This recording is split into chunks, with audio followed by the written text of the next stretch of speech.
What is going on, Fortnite fam? Welcome to the Fortnite Champion Series. After the heats yesterday, we find ourselves here at the summit, the Fortnite Champion Series Grand Finals. After today, one player in every region will be able to hold the Axe of Champions high. The hype is here. We are excited, and we cannot wait to get into things. If you're joining us at Party Royale, what's up, everybody? Thanks for having us. We're here to have a good time, watch some cool Fortnite action, and of course, don't forget to use your favorite emotes, throw the grenades around, purple, orange, whatever your favorite color is. We'll have a great time. With that being said, I'm your host, Zeke. Joining us here on the analyst desk, we got Shy Wager, we got Bala TW. Guys, I mean, the hype is so real right now. I mean, I'm between hyped, excited, and every other amazing, awesome word because we've been watching along with these guys playing the FNCS solos for so many weeks, and right now, this weekend, today, it's the finale. Yeah, I couldn't be more excited because grand finals for FNCS always means that we get some very, very exciting competitive Fortnite action, and we're going to bring the energy, we're going to bring the fire, and I know these players are too. Oh, man, of course, we are going to get into the show, but first, very quickly, do not forget, we are tuning into all things EU. We are going to take a break, and then later on, we'll be back to wrap up NA East on the day. With that being said, let's take a look at the format itself. Yesterday, we saw the heats break down 100 players, but only the top 25 advance, and now they find themselves here in the grand finals. Yes, heats, these were happening yesterday. Now it's the 100 best players all the way from the thousands, hundreds of thousands that's played, 6 final matches, 1 FNCS champion per region, and this is the format that breaks everything down. Yeah, if you're unfamiliar, you get placement, or you get points for placement, you get points for elimination. 14 points total for placing highest, for achieving that victory royale, and that will matter so much over all of everything, but you've got to find the balance. You've got to find some eliminations because that is kind of some guaranteed points every time you pick one up. And the placements, well, you got to see how it is. It's very difficult to actually accrue these in a competitive game. That's right, man. 100 of the very best will clash and battle it out. Now, of course, what's on the line here? The Axe of Champions will be that trophy that they can take into game and let the others in the lobby recognize them as a champion, but also take a look at your prizing breakdown here. $80,000 for first place. And of course, everyone that has made it this far will walk away with something, which is awesome to see. And I mean, even if they were to place, say, last, you still have to recognize these are 100 of the best players in EU. Make sure to recognize them for their skill. Here is an overall breakdown of EU. $800,000 available there, and then NA East, which we will be back for later. And don't forget, we have other regions breaking down there as well, which we will take a look at in a moment. But real quick, guys, I gotta talk about something that's near and dear to my heart, and that's Batman. Genius comes in many forms. Whether you're dangerously funny, creating havoc with wild plants, or flooding the island with your best intentions, it often comes along with a companion, madness. Become everyone's nemesis with the Last Laugh bundle featuring the Joker, Poison Ivy, Midas Rex, matching cosmetics, and 1,000 V-Bucks. You can pre-order the bundle through your favorite retailers, and it will be available on November 17th. So definitely check out the blog for all the details. And if you can't wait for more DC characters, Harley Quinn, Catwoman, and my personal favorite Batman will be back in the item shop for a limited time. Get their cosmetic sets before they disappear into the night. And of course, let's not forget Joyride has hit the game, and we will not be seeing vehicles in the competitive playlist, so just keep that in mind as we are watching. Now guys, I did kind of touch on it just a moment ago. We do have those other regions that are facing off. We should probably check it with OCE and see how things are going. Yeah, I think we should for sure because the competition over there was a preview of everybody else. These guys got the first taste of the Grand Finals action. And if you watched last night, it was certainly nice. And we got to award our first Axe of Champions. Yep, the axe was given out all the way towards the winner. And this man's going to be having that pickaxe to use towards the entire next season. It's going to be awesome to see. The winner of OCE overall was, of course, Jinx, RNG, Jinxie Fishy, and total points of 75, the Oceanic champion. What a run that he had above the rest. Yeah, it was ridiculous. And this man was contested, too. For yours unfamiliar with what that means off spawn, when he dropped, there was somebody fighting him, which means that it's very difficult to do what he did. But 75 points. And something else to note about Jinx, this is a man of stature, somebody who has won the previous FNCS. So he was already holding on to that Axe of Champion. He gets to maintain going into this season. Winners stay winning because as well, from second place all the way down to 10th, very familiar names. Refalse, Asfit, Rax, Worthy all the way up to second, Zore, Leia, Moose, Link at 7th, and then Fresh at 6th, who's playing so phenomenally over during the day. Had some help as well from chat, as well as Arab coaching him throughout the entire process. Past that too, on the second place of Oceania, 11th down to 20th place. It is the same names we keep seeing, but look how close it was overall. Look at the prize money these guys got broken down. 40 points down to 36. Mountain holding 11th. RBK, I don't know, which is Volks holding down all the way to the 20th slot. Such a close competition, and this is going to be a nice identifier here as we get ready for EU. I mean, watch these point thresholds. Look at how close that is. We will more than likely see this in EU unless someone decides to break away. With that being said, though, Asia also has a champion. Fram #1 holding down that #1 spot, 47 points, no victorials, but 11 elimination and an average placement of 25th. That in itself is a statement to be made, and now he will hold the Axe of Champions high. But it was so close, Zeke. Look at the eliminations, 11 for him over 6 games. That is slightly under 2 elims. And you know what? It counts. Everything matters. Tiebreakers certainly do in this case. 3 people tied for points at first place. That is ridiculous. Unheard of. Haruhiko coming in second, and Peter Pan. Unfortunately, these guys fell with the tiebreaker of eliminations. Fram will win the Asia region. Still, another tiebreaker back-to-back, 44 points, 4 ways through, from 3rd all the way down to 7th place. That is insane to see. Still, that story continues on the second page. Asia was so close, so competitive. And as you mentioned, Bala, every elimination did indeed matter. Once again, Rizart down to Riru from 11th to 13th place. They were tied. You go all the way down to 18th to 20th. Wildhawk, Bob, these guys were tied too, and it was their individual performance every game that stood out. So remember, every single game we watched today, every single play matters the most. That's right, man. And this is something we're going to talk about for the whole time, right? Is every interaction matters. Every time 2 people square up, one of them will be eliminated, while the other is allowed to continue moving and continue earning those points, while the other that lost has to wait. They have to reset and come back into the game with a fresh mindset and hope to earn more points. And these guys have been doing it all weekend long since Friday. They've been playing in these set lobbies, these very difficult games, and for some of them, they're done. They've already played it through, but for others, regions that we're looking forward to, EU up next, and these guys have such a competitive field. Look at the first list of qualified players, and that is just 1/5. And they've gone through so many different hurdles. We had 4 heats in total, top 25s qualifying from each and every one, down to the final 100 players. These guys are at the top of their game, and they're going to be playing against other people who are used to winning. On this page alone, I'm looking at Scouts, Kezix, Seventor, Mongrel, big, insane, legendary names looking to get another title under their belt. Reason was on that page too, the player who won Heat 4 against people like Letwick. Flois came out of Heat 1 with a dominant performance. We're going to be looking at him to see if he can maintain a good start out of the early game. Tayson, who had the first start in Heat 2 with the back-to-back victory royales, and we've talked about the format, how much that matters. His lead was almost insurmountable after only 2 games. And whether you're watching in-game in Party Royale or anywhere online, just pick a name over here, follow it through, find a new favorite player, and follow your favorite old ones too, like Letchi, like Fasroki, Xweez2, who's an insane winner, winning back-to-back games through all stages of the competition. These guys are about to play some of the hardest games of their lives and are going to give us some of the best Fortnite we have ever watched. And yesterday was literally like a little taste of that, right? And we've seen these pockets of people already setting their eyes on grand finals. Today will bring some of the best Fortnite we've ever seen.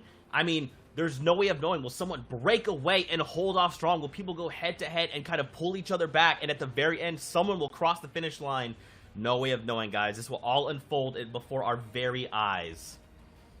Yeah, I mean, Zeke usually asks me the question, who do you think is going to win? I'm going to answer before you get to ask any one of these 100 players, because they all deserve it 100% all the way up to this point. I'm serious. It's anyone's game. Every single person on all those pages for Europe are so good. And I want to add one thing to that, too, because it might be anybody's game, but also think about the fact that one player after all of this out of 100 is going to be walking away the winner, the champion. That is just mind-blowing to me. Yesterday, we got to see the top 25 move on, and we thought about which 75 would fall. Now it's the 99 that will not make the cut.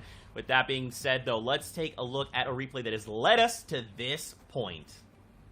Yeah. If you haven't joined us on the broadcast just yet, there was 4 heats to play through, and each of those had 100 players. Top 25 moved on from every single one of them. We're watching the winner of heat number 1, and we're highlighting him because he won in a surprising fashion, coming out from behind and dueling a lot of other top players, and he did it with style, winning a game with something like 5 eliminations and then taking the lead from there and being consistent all the way through. That's why Advise is certainly somebody to pay attention to. Yeah, the name to remember is Wave Advise, especially anyone having Wave in front of their names. But just look at the way he broke down every game. It wasn't something under control for him at all times. It was always back against the wall, but always found a way through to win every single time.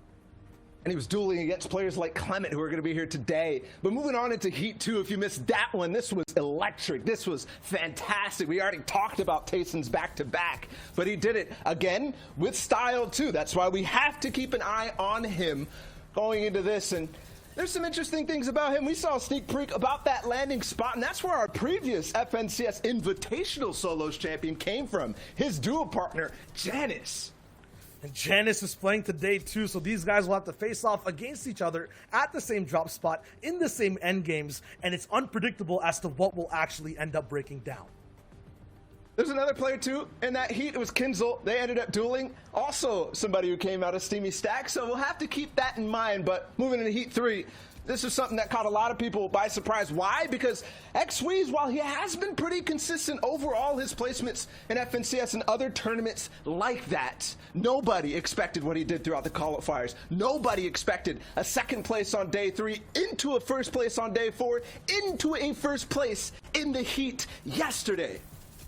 The most surprising performance by far, absolutely, and the most impressive in style. XP's always puts himself into positions where he can show his flair, show his aim, and give us a good insight to what shots he likes to take. All these shots always culminate to a win. Just look how fast he is past edits, landing the bullets that he needs to land to be able to get eliminations and then win games close range, 4 people back to back, and he did this in multiple games. And that's not all. While Xweez might have dominated his heats, there's still one more. To find the last 25 players, we had to go through one of the most difficult ones overall. There was players like Mongrel in the next heat. There was players like Reason, and those two have been going back-to-back against each other for quite some time, starting from the day 1 3 weeks ago. But Reason showed up again, and even though they dueled and took first and second in this heat, Reason seemed to come out far and ahead, the champion of that heat. And for one reason, I think, no pun intended, the Holly Hedges uncontested drop spot.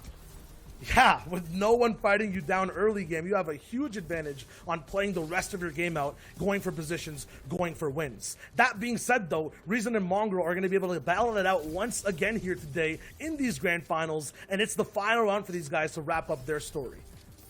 And the important thing to note from Reason, he did win back-to-back in heat number 4 yesterday against players like Letwick, who had even Kit Shockwave Launcher to try to put him down. He does not care and will go for the biggest streak of 2 back-to-back games in terms of eliminations and wins. So that total amount of points, ridiculous from Reason. We'll have to see if he's in form today.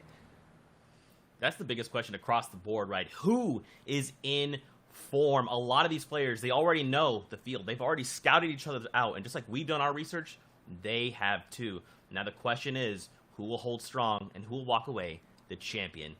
With that being said, guys, it is time to get into the first game of the day here in EU. So let's get ready to toss it over to our casters. We've got Clay Staling and Sundown to take us through all the action. Gentlemen, over to you. Ladies and gentlemen, boys and girls, Jonesies, Bonesies, he's, she's, theys, and thems, welcome to the first game of the FNCS Grand Finals in EU, and I hope you got your popcorn ready, whether it's literally or the emote in Party Royale, because this game is about to be a blast. I am ready for seeing all the action unfold. I hope everybody's got their favorite emote out, whether it be take a seat, whether they're with their glow sticks out raving. I'm ready. I know you're ready, Sundown. It's going to be amazing. Enough from us. Let's take us into game number 1. The analyst desk set it up so well. Shout outs to Zeke, Bala, and Showager. But now we're into match number 1. This is it. 6 games to decide who will walk away with that Axe of Champions. Who will be the top player in arguably the most competitive region in Fortnite. It does have the most participants, and there's $800,000 up for grabs here. And here's the initial drop spot. And it looks like everyone's sticking true to where they planned on dropping. We have 3 players in Steamy. We've got, I think, only 1 or 2 players there in Caddy Corner. The 4 in Lazy Lake that we've seen time and time and again from Europe. And, of course, we've got Rezon and Holly Hedges, and it seems like he may be alone.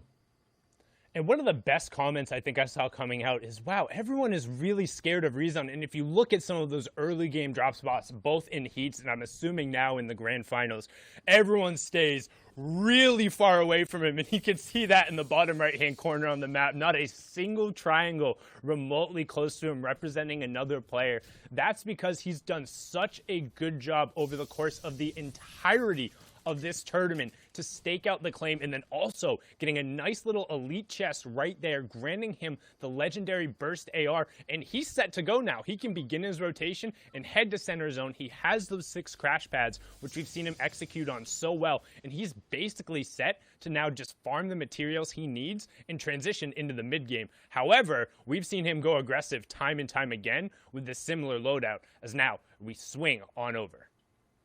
And you saw how careful he was being. He wasn't taking a chance looting that chest. He didn't want anything to go wrong in game number 1, because that sets the pace of your games going forward. Whether you get out to a head start or whether you get to climb your way back from an unfortunate off-spawn elimination. However, Hen, on the other side of it, does have players nearby.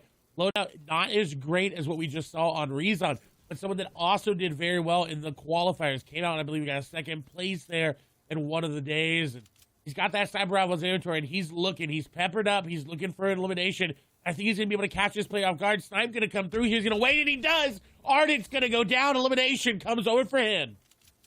Brilliantly done there by Hen to set up that ambush on the side. We've talked about it time and time again, how you need to be careful, but in the early game in particular, it's so hard to really know where your opponents are, keeping track of them. If somebody does get that first shot down and you're not able to react, it can be game ending. And going out there in 96, it's so hard. A 0-point game, and now you have to sit back and watch everyone else have fun while you're sitting there waiting for the next game. As now we hop on board, and Candy, who's going to be in the exact same situation as Milan, turns that one around. And someone who's really been playing a lot better as of late, Clay.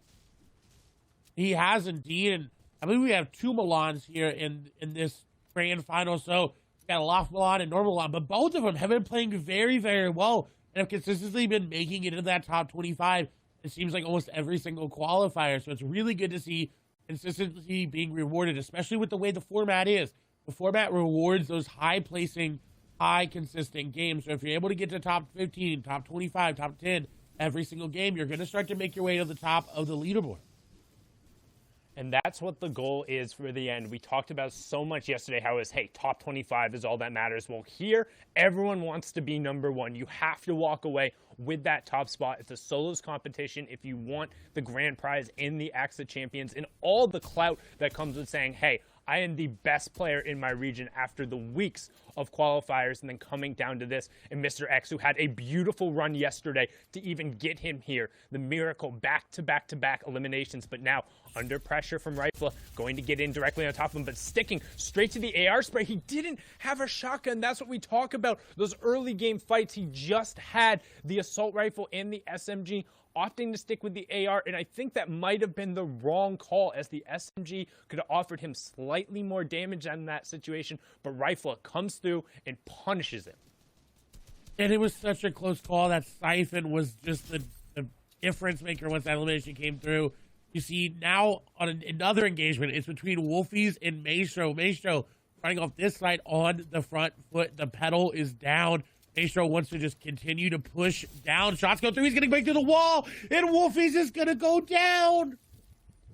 That was a huge pickup there from Maestro Wolfies, who was the second place finisher in the duos of the World Cup. We've seen him play so aggressively, the young player from the UK, but when he's put on the back foot, it can be a little bit challenging there. Maestro did come through, got dropped down to 48 HP, but don't forget, in arena and tournament settings, there is that siphon enabled. That means when you eliminate an opponent, you will get either 50 HP or 50 shield back, depending on which one you end up needing. It prioritizes health first, and then they will also drop all of their materials, all of their loot, and an additional 150 materials, so an extra 15 builds that you can go over and sweep up. That ends up being really key, particularly in the mid and the late game now, as I'm on board here with a Ventex who takes 2 really big shots and is put on the back foot. He is, but luckily enough for him, Crash does not have any shield pop. Now, it's not going to be as good as he is going to be finding time to get those minis in that big shield pop. And Intel over there needs to find an aggressive push into the box and needs to catch him off guard. If Ventex is not able to get this medkit off, this does not look well for them. But it seems like the medkit will be popped, so he does get back to fighting HP. Under 50 HP is enough to withstand some shots. As Crash is now on the back foot, that's exactly what he needed to do. He needed to turn that defense that he was waiting on into that offensive moment. And now Krez is in a very bad situation. 6 builds remaining. No HP to really work with. He's going to have to hit a really big charge shot there. Dana coming through. Not going to connect on these shots. He goes in the box, but Krez hits the shot, and that's another elimination for him.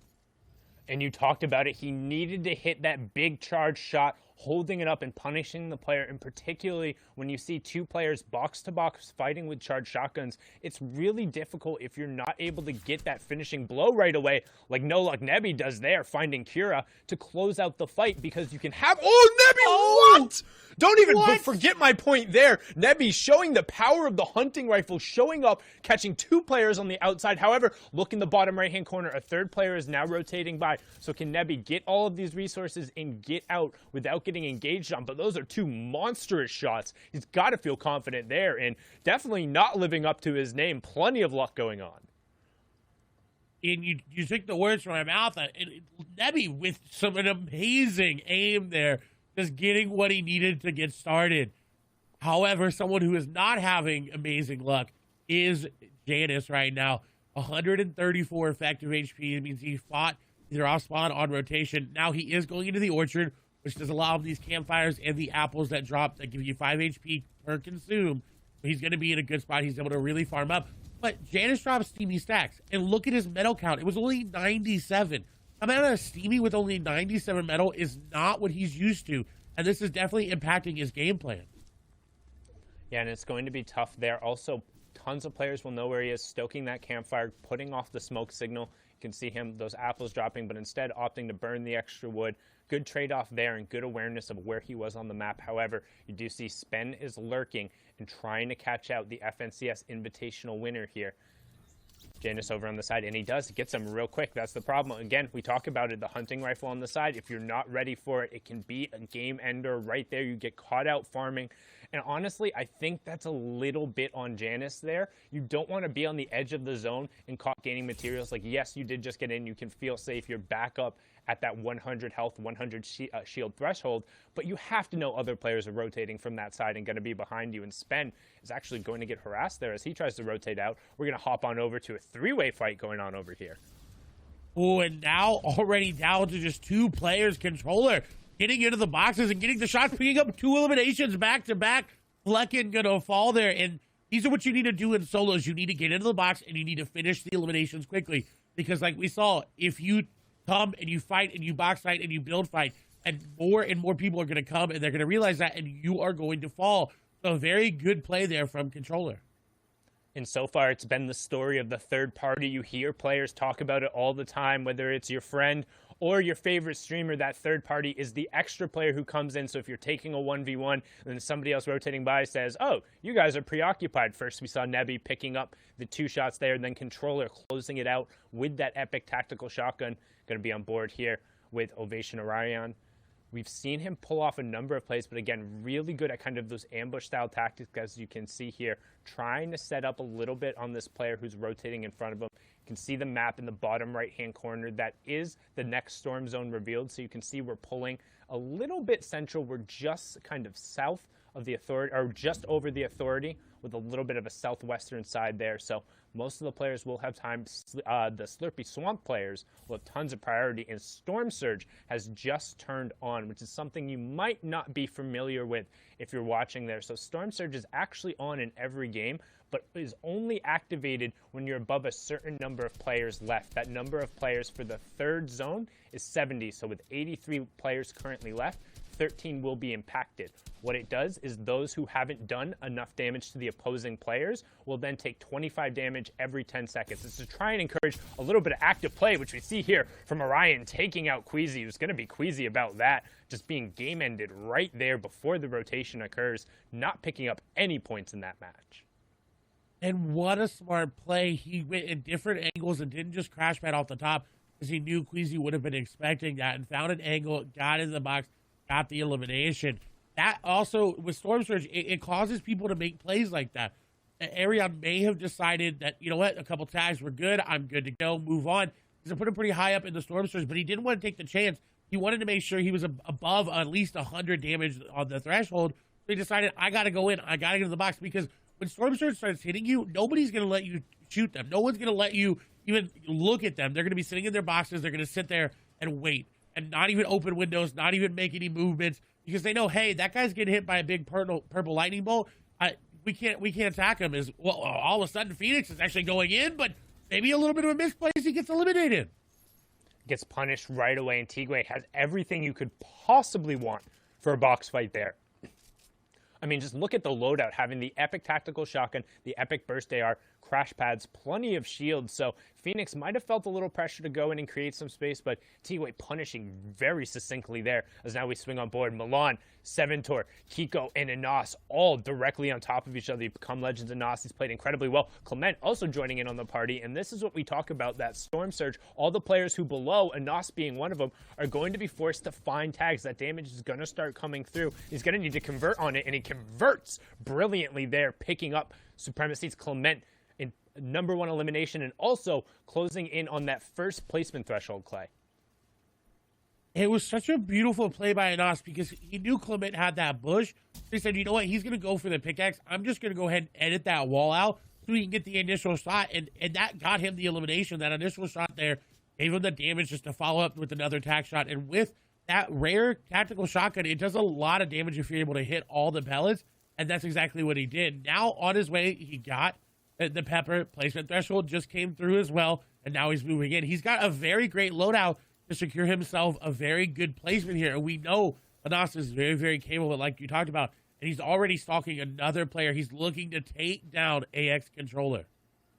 Yeah, and that's Controller 007 from the FNCS Invitational. We saw him have a number of really solid performances. Still need 3 players to go down from that Storm Surge threshold, but Anas just trying to kind of follow in this rotation path, get as close to center of zone. So if you're kind of new to watching competitive Fortnite, joining for the first time in Party Royale or Twitch or YouTube or Twitter or WatchFortnite.com, what do you care about as you're watching this game, as Anas will take it down, or what are you looking for? Mongrel and Thomas HD also picking up eliminations to put us below the Storm Surge threshold. The first thing is whether or not opponents are picking up eliminations. You can see that to the right of the player's name, that's right next to kind of the little mark there, and that will represent 1 point every single time as they go through. Additionally, you're worried about them picking up placement points. In this format, the first one occurs after 25 players have gone down, then the next one occurs after 50 players have gone down, then it's every 10 and 5 players. So when somebody ends up falling in 41st or 31st or 26th, that's a huge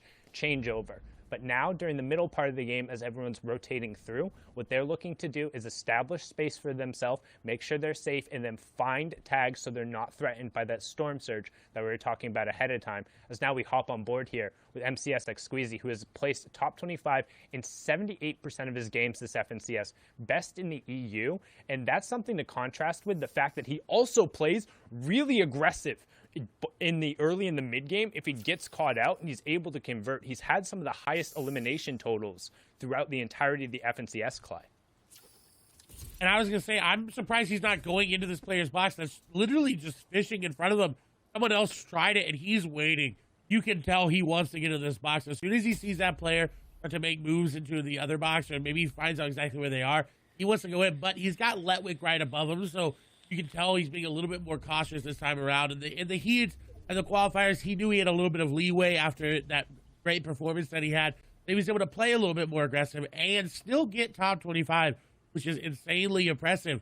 Now, the biggest impact of the game right now is going to be this kit Shockwave launcher in Thomas HD's inventory.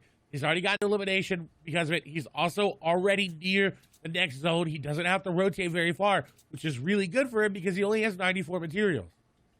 He only has 94 materials, and he's right by the priority on high zone. This is the 4th zone, which means it's the last safe zone that's completely inside the current safe zone. After that, the 5th one will be the half in, half out, which kind of signals the transition into the end game as Thomas helps end Sebi's game there. He's going to be sent back and have to queue up after that, and Thomas hits him with a favorite emote. Hey, if you got that emote and you're in Party Royale, mimic it right now. Let Thomas know you're with him and sending him the aid, because he has a really good shot to ride this game out with where he's positioned, because after the 4th zone, you don't want to head super central. So all of a sudden, if that half in, half out zone pulls to the south and is on this high ground, and he has all the Shockwave launcher plus a launch pad plus the Mythic Charge shotgun, it's going to be really difficult to force him out of a priority position. He's going to be somebody to watch over the course of this game who's going to impact the other players around him.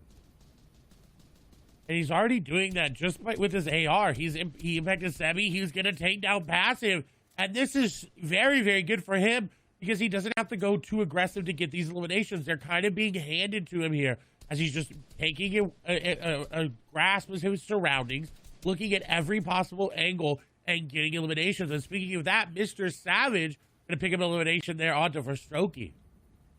Yeah, and you can see that action kind of being driven as players are forced to rotate in and start to get priority position, because it's not only just about being safe here, it's about establishing yourself for the next rotation, because that half in, half out is so important in terms of priority. But right now, Reason is 5 below the damage threshold. So once this zone clears, he'll start ticking. You want to keep an eye on the top left and then the bottom right-hand corner. That number will need to drop down to 50 players before Storm Surge turns off. And if anybody we're watching is below the threshold, they'll start taking that 25 damage every 10 seconds. And Reason just able to get himself above it with a nice tag there, and he's starting to get aggressive. We talk about the utility of the crash pads. We saw it in the package beforehand, and Ball and Shadow talked about how good he can be aggressive on the low ground, and he gets Heatsy there, which is a huge elimination as well, because he pulled that half in, half out zone we talked about. Everyone who banked on it being up on the high ground saying, hey, if it pulls up here, I can win the game. Well, they were wrong. It pulled away from them, and they'll be the ones who have to rotate as we hit top 50, meaning Storm Surge turns off, second round of placement points goes through, and everyone is going to be rotating now. And you saw Savage just waiting with that edit open. He was looking for any possible angle to pick up an elimination. Lois as well. He's kind of fashioned himself a little bit of a base here that's got these pyramids edited in a nice way so we can see down on players rotating. And this is where you want to be. If you do pull half in, half out, you want to be looking for players. You don't want to be exposed, because obviously that you could get sniped like Flois might do here. Some people, Mongrel picks up an elimination as well, so he's still here in this game and still fighting as well. As Lois is trying to snipe somebody out of the sky and was not able to hit it, but a valiant effort. Valiant effort, but just a little wide. Might have given him a haircut, but not going to connect. No Storm Surge tags in play there as we see Kami pick up a huge Elim. Flo's trying to get involved here, finds the first tack shot, gets the second onto Vadil, who had picked up Savage. So Savage, again, going down early, only picking up an Elim and the 2 placement thresholds. 3 points for him there. As we continue through, you can see Flois and Scribs still in.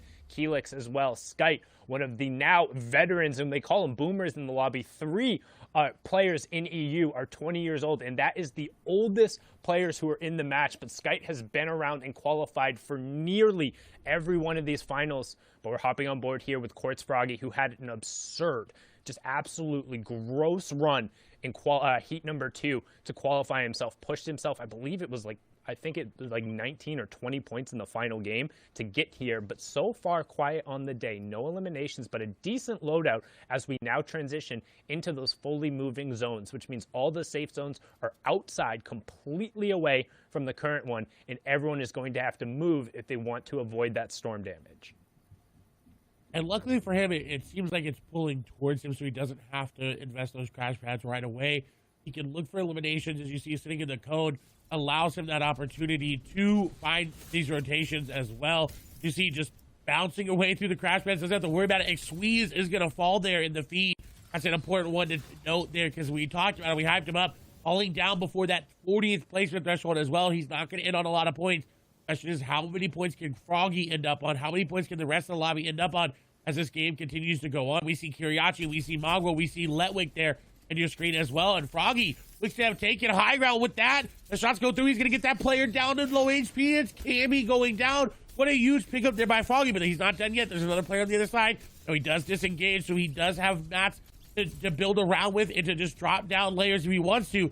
It seems he's content on focusing around high ground.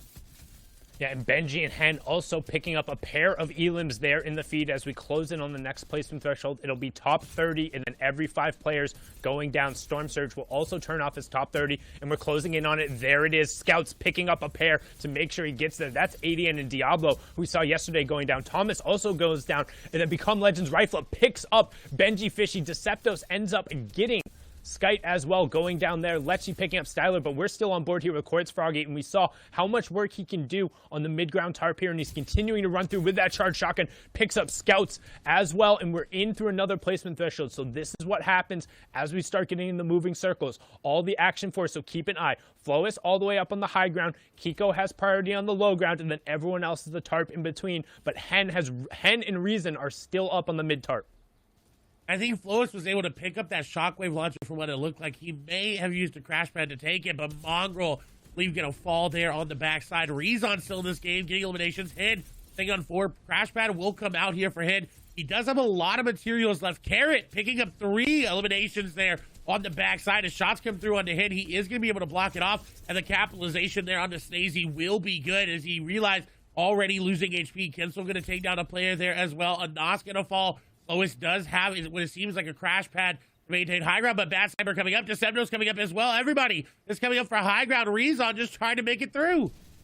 And everyone pushing for the high ground right now, but not necessarily paying attention to what's going down the low ground where people are cleaning up on eliminations. You have Flois in your top right, Froggy in your bottom right, everyone else on the wide. You can see Flois is up on that ultimate high ground. Deceptos and Hen down on that low ground with Reason just above them. Froggy waiting for his opportunity, but keep an eye on the number of builds because we're getting down to the final one. Flois going to pick up an elimination there, and he's doing a really good job at just maintaining that high ground control as we're closing in on our top 5. One more player will go down, and then it's all about getting to the top 3. Boom, we have it. Letwick, Bad Sniper, Froggy, Hen, and Flois, top 5 in game number 1.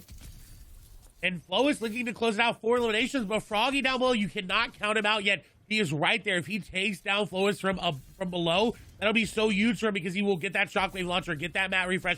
Letwick very, very low, more than likely going to be edited down. The shots come through, but no, Flois going to be one to take him down. Froggy gets down Hid. In the meantime, 1v1, Froggy versus Flois, the shockwave launcher up above. Froggy trying to dodge him. Flois sending him down. He's trying to, but he's running out of mats. 15 builds remaining, and Froggy does not look like he's stopping anytime soon. Going out in the zone, taking some damage, going to shockwave himself down. Little Mitro classic. The shotgun does come through. The shockwave is going to send him flying. Shots come through. Flois is going to get the beam, and he takes down Froggy for the victory royale. Really, really good job from Flois executing on the top-down push with the mythic weaponry, but more importantly, showing the versatility of that shockwave launcher, launching himself down and then finding a gap to launch the opponent out, tracking him, and picking it up with the AR. Match number 1 is done. Fury Flois taking home the victory royale, but we'll see where the leaderboard shakes out. We're going to toss it back on over to Zeke, Shayo, and Bala. Man, a strong start here in EU, really coming out with a nice flow. Flois finding himself the victory royale. Guys, this final fight between Froggy and Flois, both players walk into that 1v1 with 5 eliminations. The elim and the victory royale is going to be that 4-point swing. This is gonna be a good tone setting for the rest of the competition.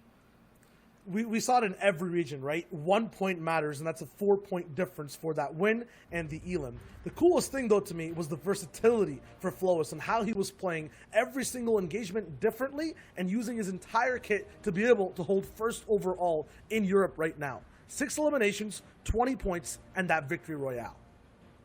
Yeah, but there's also other people lurking near too, and with only the first game, don't forget there's 6. People are starting to establish themselves. I see Hen in 3rd place right now with 15 points, a sign that he could actually be on that hot streak. Hen, a very hot and cold player. Letwick, though, played significantly well yesterday, and he's there again in towards the top placements, and also with a couple elims to put himself in 4th place, but Kinzel too.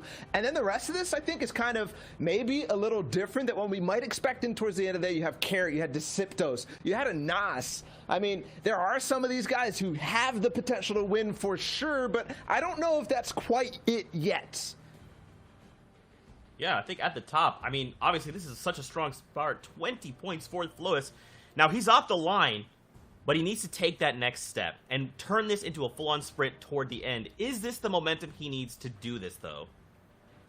Yeah, I mean, for all the people over here, that's the same kind of question, right? And if you haven't seen the standings leaderboard before, the eliminations are the total overall over the 6 games we're playing, as well as the points. And that's a combination of the placement and elims these guys have. So Lecce got 5 points of placement that game in 22nd place, and 2 eliminations. That's 1 point each. But for these guys, they're kind of sitting at 30th place. They don't have to go for a top 25 anymore. No one has to go for top 50. Everyone here is focused on that win, and they're just slightly behind. Still, though, really hot off the gate.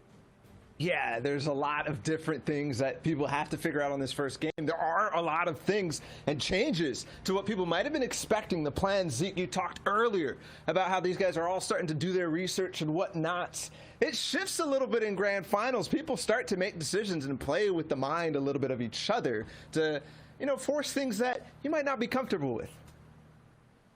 A lot of that is going to dictate that drop spot, right? And how that could, I mean, we're talking about 100 of the very best in the world. If I'm going somewhere and my peer is going somewhere that I'm used to playing with and against, that is going to dictate my play and theirs. I mean, it always starts from the early game, right? Just in general, the entire tournament, from game number 1, your mentality is set in if you do well, if you do bad, and now everyone has different expectations. If you're like Flois, you're at the top spot. You guys mentioned it. Now it's a game of endurance, of holding it and not faltering when things go bad. And in the grand finals, we have seen tournament after tournament. Being uncontested increases your chances of winning tournaments by tenfold, if not more than that. So being uncontested means you have nobody landing with you. You might be familiar with landing in a hot spot. You don't want to be doing that in grand finals or in set lobbies at all. Yeah, the opposite of that is contested when someone is there. And Mr. Savage and Noah Riley are side by side at the yacht on the northern side of the map. 2 other big names all the way at Slippery Swamp, Kiriachi and then Benji Fishy. Noah Riley was not supposed to go to the yacht with Mr. Savage. Mr. Savage had thought that he had done enough to force nobody to land with him throughout the heats. But you know what changes now for Benji is that Noah was going to be landing in the same main building. And of course, Noah did not want to do that challenge. One of the best players in the world at off-spawn fighting did not want to challenge Benji whatsoever. He'll leave what success he had throughout the qualifiers to end up going against Mr. Savage? I mean, now it's going to be even harder, I think, for Noah Riley all the way up at the yacht. For Benji, even freer. But how did that look in game number 1, right? We're talking about these names, and we missed one of the biggest ones from the first game, Flois, who ended up getting the Shockwave loot. Didn't start with it, though. He was at the Orchard. And a big difference from what we see for Flo is because usually it is the Shockwave loot that he's going for in the early game. That's why he got to this spot, but it doesn't matter. He'll grab it anyways, and he's even contested the Orchard. So all I said, Zeke, about being contested, reducing your chances of winning in grand finals kind of shifts when you see what Flois just did, and it doesn't matter where you land. You could always stumble across Kid's Shockwave launcher. And this is kind of like talking about the quality of the players we're seeing, right? Like, yes, of course, we have mythic items to play around, but for someone like Flois, it's like if he's going to walk up and he's going to take a fight and eliminate you, and that loot's just going to be put in his hands, it's like, okay, I'm already good. I'm already at a 10. You're just giving me that loot and now making me an 11. Yeah, and also to think about other people who usually have that opportunity to make it through. There was a lot of the big names. I mean, Janus fell off spawn, which you did not expect for him landing at Steamy Stacks with 2 players who play kind of passively in that. He got sniped. There was also a number of different people who fell in the mid game. Yeah, I mean, the big thing and the number 1 word for all these players right now is momentum, right? Flois finding that Shockwave launcher gives them a bunch. Janus getting taken out, as Bala just mentioned, stops the momentum overall, right? So in game number 2, these guys have to find a way to rev their engines faster and then get ahead of everyone else with momentum. Oh, man, a lot of momentum here to start the day. Now, guys, I do want to continue, but I'm getting word the games are ready. So let's get ready to hop into game number 2 here of the Fortnite Champion Series in Europe. Let's see if the action continues. Sundown, Clay, let's send it back your way.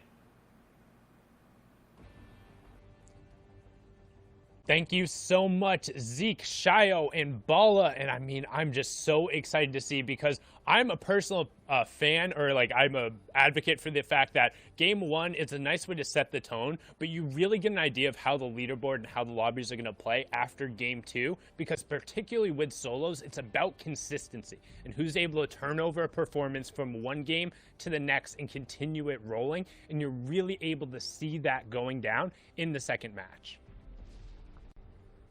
And into the third as well. If you're able to bounce back into that third and you really submit yourself at the top, you got a chance in that 4th, 5th, and 6th game to really turn online. Benji, somebody who definitely needs to turn online, but Savage is going to go down to Noah Riley in the feed. So the contestation happened, and Savage unfortunately falling. Looks like Benji is trying to take down Kiriachi in the time being. Yeah, Benji trying to set up one of those ambushes here on the side. You can see him trying to pick off Kiriachi as he's going right for those slurp jugs. He is going to find the initial burst shots there, opting not to use that sniper rifle and instead closing the gap on him as fast as possible. We'll see if he's able to get it. White tags coming through, using the tac shotgun and the high rate of fire to push through the box. And well done, Benji. We talked about the contestant over there, and he says, 0 out of 10 for the effort. The Russian judge doesn't even give him a point.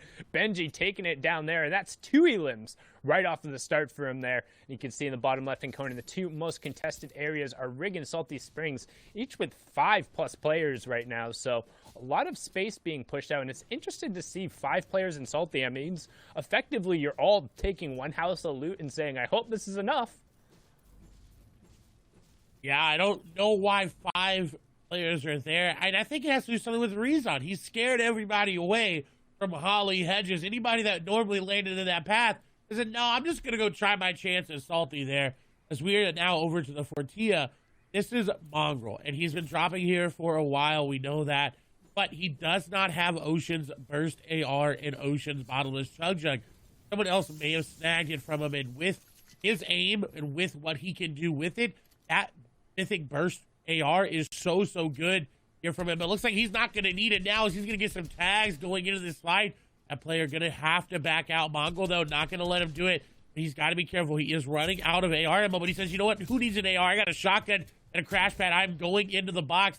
He is going to miss the jump a little bit, almost deploying a crash pad there, but the continued pressure that he's keeping up is trying to keep this player from going any higher, and it's Smudge just trying to get away. He's got a little sliver of HP, but Mongrel going to get in the box and do that Mongrel Classic and get the elimination.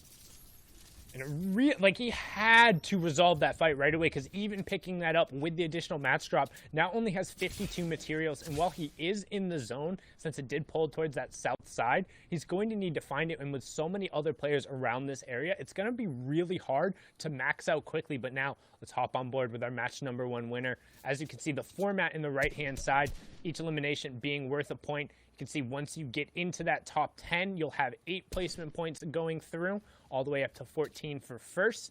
Then you can see 11th through 15th is 7, 16th through 20th is 6. It's the intervals of 5, then the intervals of 10. And of course, you get that first placement point after the first 25 players have gone down. So still plenty of players who need to drop here, which generally is a little slower from EU. You'll typically see a little more aggression going on. However, as you get further and further on into tournaments, the stakes and the players become that much more difficult to fight against, and it's really hard to confidently take an early fight, as we have Rax and the Costa Rican Sebi in a battle over here. Ooh, and Rax on the back foot already. Now, this is that weather station just above Caddy. A Sebi going in. The shots are going to go through. He's going to get the initial damage, and he's going to follow up with the AR. The crouch spam, and it's going to pay off for him. The elimination comes through, but now the question posed for Sebi is, can he go get Kit's loot? Can he go get the shockwave launcher and that charged shotgun, or will he settle for some of the vault loot? And generally, that's the goal. It's to go through, get whatever you can from the weather station, resolve a fight there, and then head down and hopefully pick up the remnants of whatever happened at Caddy Corner. But now we're going to swing on over to Authority, where we have Letwick. We're in match number 1. He was able to steal away that mythic glider grapple gun and just kind of rotate out. But now, match number 2, you can see Hardfind over on the side, and Hardfind looking to set up a trap and a bait. And we've seen this before a number of times, particularly around that vault area, where there are some areas you can't build. Players look to have just an immediate drop, but Letwick is set up really well in terms of his close quarters combat. Just having that epic SMG as well as the tactical shotgun and a legendary pistol means he has 3 really high rate of fire weapons that give him plenty of abilities to just spam and pressure Hardfind, who's going to be looking for an ambush here in a second. But right now, both players just farming up. And it seems like they're respecting each other's areas of this Authority. They kind of know, hey, he's going to be over here. I can tell by how he's looted. I know Letwick's going to be in this side because I know how he looted from Hardfind's perspective. But what's concerning about this is the players that are around. Carrot is there as well. You got 2 other players on the side. But Letwick is playing this very well. He's hitting some things, and then he's standing still. Because that's how the henchmen act. If they walk around, sometimes they'll hit stuff that's in their way, and then they'll stand still as you see one moving there. On the other side, we've got Wolfies, who's in a fight against some Marauders. Hopefully he's able to get out of those. The Marauders are very, very potent. They shoot you, they throw things at you, and they just will try to eliminate you at all costs. And they've got very, very good aim, especially with that hunting rifle there in the inventory of the Deadeye Marauder. Wolfies is pretty low, but he's got Ardent pretty low as well, 150 HP. Now the Marauders are coming in here. The third party this fight. Sometimes the third party does not always have to be an actual player. It can be the AI. And this is really good for Wolfies. He's allowing the Marauders to go after this player and go after him for him and get the initial damage. But if he goes in, he's got to be careful. He can't look to go in right away with all these Marauders around. If he doesn't do any damage to him, they're going to be very, very, very hard to build through and walk through. As you see, the builds are going to get broken. This is bad for Wolfies. He needs to get rid of the Marauders. His shots are coming in, down to 11 HP. He's only got 2 builds remaining. Launchpad placed. He can't build anymore. Got a player right there in front of him. Sniper shot going to come out, and it does. But he goes down to a Marauder. Vato getting picked off there, but the Marauders catching Wolfies out. No builds, no natural cover nearby. Ardent soaking most of the aggression. Him opting to go down. Ardent will clean up all of that. So good heads-up plays by Wolfies to pick up the snipe, but the Marauders ultimately enacting their revenge there. And it can be so difficult when you get caught out by them, particularly in the open. The builds that will target those and will try and take them out. You're definitely able to kind of ditch them and get rid of aggro when you're around some of the more natural cover on the map, those houses, the bridges, and the stuff that are nearby. But Vato not going to be happy about that. Was trying to get a little bit of a third-party tag there, and Wolfie's punishing him right before he goes down. He says, hey, if I'm going down, you're coming down with me, and will also deny a key elimination point that could have gone over to Ardent. So ultimately, he's going to be upset his game is over, but at least he was able to pick up a little bit. Is now back on board here with Flois, and as we can see, he's used to fast starts, placing first with 5 elims in game 1 of Heats. as well. So let's see if he can turn this confidence into something more, as he is over on the northeast side of the zone with plenty of players around him. However, he has priority on the rotation, but not a ton of materials to really do it. You don't want to be forced to burn those metal and the brick here. We refer to those as the hard materials, because once they get built up, they provide that much more defense for you.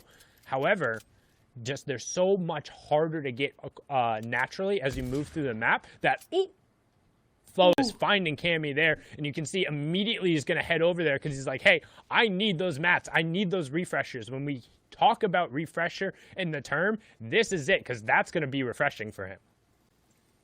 What a shot and a heads-up play by Flo. He desperately needed that, as well as his ammo was pretty low, too. At least 74 AR. That's not enough going into an in-game competitive Fortnite game. You definitely want to have a little bit more like Noah Riley here. Again, picked off Mr. Savage and now has the loot to show for it. The yacht coming in clutch with this loot. He's got this player down, though, with those tags, but the big shield going to be popped there. Now Noah has to be careful. He wants to go aggressive. His instinct is to push in with that crash pad and get the aggressive play, but that player back up to full HP. He's got to be careful. Shots go through the edit. Not going to connect on the shots there. Noah over the top. Shots come through. A 71 tag there for Noah. And now he's going in. Crash pad in. It doesn't matter, though. The crash pad is actually going to send him away. He's got to keep the pressure up to keep this player from popping any shields. And he's got the player back and forth, up and down, up and down. He's got the crash pad. He's going in. Shots are going to come through. The player puts the stare over the top of his head. And another good tag there. But Noah's not able to find him. Noah's not able to finish him off. This player continuously layer changing, going up and down in between the builds. And Hydro was just trying to run for their life.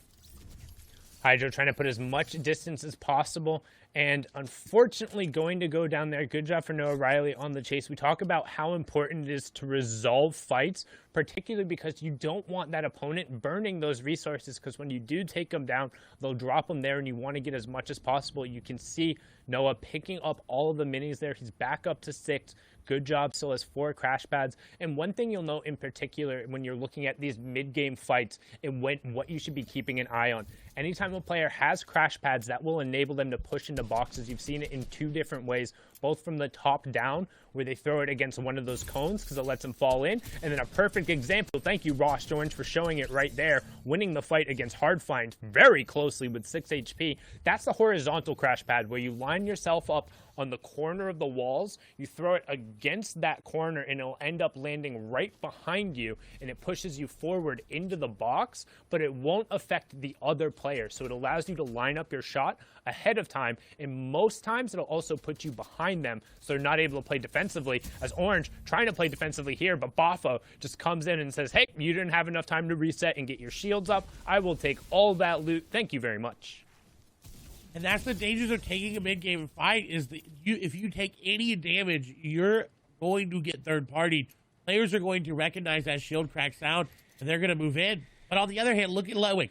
He took that fight, got out, and now is on the move. But Carrot is setting up an ambush, and the shot's coming through. Ledwig has been cracked. Look at the box separation that he just did there from Carrot. Going to buy him time to pass him, and he's the stair over the top is not his. He does get a nice layer change coming out and above, but he doesn't have enough time to pop the big shield. He's just looking to try to pop another mini, and he does get it off. And now he's looking for a shot. He needs to put the pressure back onto Carrot, because if not, then he's just going to keep running around, and Carrot's finally going to be able to get a shot on him. And Carrot decides, you know what? Not worth my time, not worth my materials, not worth my HP. I'm going to disengage. I'm 50-50 on that. It felt like if Carrot had kind of kept pressing, he might have been able to pick up Letwick, particularly because, look at Letwick, there are only 20 total builds coming out, but that also means if you are able to take him down, you're not going to necessarily get that much back. You'd only get the 35 total, and it's really not going to be that beneficial unless you're able to rotate cleanly off of it. Both have the crash pads, but now you can see fight going on here between Diablo and NXS Z Andy. Zandy on the back foot here, and Diablo trying to push forward. Somebody we've seen had the capability of playing aggressively. He is above that Storm Surge threshold, so just trying to hunt this player and doing a good job of keeping Zandy on the back foot. Does get the cone replaced, owns both, edits back under. Zandy able to replace that stay there, so Diablo just going to reset for a second, make sure he's still back up at near that 100-100 threshold, and then Zandy going to go down. So good job making sure he picked that one up. Zandy was below that Storm Surge threshold. Diablo will see that coming through. The Storm Surge will take that over. So that's what we talk about right now. You can see on the right-hand side, Diablo is currently 130 damage above. Zandy was below, which means he takes that 25 damage every 10 seconds. And it also signals to Diablo, hey, I can just tag this guy up and then wait, because any damage he does for to that player, as long as they go down within a minute, he will still get credit for that elimination. He will still get the point. Then he can go over and safely pick up that loot.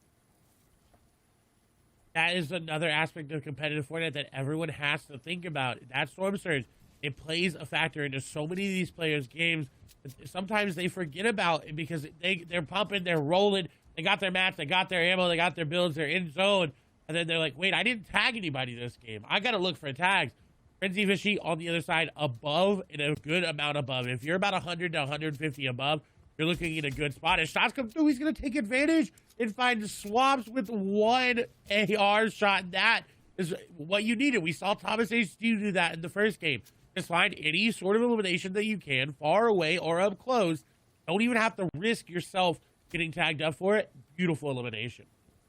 Yeah, but you notice how he's doing that behind a cone and editing a single wall. That's to avoid all of those hunting rifle headshots that we've seen come out time and time again. You don't want to get a game ender looking for some of those tags to make sure you're safe.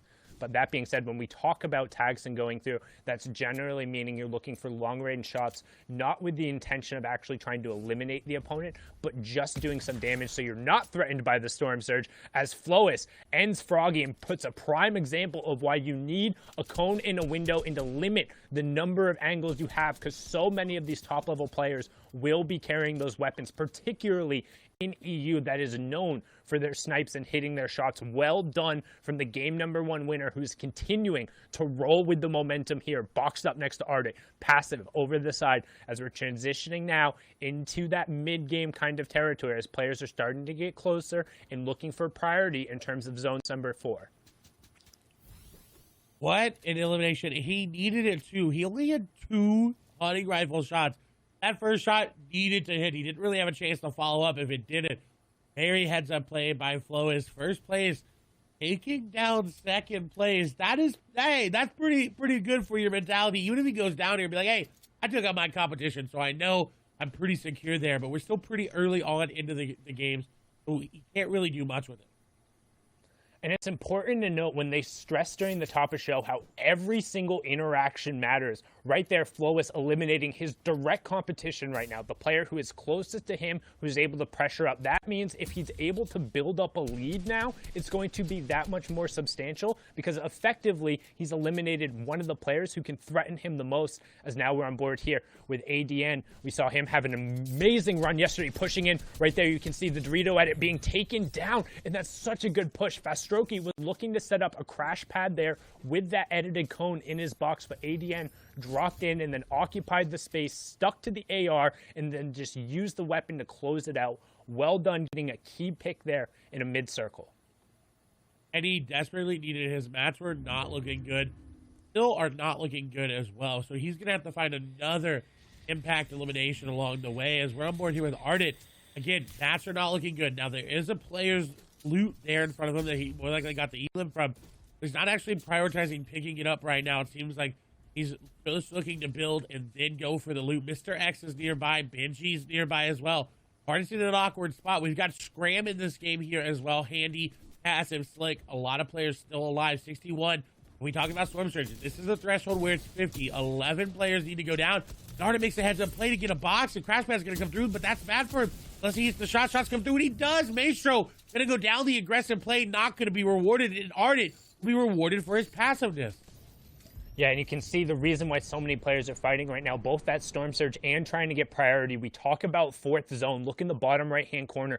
Everyone is looking to box up and stake their claim on as much real estate as possible for when that half-in, half-out reveals. You don't want to be sharing a spot next to somebody as you go to rotate, and they're looking to clear out the players nearby, as Ardit picks up Flois there. So 1 and 2 are down. That's going to open up the leaderboard. Tons of players will have an opportunity to charge up. Eyes are now on Hen. Hen and whether or not he can kind of extend his lead out there, as Ardit also picks up Lecce. Mongrel getting scout there in a brilliant job because he's now cleared out all the players on this tarp. In that next, the half in, half out, the one before moving, is pulling directly over to this cluster of players. So Tayson, Benji, Keelix, Wyzip, Mr. X will all be over there sharing the half in, half out with Ardit. They all have priority on everyone else who's rotating into the zone. So they're going to be fighting among themselves to make sure they're safe and not going to get ambushed, and then swap over to what Tayson's doing now and looking to catch the players, burning their rotation, burning launch pads and crash pads,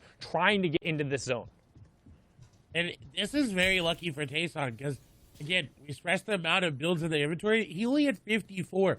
That is not where you want to be for this endgame. So he has to find an elimination to get to these moving zones effectively. He does have the 6 crash pads, but when you start to use those crash pads, you start wasting those builds as you box up, and he needs to find somebody. As shots come through, he's not going to be able to beam people out of the air just yet, as we do see Nebby unfortunately falling, but he did get that top 50 placement threshold, which is what a lot of people are playing, that consistency. Hey, at least I went down inside of that.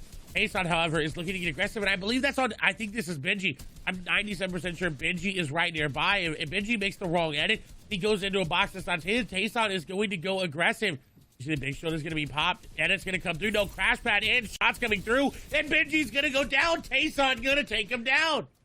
You called that he was looking for it, waiting for Benji. He heard him trying to set up and get some space, knew he was pressured around the side. The horizontal crash pad entrance puts him behind Benji, cleans it up with the tactical shotgun, and well done. And Hen, the 3rd place player on the leaderboard before the last game, going on the high ground right now, has priority position with Enos and Mongrel just below him. Also Floki on the same ground, but we're going to hop on over to the Become Legends player. He's been playing so well recently, cleaning up the Cash Cup on his birthday. Had a phenomenal performance yesterday to also guarantee him spot here, and he has priority on this next zone. What that means is he's the closest to where the safe zone has to go past. So as it funnels and everyone else rotates, they have to go past Hen. You do not get to past Hen, and you notice he's built so much space around him so he can't be shot at in return. All of these shots are completely safe, so anything he's able to convert on will turn into points for him here, as another placement point does take over. Now he's not shooting through that wall. That is just one of the graphical issues with the replay. He's picking up tags, but now you can see setting up a crash pad,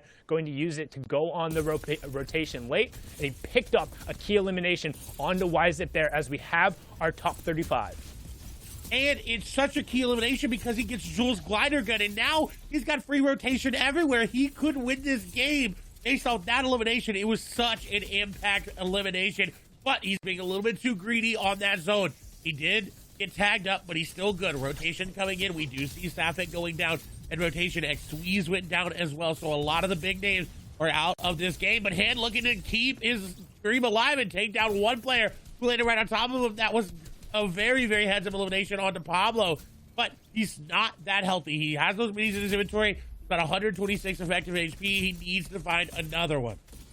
He needs to find the outside. He can't be in this cluster. It's really weird to take the grapple gun and then immediately go into the middle because you don't really have the ability to utilize it, and that's what we're looking for, getting towards the outside of the zone so he has more options there. Anas, teammate up on the high ground there, but this is the solos competition, just playing for the same org. You have Gamers Origin, Deceptos there on the middle as we tick over top 25. Another point going through. Anas running through the high ground. Reason still in the match, and you can see Deceptos picks up Ardit there as top 20 ticks over. Another point going through, and right as I say his name, Reason ends up going down. This is looking like a Become Legends top 15 right now, as they have 3 or 4 players still up, but Deceptos trying to find the space, finding a good job, tarping his way through and making sure that he owns all of the builds on this level as we close in on top 15. Bad Sniper missing out on a key placement point, and Deceptos looking to try and find a pick on this Crash Pad player, doing a good job to deny the rotation, finds a tag, but not able to necessarily convert it. So many shots, but no elimination coming through, and he has to find that. That's such a key pickup. Inside the top 15 we go. Can he chase down this player? And he finally gets it. That snipe going down, but Hen is still up, picking up Orion as we get into our top 10. Deceptos is going to have to make a play as it's going up a little bit of an incline. You see it. The old builds are there as well. Hen is going to fall. Slick going to fall in tandem. Top 10 placement points being missed out by both of them. That's a huge boost as well. Deceptos able to hold on. There's a player on the other side. Shots are coming through. He's getting the tags, and he does. Frenzy Fishy is going to go down. Deceptos needs to get out of zone, though. He is sitting and ticking. He doesn't have any floppers. He's looking to get in, and he does, but a shot comes through. Floki going to be the one to take him down, and now 2 eliminations here for Floki. The player right on top of him. He's got to be careful. Shots go through. Back into zone goes Floki. Ticking down very, very low. Now inside of zone, he's good to go, but this is looking really, really rough. He doesn't have floppers. Mr. X is going to go down. Stacy going to be the one to do it. He's still trying to be popped there. And look at Anas just Tyro whopping all the way up top. He's just walking over old builds. I don't know how many builds he's got left, but he may be able to win this just solely based on the fact that's going over old builds. And the old builds giving him priority. That moving zone, we talked about it. It just randomly pulls a distance back away, which means you can continue your rotation. And on top of having the old builds, his saving grace has the mythic loadout as well. So this is so big for him as we move into the top 5. 4 players left, but Anas has complete control over this lobby. You can see Tayson as well in the middle. Scramguard and Snazy are going to round out your top 4. Who will finish it off? Will Anas continue the run of the caddy corner loot, proving it out, or can somebody from the low ground shut him down as Tayson picks up Scramguard? So each elimination, each placement here, an additional point as Tayson ends Snazy right there. But the shockwave launcher comes out right away and knocks him over to the zone. And Anas does get tagged, but he's able to pop the flop in the zone and then gets the follow-up tag with 6 HP to spare. Become Legends Anas from the high ground. 4 eliminations in the Victory Royale, taking game number 2. The flop was what he needed to pop, and he did do just that. The Victory Royale going to be nice. I think may be able to move into first place after that game just on the number of points and the eliminations, but we're definitely going to need the analysts to break that one down, so we're going to send it right over to them here in a moment. Thank you guys so much. Great cast here in game number 2 of Europe. Anas finding the Victory Royale there. Mad props to him. Now, here's the thing, though. Tayson, another big name we're used to seeing. We keep talking about the quality of players. This is someone who is coming in strong. Ends that game in 5 eliminations. Had he picked up that VR, that 4-point swing would have actually moved him higher up the leaderboard, and we'll see that as we take a look at the standings and look at who is currently holding down that number 1 spot. Usually who ends up winning the game is always at first. That is the same story here right now. BL Anas all the way up top. Victory Royale, 7 elims, 28 points. But what happened that game was a bunch of eliminations from top players, changing the standings from 2nd all the way to 10th. And there's BL Hen in 2nd there. Somebody definitely to keep an eye on because he placed 4th in the first game. Not necessarily the biggest boost in points this game. Other names too, Deceptos, who's the king of placing 5th place. The French legend who came out there in the Invitational starting to rise up. But then Tayson, Zeke, you mentioned him. Getting that 2nd place will boost him way up, but he could have done more. Reason still stays around the 9th place mark, but still improves at least in this game. And there, we move on over. Letwick, Scramguard, Bad Sniper, Kinzel, Mongrel, Carrot. I mean, look at all these names. Thomas HD, Floki, Frenzy Fishy. There's so much heat coming off of the grand finals right now. Every single person could walk away the victor, and especially when we're this tight, and we still have 4 games left to go, boys. Anything could still happen. There's all these guys at the top making these power moves right now. You're saying look at the names. I'm looking at the points, too. You're mentioning that it's tight. It's like a 2-point difference between everyone. They are neck and neck. Become Legend Slicks is here, too. Twains, Ardits. Like, all these guys are playing so well, but they're playing well while others are, too. And no one can really break away. Benji, who we're used to seeing in the top 10, at 24th. And from what I'm seeing, he's having good games still. It's not enough, though, for that number 1 spot. It's kind of another kind of slow start for Benji, which I think some people are maybe starting to get a little used to. He always rises at the top, but that might be a sign that it's back to, you know, the old Benji of Grand Finals, the one who does get good performances and is in the top 10, top 15, very solid out of 100 players, but not quite that win that he's looking for. And together, guys, we got to talk about it. More of these powerful plays coming out of these impact players, making what they need to happen, really manifesting this win right here, right now.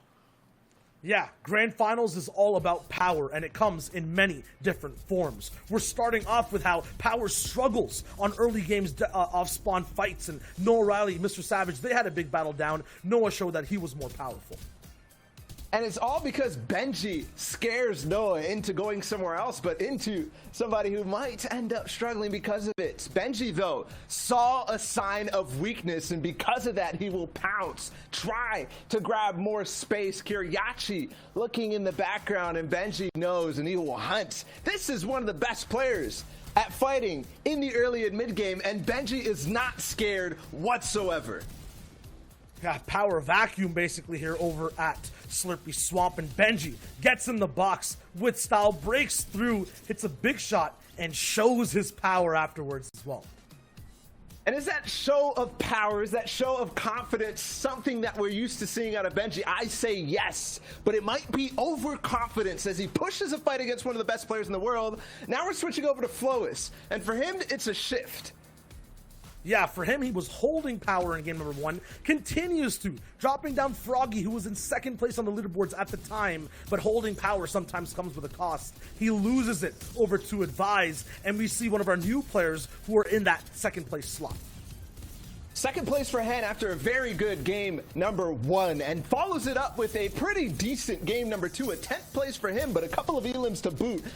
And that will put him where he needs to be if he wants to grab that crown at the end of the day, the ultimate sign of power. He falls in 11th, but that's at least solid enough.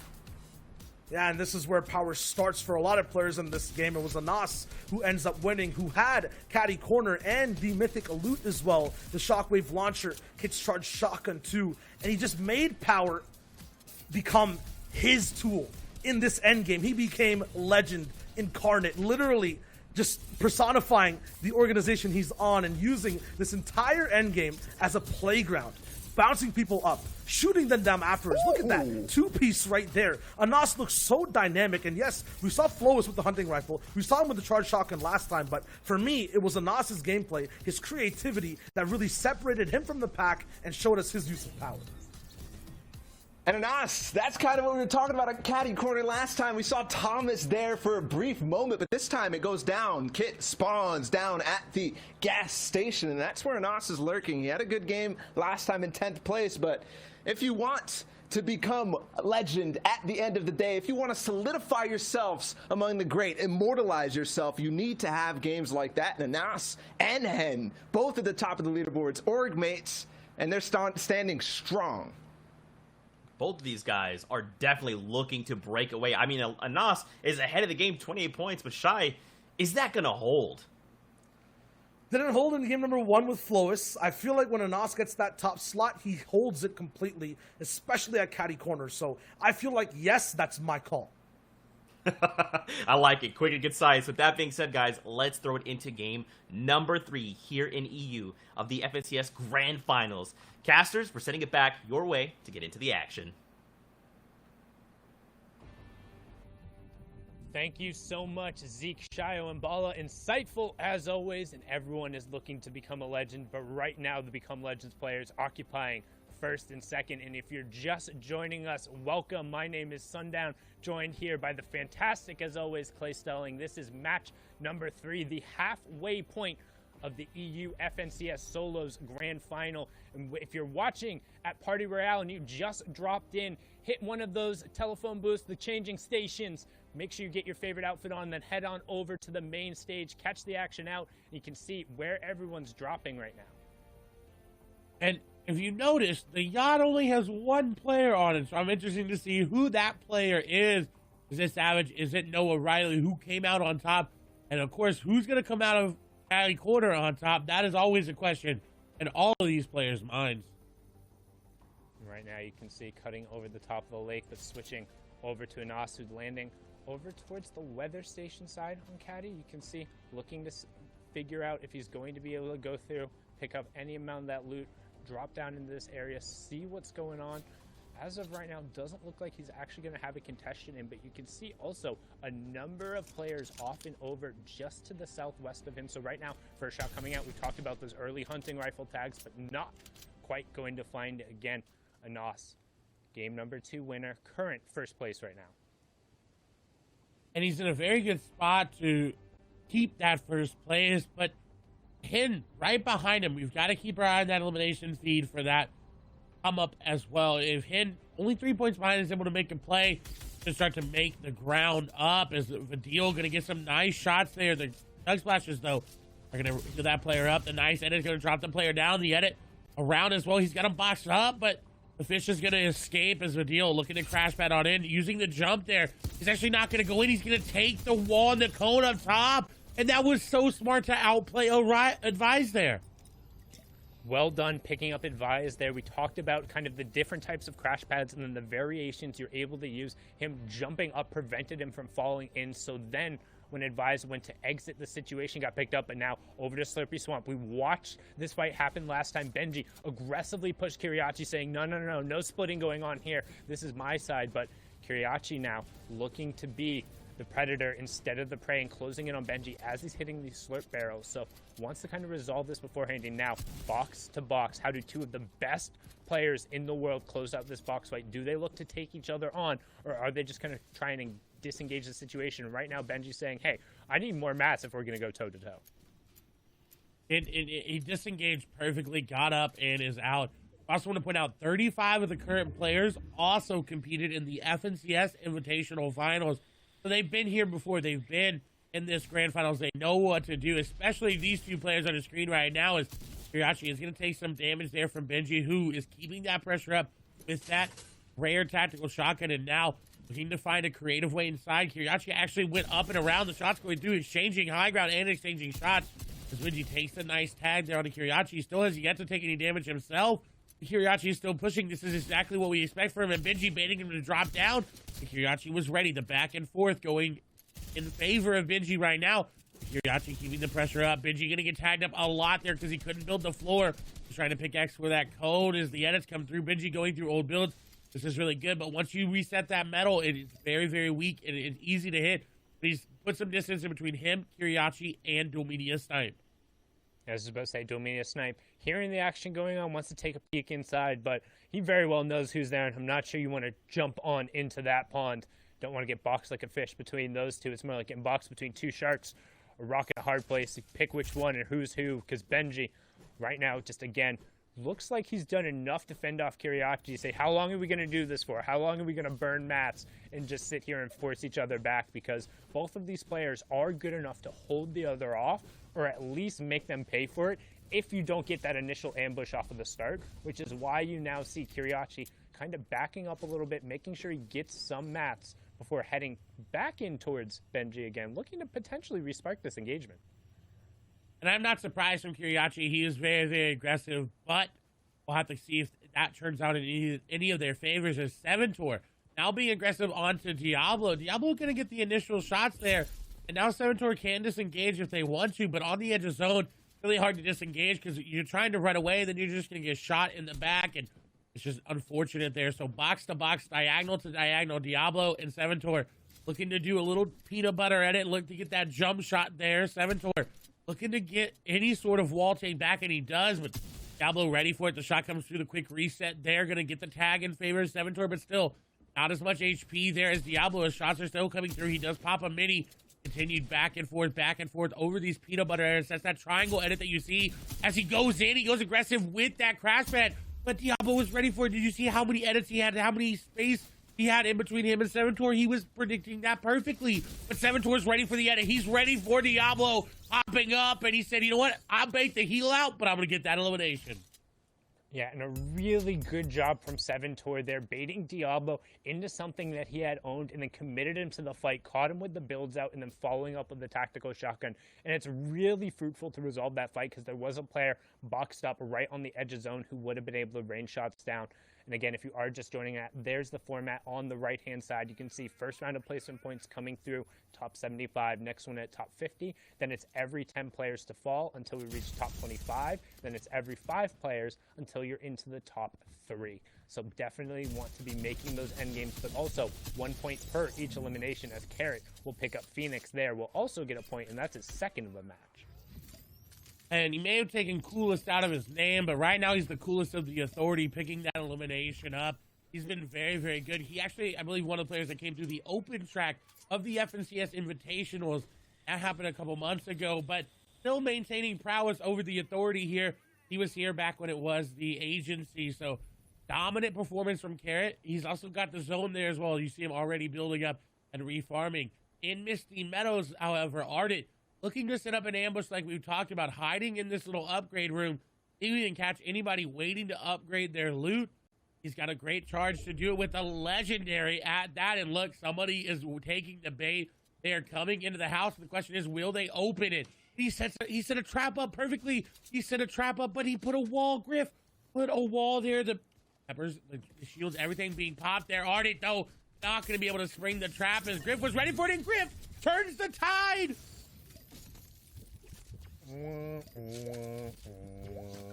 Sometimes you set the trap and the bait, but turns out you are the bait and you don't reel in what you want. That's what we talked about. He was looking for a slurp fish and instead pulled one of the loot sharks there. Griff turning it around after a rough game number 2, getting eliminated pretty much basically off drop. Ardent trying to spring a little bit of an ambush there, but instead going down. So good job on Griff, who we saw also had a very, very, very impressive run in order to make the qualifier here, but now on board with E11's Tayson, a player who we saw be super successful in the heats yesterday. The problem is he hasn't necessarily really converted it today. We've consistently seen him towards the top. He was actually 7th coming in, so not doing too bad today, but probably also a little bit outside in terms of the placement that he would be wanting, averaging a top 27 placement and 5 elims total across the 2 games.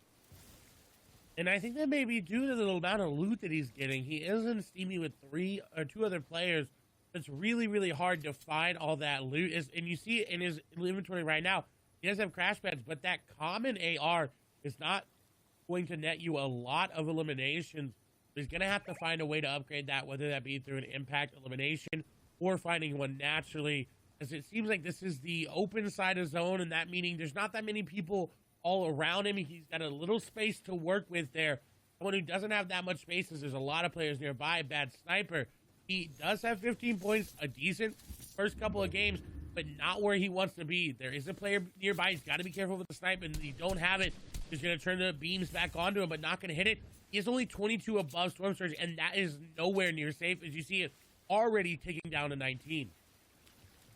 Yeah, and that Storm Surge threshold on the right side of your screen there. The number for zone number 3 is 70, so currently 17 players have to go down. Bad Sniper will be starting to look for tags here, but also doesn't necessarily want to overbuild himself too much because he doesn't have a ton of materials and he is out in the open. So if he has a lot of players who opt to end up spamming towards him, it can be difficult. And he's not in the safe zone yet, and now only 4 above. You talked about how kind of that threshold just keeps on ticking. So he's trying to trade some tags out, get himself above. We have Ovation Arion and Smudge closing in on him, as well as 2 players already in the zone and coming back, and this is going to be key. And he got it! Huge tags and the Elim coming on to Meta Shrimsy. Super unfortunate, using the crash pads desperately trying to get in zone, but even with those tags, only 62 above. And you can tell he's not happy with it. He's already looking to move into zone and set up for another couple tags because he's going to need it. The 62 above just turned to 60 above, and then it's going to turn to 52 above. And you're going to start trickling down that leaderboard as everybody near you looks to get eliminations. But Bad Sniper maybe looking to set up an ambush here onto Kezix. Will be a snipe nearby Skype there, as well as a sniper shot is going to ring there.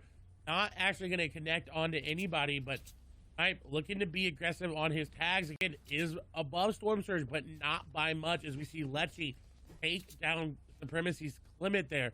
Snipe, though, has a very good position in zone. He can rotate to his right or his northeast there to really make a play on that side of zone. His shots are going to come through. He heard that sniper shot come through, and that player got tagged up by everybody, and Ophacia's Arion is going to fall down.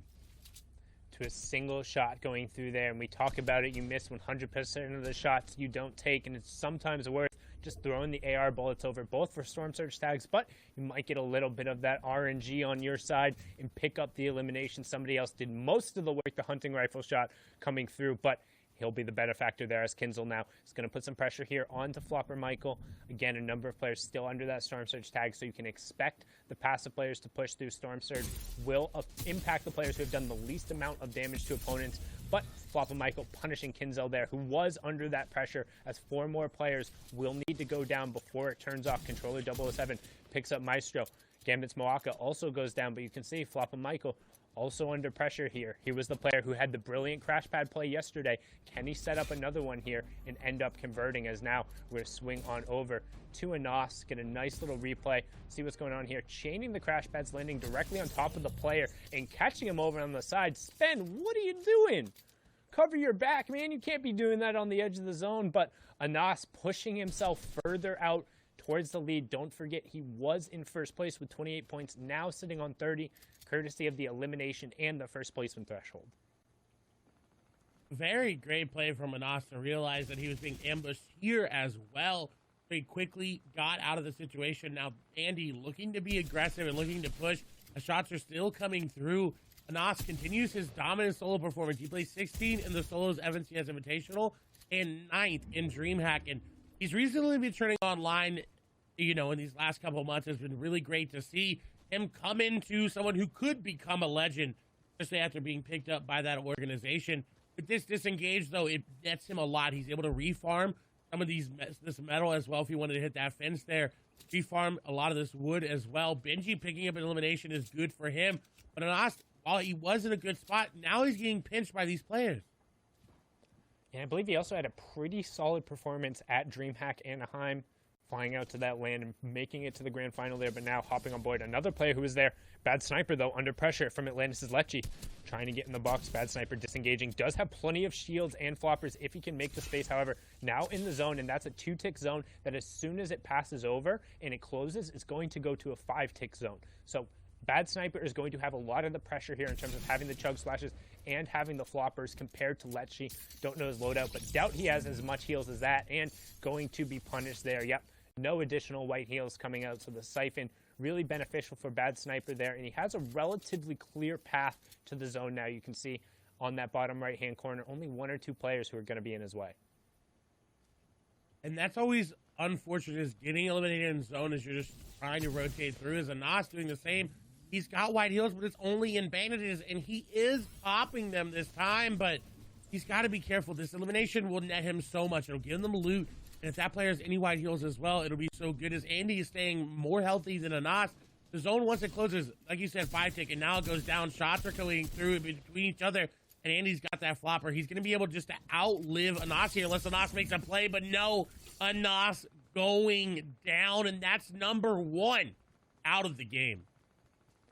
Anas being taken out there, the pressure from the storm, the 5-tick zone. Andy eating all the cabbages, knows exactly where they went, directly into his stomach there. Also has the floppers and the bandages as well. So I'm actually going to argue that he should have used the bandages there and allowed the cabbages to tick himself over the top, but instead going to pop that flopper, going to limit some of his mid-game and later game options there, but opting for safety is now swing on board with reason. Relatively solid performance, was in 9th coming into this game, currently sitting on 18 points, and has a decent loadout for the end game. However, a long rotation he's going to have to make here, Clay. And he has no crash pads and only 1 pepper. He's going to have to get creative with it, whether it be third-partying this site. We did see Scram fall. Rezon just going to hop in, and that's going to be PCH, who is not expecting it. You have to reset those walls. You cannot afford to make those mistakes right now. This is Grand Finals in Europe, the most played in region, arguably the most aggressive and most talented region as well. If you are able to convert on elimination, please do everything possible and make sure you're safe. It's all about covering yourself up afterward and allowing yourself to be in a position to continue on in the game, and Reason is so good at capitalizing on others' mistakes. Now notice, built up on the high ground, use those hard materials to make sure he's established and safe, but for Strokey, trying to encroach a little bit on this real estate, and that's the fights you're going to see. Reason opting to drop down and just return to his safety as everyone else is going to rotate into the zone. This is zone number 4, so priority positioning is going to be towards the outside. We're going to be keeping an eye on who ends up going towards high ground and then who is slaying out on that low ground. Easy able to make it here. Another player able to make it into this end game is going to be Savage.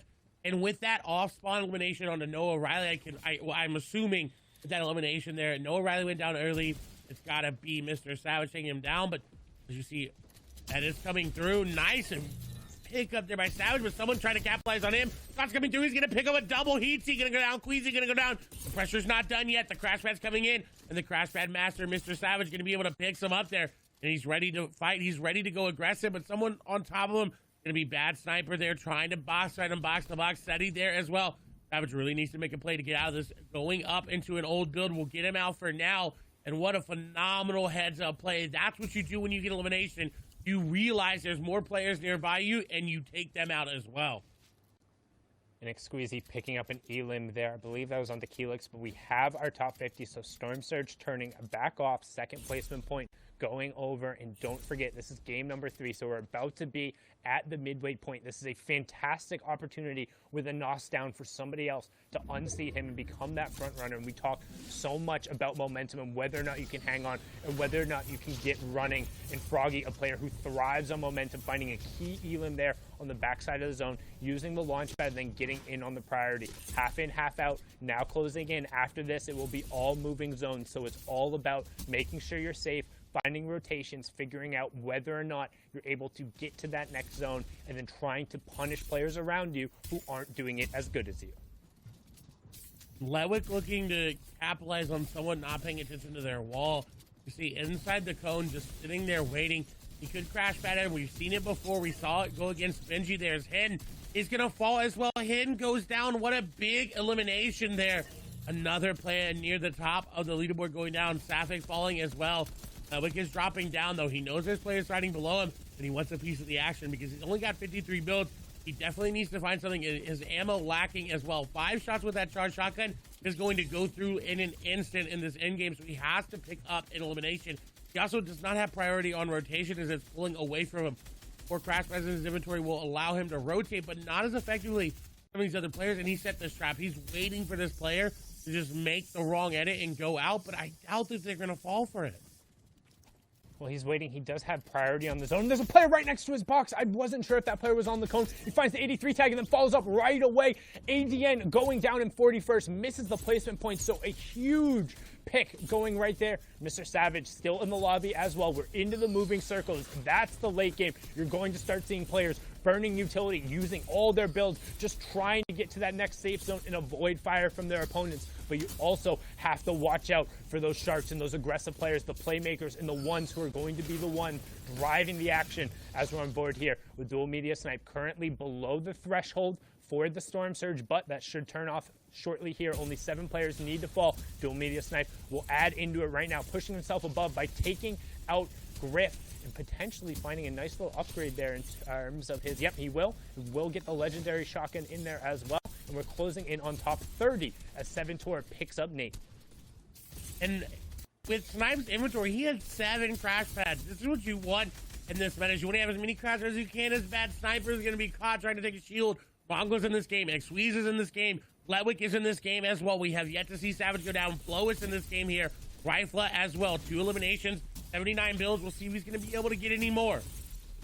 Deceptos is also still up. We saw him there on the wide. That was the player who was in 3rd. He should be able to push up as every 5 players will be a placement point. Reason gets ticked over by Frenzy Fishy. Orange takes out Cartoon. 7-Tor gets Sebi, closing in on top 20. That's another point going over as now Rifla looking to add his name to that list of the Become Legends players pushing their way up the leaderboard. But Deceptos picks up Wanloss and Savage picks up Z Andy. So still a who's who of top players left, but that's everyone in the lobby as Thomas HC gets another one. Mongrel picks up an Elam and Rifla ends Mr. X's run. Skype also getting orange. 2 more players will need to drop before we close in on that top 10 as 7-Tor also gets Mongo. But the question is, who's on the high ground and is there caddy loot? And right as I say that, Thomas HD with that mythic shockwave launcher. Can we make it? 3 out of 3. Rifla though, bottom right hand corner of your screen. Dual Media Snipe, top right hand. 5 Elams for Snipe, 3 for Rifla. Thomas on the high ground and the wide on your left. And Thomas using it so well, but Rifla is doing just as well as he's being aggressive there on to players of leave. That's going to be a squeeze in the box as he is going to get the elimination there. Thomas may have the high ground right now, but Rifla is putting on a show. Snipe as well, 5 eliminations. Ludwig going to get taken down there by Fadil. I'm going to take down another one as they're going up the mountain. He's reloading that shotgun because he's going to need it as Crash Pad's going through. 6 eliminations there for him, 4 for Rifla in the bottom right. Thomas still on the high ground. We're going up a mountain. Keen needs to get up. So does Skype, very low HP. Skype's out of builds as well. He's more likely going to tick over to the zone as well as Keen. Rifla, very, very healthy. Crash pad up for high ground. Thomas HD going to take it for now. Dual media snipe, though, being aggressive. He's going for it. He does not secure it. Thomas HD in zone, not as healthy as dual media snipe now. Rifle with the RPG, trying to throw it down. Shots coming on through. Chaos. Pain gonna go down. Skype gonna be the one to do it, so he stayed on through the mountain. The HP wasn't enough, but Snipe with 6 eliminations, player right on the edge of his box. He's gonna take down Skype, and now Snipe versus Thomas versus Rifla. There's RPG's gonna go through. You may have Kid Shockwave Launcher, but I've got a shotgun for you, says Rifla, as he takes him down. 5 eliminations. Rifla versus dual media snipe on the low ground. RPG, Kid Shockwave Launcher as well. He's got too many things to reload. Will it be enough? Will he be able to do it? Dual media snipe in a bad spot, though. Does he have floppers? Does he have anything to make it work? Does he have any builds? Shots go through. Does that build dropping down? Shockwave's not going to be a factor here. RPG going to be used. Rifle concerned on only using that. And I think this may be the key to picking up the victory royale. A lot of builds remaining here for him. This is the game. Snipe is running out. RPG going down. That should be the shot, and it is. He gets the tag, drops down, comes through, and shotgun for the victory royale. And brilliant decision from Rifla, opting to use the actual rocket launcher instead of that mythic shockwave launcher because the zone pulled back over old builds. He needed to destroy them. If you're covered, you're not going to be able to get through. So rather than wasting the rocket ammo, uses the destructive potential, secures the victory royale, and he says to his org mates, it's not about you right now, it's about me. All sees this opportunity. 3 games down, 3 games left. Zeke, Bala, Shio, please let us know what's going on because this is so tense at the top. This is absurd. It is absolutely tense at the top. I mean, EU is firing on all cylinders today, and it is an all-out battle at the top. We have to take a look at the standings. Now, we know coming into this game, Anas was holding that number 1 spot. But the question becomes, how many points has he racked up in that last game? And does he still hold that number 1 spot? I think it's going to be a dead heat at the top. I mean, it's neck and neck for so many different people because we've seen this kind of bounce all around. Everybody wants to be involved in this race. And Deceptos is the one who's all the way in the lead in first place, 32 points, 9 eliminations, and he's playing so well that he doesn't even need a victory royale. No, he doesn't. Not at all. Flois is up there. He kind of had that first moment, that game 1 win. Anas will clap back. And then Rifla, it's kind of in order there, but all the players who won the games are literally tied up at 30 points. It's all about elims. There's even a further tie for Anas and Rifla. Yeah, things are going so fast, even past that, from 6th to 10th. Rezon is still holding on to his spot. Froggy, who was 2nd, is now in 9th, but Thomas HD, Letwick, these legend status names are just doing everything they can. It is not enough to keep up with the top 5. And Rifla is showing he belongs in that top 10, right? Coming off his first game, an 11th place with his 2 eliminations. Second game, 73rd place, and now the victory out with 6 eliminations. These are the swings we need to see if people want that number 1 spot. And there are swings happening. There might not all be seen because you can see it. Vidil in 19th place. He just had a very significant game. Look at the elims for him. He's actually tied up with those players up at the top of the leaderboards in terms of elims. He just needs to convert on some of these other games to make it really count. Yeah, everyone past the top 10 are still hungry, and if they can't make these end games, just look at the elims for everyone. Carrot, Squeeze, AR Baffo, they're past 5. They're fighting in that mid game, in the early game, doing whatever they can to get points and stay relevant after game 3 in this competition. Guys, we are off to the races. We are halfway through this sprint, and we can see the finish line there. The question is, who will cross first? The blocks are off. The starting blocks are completely off. These guys are off to the races, like you said. And we're kind of trying to see who's going to catch up when we get to the finish line. We're basically halfway there. And at this point, just trying to extend the lead until we get towards those final games and start dashing towards the win. You got to pace yourself, though, right? We've seen it in end games. We've seen it on the leaderboards. These guys who are coming up on top to start with are now not being able to hold on to the first place slot. And it's about first place, Zeke.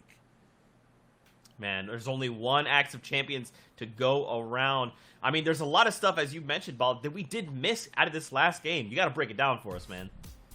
That we do. There are so many things for these guys doing. It's kind of a freestyle on some attempts. Snipe for him. Long range charge shotgun shots on players like Bad Sniper, who started the day off so strong, but Snipe will start to rise. And there's another one. He's just looking through these small peak boxes, just the space in the end game to build up the box and get more of these. Every time you look out, there's so many people fighting to try to stay alive. Yeah, you mentioned Vidil, who was very much alive in that last game, getting a record amount of 5 eliminations so far in his run in these grand finals. After that, still looking for more for everyone who was in this foot race. It was intense. They wanted to have a leg in the competition. And we said it.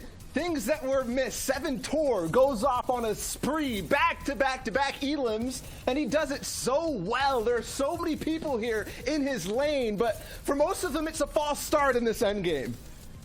Yeah, he was sticking beside that storm so much, looking for shots from box to box, had the AR to clear out walls. After that, got into boxes himself. If he couldn't get things from range, he was right up in your face and got elims on players like Mr. Savage. Moved past that, though, and still played a phenomenal game, ending somewhere near top 15. But there's no signs of anybody lapping anyone else, except for maybe the Become Legends guys. There's so many of these names starting to push up towards the top, and look at that back-to-back. 2 players looking to lobby focus on the same person, and it works out for one, but then the player who he actually had taken a little bit from ends up getting put down. That was Snazy too. Yeah, it was a rough run for Rifle here. Just look at all the things he had to overcome. Box to box while getting third party, still got the elimination down, got to hold down the wall, and the coolest RPG shot after this awesome elimination on the Thomas HD I've ever seen. Clay was saying it was hard to actually get to this reloads down, get these power weapons situated, but he shoots an RPG, catches himself with a waterfall, and then connects with a drop down charge pump. What a play. What a shot at the end. That is ridiculous. We've seen that a number of times from the Caddy launcher players. Kit Shockwave launcher so good, but in that case, he doesn't opt to use it at all, just relies on his pure instincts. Dude, that's all it takes sometimes. Sundown likes to say it best. Some days you just have to make sure you can hit your shots better than someone else. And for Rifle, that's what we're seeing. He's like, hey, big time to make the moves. It's happening now. Now, guys, as the competition does heat up, we need to cool down. We have 3 games left before we make an FNCS champion. But with that being said, we're going to step away. When we return, we'll have the conclusion from Europe. See you guys in 5.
Hello and welcome back to continued coverage of the FNCS Grand Finals. I'm your host, Zeke. Joining us here on the desk as analysts, we got Shy Waiter and we got Ball at TW. Gentlemen, we are halfway through the leg of this race. And these last 3 games are going to dictate who walks away as an FNCS champion. We're just going to get back into it because we have games on deck, so we're sending it back over to our casters, Sundown and Clay Sailing, to get us into the action. Take it away, boys. Thank you so much, Zeke, Shio, and Bala, and welcome back, everyone. This is game number 4 of the EU FNCS Finals. 3 games have been down, and we're also jumping a little bit into this one so we can stay up to date. Clay, what do you think of the action so far? It has been tense, and it is going to be a nail-biter coming into this game. As we saw, the top is only separated by a few points, and there was a 3-way tie there. The third, of course, it all breaks down based on tiebreakers, but our Victory Royale winners are in 2nd, 3rd, and 4th. As Deceptos is in 1st with no Victory Royales. We're hopping on board here first, though, with Thomas HD. He was able to get Shockwave Launcher and that Mythic Charge Shotgun in the inventory. Will he go aggressive in the mid-game, though, however, is the question. And that's what he's looking for right now. We talked about just how valuable that mythic loot is coming out of Caddy. He also has all of the excess shields and the guaranteed launch pad that comes from the vault, but you still have to execute on the rotation because while it is super valuable, everyone and their mother and their grandmother and probably their 3rd and 2nd cousins and that one person you talked to in 3rd grade the one time as you were at the water fountain, they all want this mythic loot. It is so strong, particularly in solos when it comes to maintaining high ground control in the end game, which allows you to convert at a much higher percentage at actually closing out the game. And Thomas is no stranger to doing that. We've seen him do it before many times, but today, winless on the day. There's still 3 more games for him to get this win, but getting tagged up in this early portion of the game is hard for you and for your loot because you have to invest time, you have to invest mats and those shields to use it there. As we see Kiriachi going to fall there in the feed. Thomas has to be careful about going for shots like that. Standing still is never okay in Fortnite because it will always get you tagged up. He was luckily able to avoid it. And Thomas HD knows all about that, known for being one of the best and most accurate players in Europe, particularly with those hunting rifles and sniper rifles, and able to punish the players looking to throw those shots in there and to rack up damage for Storm Surge. That's what we talk about when it's all about the tags going through there. But now we're going to take a look at a quick little replay here there as Flois will be able to pick up an Elam as he's going through here, but then I believe he fell right after that. And landing in a different spot than he was normally, as he does end up falling to SD. He, in the gas station, has been changing up loot spots every single game today, and it doesn't seem to be working out after his great performance in that first game. And Wolfie is actually also going down to himself there, which to me indicates he probably might have tried to RPG too close there.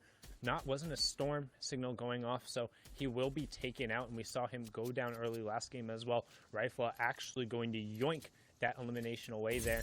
As you can see, Thomas trying to close in, get as much pressure here. Rifle did close out that last game, so getting another elimination there. Really good job on Thomas, using that shockwave horizontally, closing the distance onto passive and give him a little donkey laughing and take the L. If you're in Party Royale Island right now, you got that combo? Can you hit that combo real quick? Give him the donkey laugh into the L with a quick little dab and then back into the L.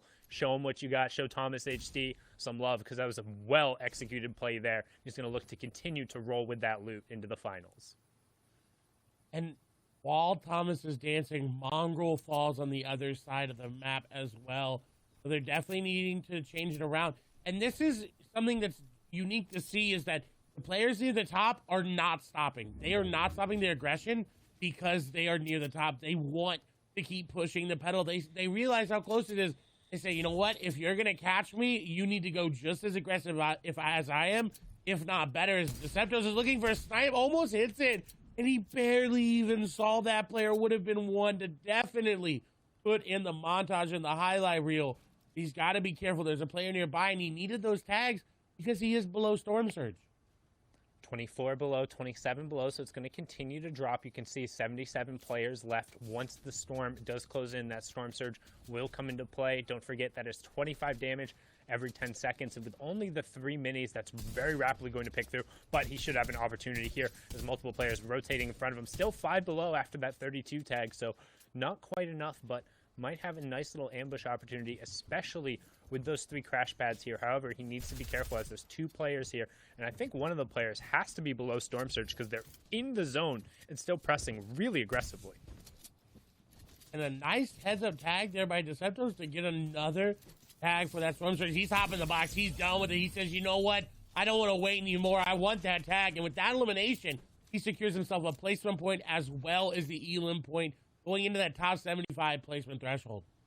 Yeah, and a good job. So huge impact elimination there. We talk about tags, which is when you're just trying to land shots for some damage, not necessarily looking to convert, but a massive conversion, which ends up being 2 points because the placement swing puts him well above the Storm Surge threshold. So their number 1 place, not going to be threatened by that, going to get a relatively easy transition into the mid game after getting the resources from that elimination. But now on board with Bafo here, slightly off of the top 15 pace in terms of 20 points, but more than capable of picking himself back up, and he is well above that Storm Surge threshold now. And oh my lord, the legendary pistol going to work. Ovations Arion going down there, and we've talked about just how strong that weapon can be and why these competitive and top players are opting to pick it up. It's because in the most recent season, all of those assault rifles have had their headshot multipliers change to be 1.5. The pistols, on the other hand, still have a 2.0 headshot multiplier, which means due to the higher rate of fire,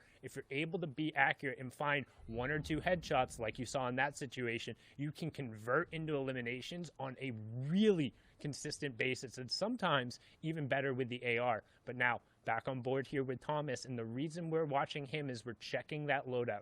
He's the one with Kit's mythic loot, has the launch pad, and we've seen just how destructive it can be in all of these late game scenarios. And Thomas has been mastering it so far, but he does get tagged up again. This is not good for Thomas. He's got the shockwave launcher. He's got a lot of builds, but he's running out of heals as he's going to get a nice beam, and we'll see him shockwave here momentarily. No, decides not to. As Carrot seems like he ran out of mats or was just in a bad situation, and Thomas capitalized yet again. And we've seen this in the first game. We saw him get mid-game elims. But this is the first time he's been able to actually get an elim and get the loot that comes with it. So that's going to be really good and really scary for these competitors. Because if he's able to pick up any minis or floppers there, he's in a good spot. Someone, however, not in a good spot is Ardent, as Hin takes him down very, very low. Ardent's going to have to make a play, but there's no play to be made there from him. Yeah, and the storm was on his back, forcing him to rotate through. Hen also good job dropping down, picking up whatever he could get there, because you notice not a ton of materials coming over just below the elimination counter to the right of his name. You can see the total number of builds he has available as it does start ticking down. So only about a third of the maximum available, because when you're in the competitive mode, there is a mat cap. It's not 999 metal, 999 wood, 999 brick. No, you can only carry 500 of each, which ends up equating to 150 total builds. Is now we're going to switch on over to an initial replay here of Hen putting pressure down towards the fight and getting kind of this first damage onto Ardent, and it's just like a really good job making sure he's closing this out. And you can see, because the storm is pressing up on the back and Ardent doesn't have the supplies or anything to really get past Hen, he's just forced to go, and Hen faking that he had rotated and then turning around, a really good job picking up that elimination. As now we're going to hop back on board with our current leader, Gamers Origin Deceptos. And we're to Holly Hedges. That's really good for players like Rezon, who have not had to move this entire game as it's coming to a close here. He's got a good position in zone as well, as we see a lot of players go down. Storm Surge will be a factor in this next zone as it starts to close. We only need 10 players, however. A little bit less of the players alive, as this was a harder rotate for some players to make. Deceptos, however, is in first, is not slowing down at any moment in time. Constantly looking for tags, constantly looking for picks, constantly looking for anything he can to continue to spread his lead even more, because he was only in the lead before this by 2 points. now will definitely be in the lead by at least 3 with that elimination, but that's not going to be enough for him. He wants to be 10, 15 points, however many more he can increase. That's what he wants to be, and he's actually following the path of Rezon right now. And trying to do his best to play Fortnite as a platformer, just hitting all those crash pads, but unfortunately missing the second one, and he could end up paying for it as the spray comes through, and now he's going to be forced to burn some of the shields there, make sure he gets himself back up. You do see Rifla moving past him there. That was the match number 3 winner, trying to continue his momentum and rolling forward as now back on board here with Deceptos. Burned 2 of his minis and one of the big pots, also down to just 62 builds and 2 crash pads from a player right next to him, not owning the wall, and he follows up 1, 2, 3 shots, but then he needs to back off right away because he picked up racks, but then another player was squeezing in towards the end, and this is that 4th circle kind of crunch we talk about where everyone's piling in, establishing their box on the edge of the zone, trying to pull the half in, half out, but not get eliminated and not end up being the focus of other players. That's why you see kind of these different apartment buildings kind of being segmented off towards the side, as now we swing on over to Tayson, who also has Snazy right by him, but Tayson currently throwing some great shots and in an awesome gatekeeping position. And in a very good spot because there's no one really looking at him in that area. Now, if Zone does not pull where he wants it to, he will be in an awkward spot, but you see a shark coming through the background, hitting some players, somebody else down below just trying to stave off the pressure, the lobby spray coming through, and that's what happens when you be a little bit of a loot goblin. Is Milan gonna go down, but he's not looking to get another elimination there, so someone else trying to rotate out as well. A lot of shots going down, everybody firing. He finds the man's literal foot there as he's getting the shot down to him, but I think that elimination is going to go over to Vidil, so Tayson not able to capitalize on the second elimination, but at least able to pick up 1. And you can see the thought process behind Vidil right there, trying to get around, or Vidil picking up Pinky there, trying to get around and rotate the side using kind of the water and the path that was there. But both the Sharks and the lobby focus and the fact that the players had already established themselves in the zone meant the late rotate wasn't going to pay off. As now, look at the players who are all stacked on top of each other here. We're going to hop on board with Letwick, who's going to pick up Floppa Michael. We are inside the top 50, so second placement point has gone over. Now back on board with Letwick again, trying to push through and find a second Elam. It's Rifla who's going to get down. That was the match number 3 winner, so still plenty of the top players left in this one. But they could go down if Letwick's continuing to push this advantage, but he doesn't have HP in his inventory. He's got the floppers, but no extra minis. This is not what he wanted from that loot. He was hoping for big shield, chug splashes, any more minis there, but not able to get it. Maybe wonder if Rifle was able to steal some of those away as he decides to disengage and actually ends up landing near Slick there. The Strokey down there as well. Slender, Vidil, Queasy, Tayson down there as you see them panning through. Rifle, though, in a very good spot to look at anybody crash padding into zone of shots. Continuing to hit here for him is just tracking beautifully through the air. Milan will fall. They're running out of AR ammo, though, so this is concerning. He's not able to pick up any of these eliminations. It's not really worth it. Yeah, he's desperately looking for the siphon because he doesn't have a big pot to take himself over. This is the half in, half out zone, so he's just trying to keep the players from rotating in. But as you see in the bottom right-hand corner, pretty much everyone has already made it right to the edge of the circle. So once we move into zone number 6, aka the moving zones and the late game, it's all going to be about the rotation priority. This is the late game, match number 4. All of the top players are still in it, so keep an eye on that top left corner and who's taking down who, as all of them are capable of winning this game and closing out the victory route. 40 players remaining. The zone's going to close here, and we'll have the first reveal of the moving zones. You can see Rifla, Deceptos, Seventor, Steelix, Bion God, all the players directly on top of each other. Floki, Thomas HD, Vato, so many players stacked right towards this edge, and nobody has priority on the zone.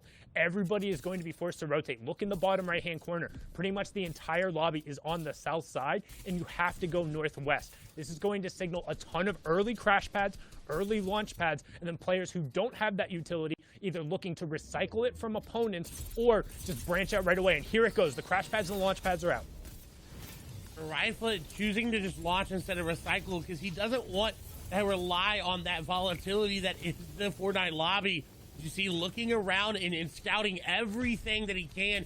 He wants as much information as he can. SMG is out. We haven't seen any SMG plays here in competitive Fortnite because not a lot of players are prioritizing it. As an RPG is going to come through. Rifle going to take a lot of damage, and I don't know if he's going to be able to get out of this one. 29 HP. He does have mini shields in his inventory, and you see he did get out, and he is going on the aggression. He has to go forward, and he needs to realize that he's got to be careful. But he also needs this. He desperately needs to get elimination, challenging high ground there, and now dropping down. And MCES X Squeezy has just picked up a huge elimination. Deceptives going down. Anas also going down. X Squeezy got picked up right before that, but the two top players are now out. This is Rifle's opportunity to stamp it. Hen is out as well. That's another player who is top 6 going into it. All of the legends are dropping, and Rifle is saying, it's my opportunity to shine. He won match number 3. Can he turn it around? He picks up Slicks as well, saying, I'm the best of us right now. I will prove it. 39 points. Top 25 going through another placement threshold, but can he execute from the low ground, now hopping up into the mid ground as we get a look at the wide and everyone else rotating through, but back on board with Rifle. Already 4 eliminations and pushing for that next placement threshold at top 20 as Janice picks up Thomas. Shrimsy also going down, another point ticking over, and that's around 40 for Rifle. This is really good to see, but he's got to keep going. He can't get stuck in the zone like this. That's exactly what's happening. He's being held out. Shots come through. Not able to connect on him, and he's going to take over the zone. 41 points is what he's finished on for this game. So anybody over 41 or close is going to look to challenge. Janus on the high ground. Look in the mid ground. Tace on there as well. Smudge and Snazy. Vadil, PCH, and Scrib there. That's your top, 11, 10 players there. As Janus is looking just to spray everybody. PCH rotating through that second high position, looking to get anything going there as Interact is hiding behind Letwick there. We get a lot of wides coming through as Janice is trying to pressure down there. I believe with that pistol there, or maybe an AR, doesn't really have much to work with, it seems like, because his HP has not increased. His Tayson going to get tagged on up. Smudge and PCH added. Scrib trying to make their rotation through. Slender on the low ground as well as Stacey. PCH is unfortunately going to fall. Interact going to be there as well. Vadil right now on your screen. 3 eliminations, looking to make it more. 9 total players remaining. Got Crashman, got Floppers. Scrib is going to fall there.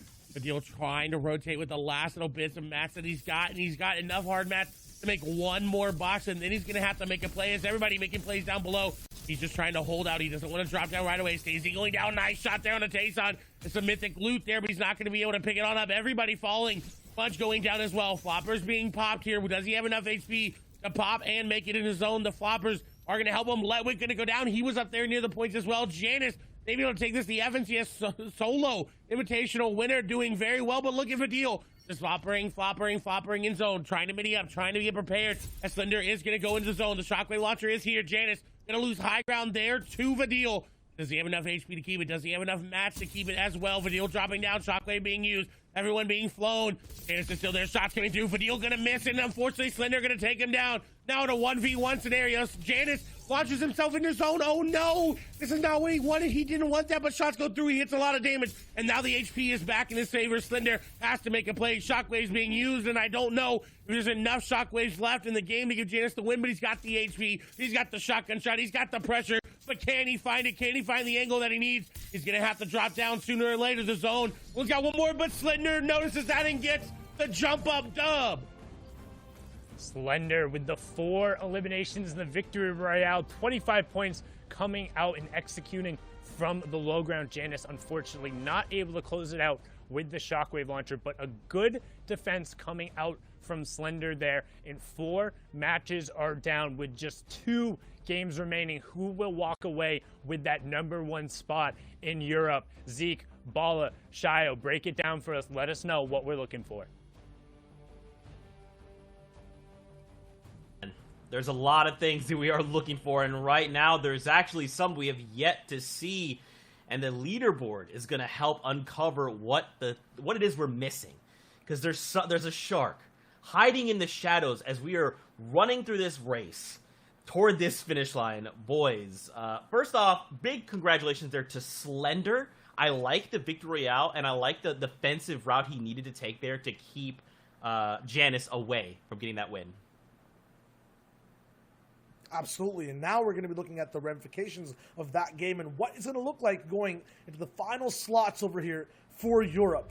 For the standings, in first place, is it someone new? What's it going to be? No, Rifla is still holding on to that top spot. 41 points in total, now almost leading the pack, right behind Vidil in eliminations, has that win in case of the tiebreaker, but he is dominating game after game, so consistent. The two players I want to highlight, because what we're talking about consistency, these guys are converting the most. Rifle has actually had a second or third zone fall, which actually pushes his average placement way out. And if that happens again, that is dangerous. Whereas Desitos and Letwick, they've only had one game where they've fallen out of the 4 in around the top 40 area, which is actually converting on a little bit of elims, but otherwise, too, they're pushing deep into the top 10 on every game that they make it into that end game. So that is very, very crucial looking forward. I think it's going to be a duel between Desitos and Letwick. I mean, they are pulling away from the pack. Look at the top 3 down to top 10. You're looking at an 11-point differential. And don't forget, Flois was the first winner on the day. He got the first Victory Royale. But we see this a lot, right? Whoever starts strong, they tend to fizzle. Still, though, like everyone always has this expectation that it's possible for these players in 20th place, in 30th place to bounce back up. I would usually agree, but after watching EU today, it is the same players we're seeing alive in Endgame. When we say these guys just need 7 or 11 points, that means getting to the top 10. And for a lot of these guys like Steelix, Snazy, yes, they're playing well, but are they there consistently? That is the big question. Yeah, that it will be. Bad Sniper, 21st right now. Mongrel also middling around 22nd. That's not where these guys want to be going into the final 2 games, but there's still a chance. We all know when it comes to 6-game grand finals that the final 2 games mean so much. No matter what, these guys want to get better than anyone else around them, want to place higher. So all the way till the final game, the competition will stay hot. We got to think, man. 2 games left. It's wild to think we've been doing this for like 3 weeks now, and now we get to look at the conclusion, see who will hold the Axe of Champions high, and after 2 games, we'll have a new FNCS champion. Now, guys, we were kind of talking about players, the shark in the water, and it's none other than Deceptos, who is finding himself in that 2nd place. We haven't seen him much on broadcast, so what has this guy been doing? Yeah, I mean, I thought it was going to be a group effort here, but 100% we'll break it down in just a sec. Deceptos has basically been going, as you said, Zeke, through those shadows, right? He's been playing around other players and how, kind of pop-offy they've been. They're kind of showing overall exactly what they can do and break down in front of everyone else. And while they're taking the spotlight, that's the word I was looking for, Deceptos is operating in that background. He's getting everything these players are not looking at or seeing. Yeah, there's so much to actually consider when getting into Deceptos' game plan because, like I said, he's converting on these end games. I want to find out how. I want to find out where this man is dropping and how he's actually transitioning into the end game because, like I said, it's so important, but these are some of the things we miss. Him in top 10 right here, 2 eliminations, and he still makes a couple counts. While some at the top, like Rifle, might be having a little bit more impact in terms of elimination, he's making it count for placements. And this is exactly how he gets his game started. Let's actually break down what he does every single game, specifically that last one too. Landing somewhere near Lazy Lake, actually taking a back alley loop path all the way across the map, picking up so many houses that people will get to later on faster than them, and then getting into these positions, these boxes fast, where he has control and can drop down these shotgun shots in really crazy angles. And this game right here was actually Deceptos' first game where he ended up falling after that top 50 mark, so he got the 2 placement points. But what he did do is actually fight a little earlier, grab that elim on Bad Sniper, and then has the awareness to recognize that Rax is in the box next to him. He'll convert, but after those 2 fights, that's when it gets to be a little risky for Letwick. It was last game that was an issue for him. This time, he's still going in, and he'll take down so many important ones. That was a Nas, and you know how high he was on the leaderboard. And these guys are in the game every single time. They're taking out these big names. We alluded to these 20th place players possibly rising to the top. They have to overcome these 2 monstrous barriers.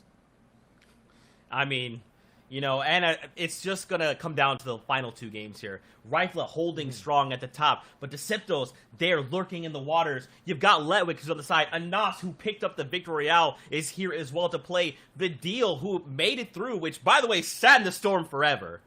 Was eating floppers, and then is like, oh, I have to get to the storm? I got crash pads, baby, it's good. So many names are in this race right now. Yeah, but for me, I'm going to pick Deceptos to make it through in these last 2 games. He has been playing out of his mind, and before that game where he fell after 50th place, for him it was an average placement of 9.67. So I'm going with the Frenchman. Allez les bleus, let's go. Okay, I'm going to pick a Rifle to stay up top. I feel like being in first is a big deal, and he can hold on and stop these 2 men, no matter where they're from taking that top spot. All right, I'm going to the Deal because he has style points and I like style. Guys, with that being said, we're getting ready to head into the next game, game number 5 here in EU. Sundown Clay, let's throw it your way.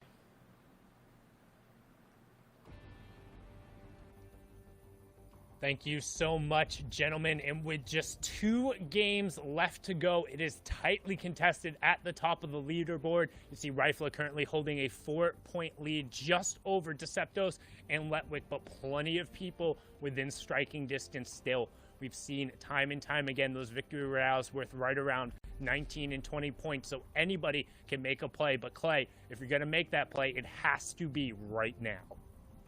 You cannot wait any longer. This is it. These are the final moments. There is one more game, but there's not enough points on the lobby for you to make that play if you wait till the final moment. So you need at least 2 games to write the miracle run, the miracle story that we've seen a lot of players do. Will Rifle be able to make that happen? Noah Riley trying to make his run up the top of the leaderboard as well. Rifle, though, is relatively uncontested other than he's got 2 people there, but with the way Frenzy's built, you can be contested and never see your opponent. Yeah, there's so many opportunities for you to break sight lines, get through. You can also see Llama tagged up. Llama 210 over there. Chat calling it out. Everyone, there's plenty of opportunities to get through. And Rifle is going to be super thankful for that. The Llama coming through is such a big influx of not only materials, but key end game items that really enable you to go through, especially getting that launch pad. But now you can see engagement going on over here with Supremacy's Floki and Flecken. Who will be the better F as they fight it out here? The question will be resolved quickly as the crash pad ends up coming through. Floki putting the pressure down on the Flecken, but nobody necessarily able to connect shots. And as I say that, Floki hits 2 back-to-back. He says, thanks for the loot. I'll take that epic tactical shotgun and everything else that comes with it. The crash pads, the shields, all the metal over here on the side, and he's going to be very happy about that. And the guaranteed launch pad that comes out of the rig's vault area. That is a very, very big pickup for Floki. And again, in that range where they could make something happen. Now we do have a replay here of what happened at Caddy Corner with Thomas HD. Running away is going to get tagged up out. I actually had 1 build left, but you can't build right there. And unfortunately falling early. Vestakira taking down what was the 7th ranked player there. So what you care about right now as a viewer, we're keeping an eye on that top left-hand corner. Who in the top 10 is falling and who can remain and keep picking up points, because that's going to set up the story for what the final game is and who's going to have an opportunity. But right now, Bad Sniper needs to be careful. First AR shots come out right away from the Bush Wookiee, trying to set up an ambush, and Bad Sniper going to cover himself up and immediately start burning through that utility because he doesn't want to get pressured down. He's got to be careful. There's players nearby as well. He's got to get out. And this is Kiriachi. This is kind of what we expect from him at this point, just going aggressive and going into boxes where he definitely doesn't have the advantage, but his aim is going to be the advantage there for him. He does hit the floor there, but not able to keep tracking Bad Sniper there. The third party comes in, but he's not phased. Shot comes through, and he does end up hitting it. The crash pad going to be used. That player going to get in the box. They're going aggressive. Bad Sniper, though, is actually going to pick it up, but what a turnaround! Great job from Bad Sniper executing and finishing that one out under pressure. He needed that to stay in the running and to stay in contention just outside the top 15 right before that, but hopefully going to be able to potentially make a push. But still a tough day for Kiriachi, somebody who is either really hot or really cold, and right now sitting at only 7 points after 5 matches. Well, he's looking ice cold. In contrast, however, someone who's ice hot, rather, not ice hot. That doesn't really work there. But Decepto's on fire right now. 37 points. Is in second place, however. His lead did get snatched away from him there. But he does have the tools to do it. He's got a shotgun AR, he's got rotation, and he's got the heals. Question is, this zone, how is he going to play it? Already choosing to base up in a really good spot as well. Does not have a lot of metal, but can extend out to that bridge if he wants to. And this is what happens in these last couple games. If you're near the top, you base up very, very early because you don't want your game being affected by any little thing. That's the goal, is just to make it into that mid-game, transition yourself, avoid those early games. And if you are just joining us, whether it's on Twitch, Twitter, watch.fortnite.com, YouTube, or in Party Royale, welcome. This is game number 4 of the EU FNCS Solos Finals after 2 weeks of competition and then heats. This is the top 100 players battling it out, and they have 2 matches left to stake their claim as the best player in Europe, walk away with that top prize pool and also the Axe of Champions. And right now, Gamers Origin Deceptos is in second place, just behind Rifla, who we saw take away match number 3 and have a solid performance in match number 4. But right now, he needs to be careful because we've seen what Flois is capable of, and he's right nearby him. And Deceptos is looking for that elimination and the tags, because he hasn't, it seems like, hasn't gotten any tags yet based on where he is in the zone. And definitely will need them with Storm Surge. We won't see it as much in these later games as you saw Kiriachi getting more aggressive, turning more to that Kiriachi from old that we've seen time and time and again. And other players are going to start to do that as well. They need that pop-off game. They need that game to really set them apart. That's what they're doing. But we've got another replay here from Ledwig's perspective, as he's on the back foot running away from a henchman, as well as another player there is going to look to try to take down Jules. And unfortunately, you can't take down Jules when there's a carrot lurking nearby. The coordinated spray there between the henchman and carrot will take down Letwick. He was third place going into this, so still plenty of room for others to move up the leaderboard. But hopping on over with Hen, who was 6th coming into this match, trying to keep an eye on who's on the top of the leaderboard. What are they doing to set themselves up? Because again, this is the second to last match, so if you're going to get going, you have to move now. And with top 75 ticking over, that's 1 point for everyone left in the lobby. You get a placement point for outlasting the first 25 players, then you get a placement point for outlasting the next 25 players, so that's top 50, and then after every top 10 until you get to the top 25, and then it's every 5 players until you're into the top 3. So right now, Hen just trying to settle himself up, make sure he has plenty of materials. He's in a good spot to rotate after this, but he is very far south on the zone. So if zone number 2 does pull northward, it can be a little difficult. However, he's looking to just potentially find tags on rotating players, and he's going to find one there. And he needs this because he came into the game down, I believe my math's correct, 7 points there. That's a lot of points, especially with the low amount of eliminations that we've seen Hen get. Not really one to be up there in the average elimination category, but he's got it. We got number 3 went down, number 7 went down. And in 6th place coming into this game, has got an opportunity to really solidify himself. I know a lot of people who saw that performance in the qualifier where he ended up getting 2nd place and were like, oh, that's not the Hen that I know, but an ambush being set up shows that Hen has got the ability to do it, and you can't build a wall there. He's got to be careful. Snipe, unfortunately, forgot about that, and Hen took advantage. The quick reaction time for Hen going to set him apart. Another elimination, closing the gap. But the point I was trying to make is that Hen is here. He is turning online. This is where he can make his name become a legend.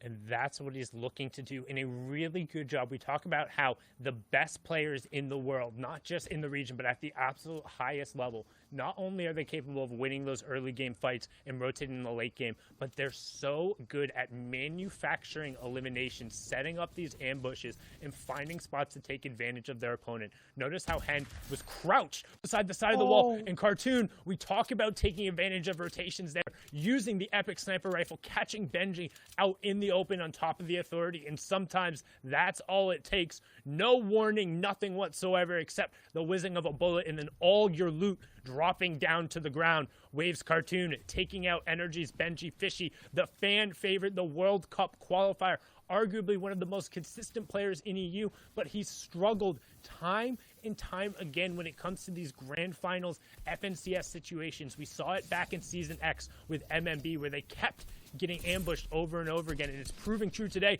But right now, our #1 player, Rifla, under all the pressure in the world and only those 2 minutes to get himself back up, and Scram is not letting him heal up at all, not relenting, trying to pressure down and give everyone else a chance to catch up. Rifla's got to make a play here. Scram is 200 HP as Rifla can crash pad it in. The box goes through. He's not going to be able to crash pad out, and #1 is out of the game. That's really good for Deceptos, who currently in 2nd place right now.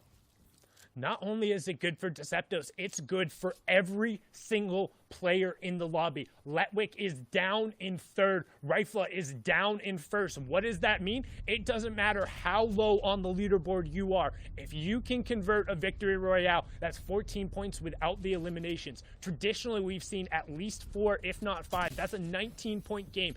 Any player who walks away with a victory here could rocket themselves up the leaderboard, and Tayson's trying to do it, and he does it to Janice himself over in the Steamy Stack side. The duo and trio partners, they played together time and time again, but there is no love lost in solos. It doesn't matter who you're fighting against. At the end of the day, with 2 matches left, when your back is against the wall and that Axe of Champions is on the line, when you've seen the #1 player go down, you're taking every fight at 100%, and Tayson cleans up the FNCS Invitational winner. No problem there. A beautiful display of skill there from Tayson. Says, you know what? All is fair in love is war. I'm taking you down. I'm getting it.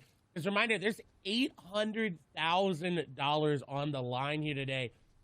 One elimination could separate you from a certain placement threshold on that overall leaderboard, and that could be the difference between some big amounts of money. And so no one wants to go out just sitting there not taking engagement or having to think about, oh, that one elimination would have put me there. Deceptos, however, in 2nd place right now, but 1st place, 3rd place, 7th place are all out of the game. Anas still in the game from what we know, Vadil still in the game from what we know, and Hen still in the game from what we know. There's still a chance for him to be challenged, but this is great for Deceptos, because if he can just make it to a top 5, he's already going to eclipse the points that Rifla had. So any eliminations and any placement past that will be so good for him. And you can see what Deceptos is doing right now is he's hanging out inside of his box, and then he's editing the cone in the top. What that allows you to do, as opposed to other structures, you can see out the top of that cone. You can kind of scout out the information around you. He's trying to figure out where the priority is, and once the zone does reveal, he's going to move a little bit more inland from that outside. He knows he doesn't want to be right on the edge, but he also doesn't want to move too far center, as he wants to set himself up for that 4th and 5th zone positioning. As now we're going to swing on over the farm. And a number of players here, Lecce, Ardit, Mongrel, and Noah Riley, all posted up right on top of this barn, and also right on the edge of that next safe zone. He's got a shockwave launcher that has been doing very well. I think 3 out of the 4 games the player has won with actually using it. That last game we saw it actually get defeated there. The question is, will Noah be able to reign supreme with it? With only 27 builds, I don't think he's going to be able to do it. He's got to get this elimination down below. Dropping through the rafters, though, will give him an opportunity to get a shot, but it misses. That's a 3rd party coming through. Noah Riley suddenly finds himself in a situation he does not want to be in, and the quick edits out will return him to the high ground, but there's not much to work with here. He's already farmed it all out.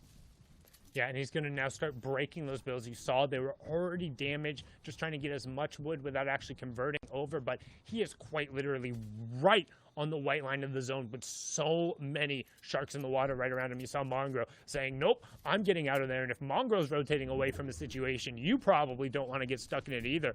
But Noah Riley, if anybody has the loadout to make it work, it's him with the mythic weaponry, particularly in close quarters. You have so many options available to you. And that mythic shark shotgun hits so hard. And it's Lecce who he hits so hard. 12 HP being the difference. And then immediately boxes, edits himself up, and he's going to pop those shields, get the med kit off, and try and defend in, but no. Only one mini he's able to get off. Again, going to break away and just going to opt to use the shockwave launcher to create some space, use some natural cover there, and the ramp that was pre-built to hopefully now pop that medkit. But Clement is nearby, just cone camping. That was too close for comfort there for Noah Riley. Got that Elam, but not as many matches he was hoping for it, and hopefully able to continue his streak going through. But now we're on board here with Rezon. Same kind of situation. A lot to work with in the inventory, but not a lot of match. And look, he's looking to set up. Oh, crash pad in the top. Will he get in? No, the cone's going to prevent it, but he's all the way in. He doesn't care. This player being a little bit too careful with their builds, and they wanted that drop, and they're not going to be able to get it. Is Rezon going to get the drop on them as they're continuing the crash pad? Crash pad in, trying to get the player out, and shots go through, and PCH going to go down yet again. Really good job from Reason there to hound that fight out. Saw all of the excess loot that was coming in there. Knew if he was able to close that out, he'd be able to just kind of advance himself into the game. And notice, too, he pulled that fourth zone. He's right on the edge of that. So he should be looking to see how many extra materials he was able to pick up from PCH there and just build himself a nice little base, expand out, get deeper into that zone, and then own all of that territory possible. Make it harder for people to rotate back over. Because now we're going to swing on board here with Hen, who was 6 coming into this match. Another big opportunity for him to rocket up the leaderboard with his teammate Rifla going down. He's got to make a very, very good slate of decisions in front of him. When does he rotate? Does he rotate now? If you look, he's got a good white line there. Only one player standing between him and that. And he's actually going to choose to go around to the top. But he assumes that there's not that many players coming this way because it came from Simi. But look how many arrows assumed that as well. And so, unfortunately, he's got a lot of players this area. He's trying to set up an ambush, but nobody is going to fall for it. Kane is going to be the one nearest there as he does get some shots, but this is not where Hen wants to be. He's going to have to get creative on this next piece of the rotation because Kane's going to sit in the cone. He's got to realize that, and he does. He puts the ramp. He knows immediately that that cone in the middle of all these builds is a little bit fishy. It's a little bit fishy. You can also tell as soon as it enters that edit state, it's no longer that fully built. If you see a non-fully built cone, you have to be wary of it. But that player trying to catch an advantage of Hen, and Hen says, joke's on you. Welcome to the chicken coop. I'm the boss here. Takes him down. No problem closing in on that second placement threshold. But Hen trying to catch up and take over that number 1 spot, being the top legend. But now on board, one of the favorites is Rezon, who has had a relatively decent performance today, just on the outside of the top 15 coming into this game, but it's not been the consistency we've seen out of him in the heat stage, finding it a little bit harder to cement himself in those consistent top 15s and top 10s that he was so well known for during the qualifiers. And every day you play Fortnite, somebody gets better, somebody improves, and somebody comes out of nowhere, and you've got to be on top of that. And for some of these players, sometimes, you know, it doesn't end up working out that way because of the RNG factor. It's unfortunate to see him go down there as we see a fight happening between Wolfies and Serenity Swaps as Rezon going to look to get some third parties there, is actually shooting through an open edit there, not shooting through a wall, as he does get some tags onto Swaps, as Swaps is dropping down onto Wolfies, and Wolfies is actually going to fall. And we've seen this time and time again. We've kind of talked about it. Wolfies is really good when he's the aggressor, but he can kind of be taken advantage of when you go back on him. And that's what we've seen time and time again. And that's kind of what European solos is about. Like, yes, you can be good when you have all the tempo, but pretty much every other one of these players is good at playing high tempo. As Reason identifying the fact that that fight had been resolved, immediately crash pads over, and he's able to pick that one up. Now he has 3 players worth of loot over on the side with priority on zone. He's going to be somebody to keep an eye on to potentially take advantage of the fact that 3 of the players in the top 7 have already fallen. Tayson, another player we want to keep an eye on. He was top 10 before coming right into this. He's able to pick up Steelix with just 1 HP to spare before that siphon ends up coming through, and that's a 2-point swing as we hit top 50. And he finds the extra minis as well. This is so good. He gets the flopper off. He's going to have minis to refill the ones that he's trying to take. And he finds a good path to zone as well. This was very, very clutch in getting into this end game, because had he not found that, he would have been very, very, very much in shambles. As Rezon nearby, Milwaukee there as well as we get Nebby, Arion Carton there on your screen, Mr. X as well, advises there. A Savage now in this in-game as well, 17 points, so he needs 2 back-to-back perfect games to get to that top.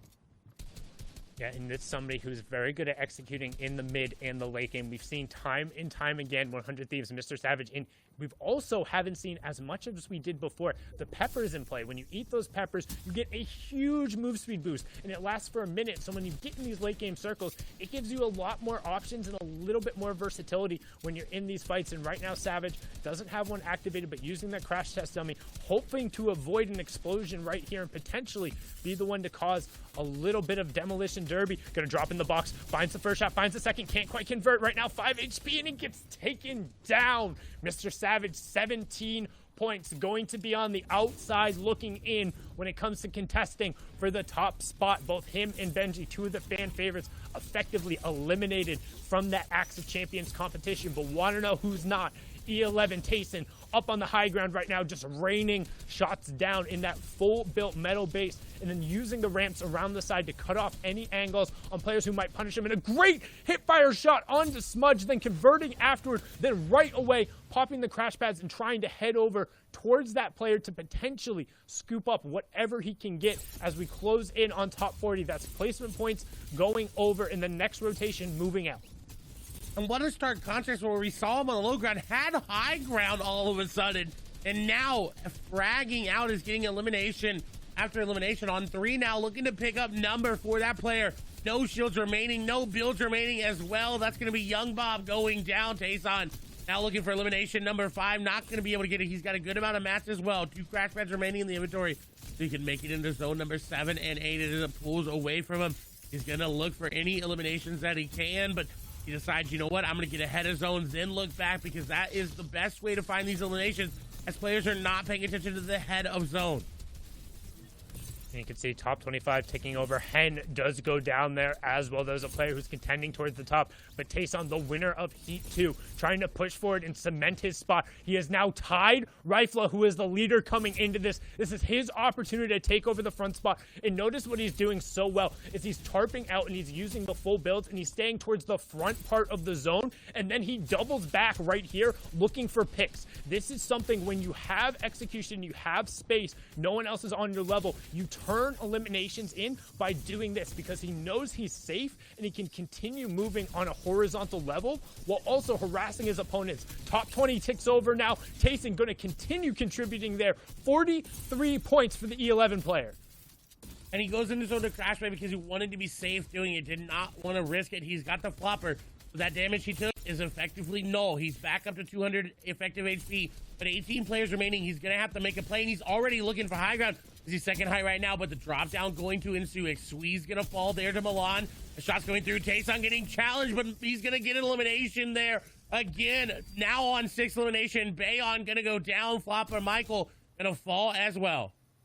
And you can see Mongrel up on the high ground, Snazy on the low ground, everyone else in between. Scram still up in this lobby. Nate, Milan, Cartoon up as well. Frenzy Fishy dipping back into the storm. That's the flopper play. Going for a late high ground take right now, and he's trying to push forward. Frenzy Fishy up on the high ground, but now dropping back in. This is the box-to-box fight. He's able to pick it up. That is a huge elimination. Reason right over the side, but it's all Tayson all the time. 9 eliminations, pushing forward for top 5, and he's saying right now, I can cement this #1 spot. I can take away the game. I can make you chase me in game number 6 as he closes in for top 3, and he's still hunting. He has that mythic charge shotgun. He says, I'm not just a shockwave player. 11 eliminations. 2 of the players go down, and it's Reason, arguably the strongest solo player, wire to wire, against what is the strongest solo player on the day right now in E11's Tayson. Tayson up on the high ground, Reason on the low ground, and that little bit of Old Man Mountain, he doesn't have to be too large, but it's going to burn Reason through the last of his resources. He's standing out there spraying, no builds left, and Tayson converts, and he does so in a monstrous way. 12 eliminations, add the 14 points for the victory royale. That's 26 points in match number 5. What? What an insane performance from Tayson. The lead has been blown out of the water, and now it's just going to be about who can play catch him. Can Rifla do it? Can Deceptos do it? Or will Tayson take game number 6 as well?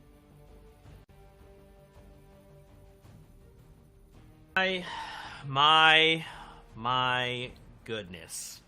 Tayson, while we're all sitting here running this marathon, this short baby sprint, he's sitting there letting everyone just take off, get that lead. He's like, oh my gosh, no way. Everyone's here. They're all running ahead of me. Saves enough in the tank to get the victory royale and the biggest comeback he needed. Bala, what is going on? It was clinical, man. It was absolutely clinical. It felt like every shot was connecting, and he was making all these quick decisions. There wasn't a time in there where he paused, where he took a second to breathe. He didn't stop at all. Foot on the gas, and he takes it all the way up to the top. What a performance from Tayson. I feel like there was one person on his keyboard and a separate person on his mouse because he was playing movement and aim perfectly, Tayson. And that's why I'm going to say he's 100% first place right now, holding stuff off from everyone else. The question is completely right, though. Who can catch up to him? Because he's a pack leader by so many points. Oh, my goodness. And there was definitely some instances where this opportunity arose. We always think on EU, the winners ending up coming out in the last 2 games. But something else also interesting is that Tayson won Heat 2. And if you think back to FNCS duos and FNCS squads, both of the winners of Heat 2 in squads, it was Red Rush, Drobbin, Snappy, and Wakey. In duos, it was Andalex and Nate who ended up taking that X of Champions. Now, all of a sudden, it looks like it might happen again. It's his destiny. It's Tayson's destiny to win this entire tournament, this entire region, and it's been decreed. The question is, can anyone flip the story, flip the switch? Rifla, Deceptos, Hen, Reason, it's their last game to have a stand, have a say in it. X-Squeeze Thomas, I mean, if Tayson can do it, if he can be at this spot, 20th place, 30th place, and shoot all the way up, any of these guys could too.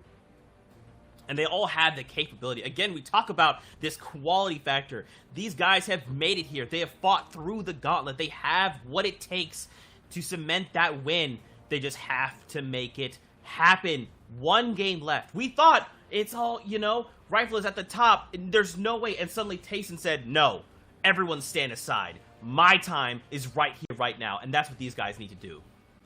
And don't forget, in the Invitational, it was Janice, Tayson's duo partner, but all of a sudden it seems like the skills have transferred because Tayson has not stopped this weekend. He stands above and beyond the rest of 16 points. But if you looked at that top leaderboard, there was a big question, right? Because we were saying, oh, it's Deceptos, oh, it's Rifla, oh, these guys, Latwick has an opportunity. But I talked about conversion last time you guys saw me, and all of a sudden those guys fell.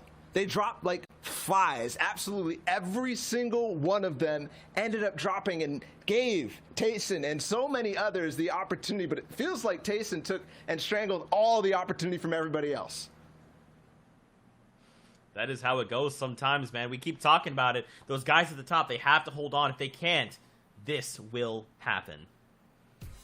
Yeah, I'm going to give you my natural reactions to what I thought this game would look like. Wow, Anas, I'm so hyped and ready for you to be playing this out to get all the way back up to first. And here we go. He gets taken out. Past that, it's fine. We have more predictions in the top 5, right? Letwick, he's there to hang. He's at authority. He has the power and control. He's waiting for shots and making sure everything's looking good for himself. But he gets beamed out too. It's Carrot, who lurks in the authority again since the Invitational, and he stops Letwick's reign up there, but Rifle had nothing in the tank there against Scram. There was a big shift in player behavior in this game and how they were playing so aggressive. The only guy out of that top 5 who made it towards the end was the Deceptos, but a huge shot from Waka out of a peak box to make it count. And if these jumbo jets of players are not there to rule the skies towards this endgame, it's Tayson that takes that flight plan, takes Sword all the way, and takes flight actually into this game and holds down things. Starting off a little bit slow, gets 1 or 2 elims from mid to end game, but then you saw what happened when the zone started to close down. You saw how proficient he was with every decision that he made. And when you talk about proficiency, how he didn't stop at all in this game, it's because of this new season, because the crash pads actually activate people in mobility to get this far in the game and then do things like this. Tayson finding the moments where players are going to drop in to old bases for where he could find elims, and then again, decisive dropping down, gets another one, and he does not stop. every shot he took was still from cover looking out towards the open, so it was literally perfect. There was nothing wrong with what he was doing at all. Not at all, and even when players start to get aggressive on him, he will respond in kind. He only has a charged shotgun and a burst AR, but he makes it work even close range, and then it's just follow up. Down below, another peek box. He finds another. This is it. Look at this shot. The flick jump onto the player on height, the biggest threat, and Tayson takes him out so fast. Another quick build, and boom. He actually lands the shot, lands the landing, and then gets height with another back-to-back past that. The left peek, followed by the right one as well. Reason had no idea what he was up against, and Tayson was on fire with so much hot momentum. What a performance. If you blinked, you missed it, because I don't know where the shockwave launcher went, but he still had Kit's charge, and that's apparently all you need if you're Tayson. I'm getting scared for everybody. 16 points, but also if he does what we saw in Heat 2, which is back-to-back wins, all of a sudden this might be over and done with. I'm reading my notes here. I think I'm seeing there's a new mythic player on the map, and if he's in the end game, if he's near height, this man is winning, so watch out for Tayson in Game 6. The tone has shifted. Can Tayson hold down that #1 spot, or will someone step up and try to dethrone him? Let's get ready to get into the last game here in EU. Sundown, Clay, take it away, guys. Thank you so much, gentlemen, and it all comes down to this. After 40 possible matches in each weekend, 80 possible during the course of the qualifiers, then the 6 in the heats, then 5 in the grand finals, we have 1 match remaining, and the tail of the tape is E11's Tayson taking out his former duo partner in Steamy Stacks for the first of 12 eliminations to secure the victory royale in a 16-point lead coming into the final match. Clay, can anybody catch him, or is it a wrap? The only way somebody can catch him is if somebody here in Steamy decides that they want to push and get this elimination. There's somebody nearby as well. It's either Kinsel or Janice. We know they land here. They have an opportunity. It's going to be Kinsel there to shut him down if they want to and go on a run of themselves, but it would need to be quick and decisive. As we saw last game, Tayson took down Janice. He did not care if they were duo mates. He did not care if they were landing in the same spot. He said, you know what? Nah, this game, I'm going to go on my own little spree. I'm going to write my own destiny. And that's what it's all about. We talked about it. There's no love lost. It's a solo competition. There is 1 Axe of Champions up for grabs, and everyone is currently chasing Tayson for it. You can see Benji picking up an Elim in the feed there. So who besides E11's Tayson is currently in the running? Rifla sitting in second place at 42 points, needs 16 to close it. He is the closest. Then you have Deceptos at 41, Hen at 40, Reason at 40, Vadil at 38, Snazy at 38, and then we'll keep Letwick in the conversation as well at 37, that's 21 points back. So that's 7 eliminations plus the victory royale. And it sounds like a lot because it is, but these players can do it. These players can make the play. We just saw Tayson do just that.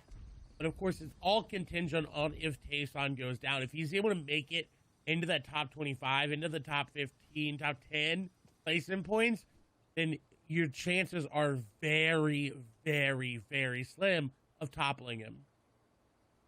Yeah, the longer he stays in the game, the more that delta closes. And now we're going to swing back on board here.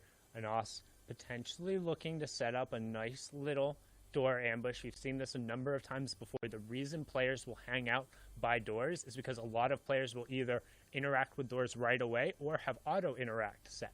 What that means is when they walk up and they open the door, they're unable to take any other action because you're locked out while you're performing that animation. If a player walks in right on the other side of the door, this is Anas looking to manufacture an elimination, and Bitflox might be the one on the other side of it.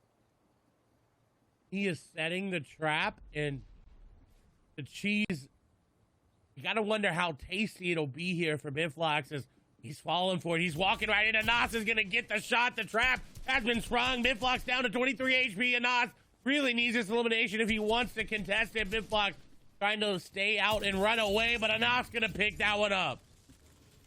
And that's so good. We talked about it last game. We talked about doing everything possible in your power to set it up to be successful, to manufacture these points when you need to climb that grind and get up and catch somebody like Tayson, where every single point matters. We can see some early shots coming out here. Can he potentially find the tags, convert it into elimination? And looking on the bottom right-hand corner, nobody's really threatening even remotely close to him right now.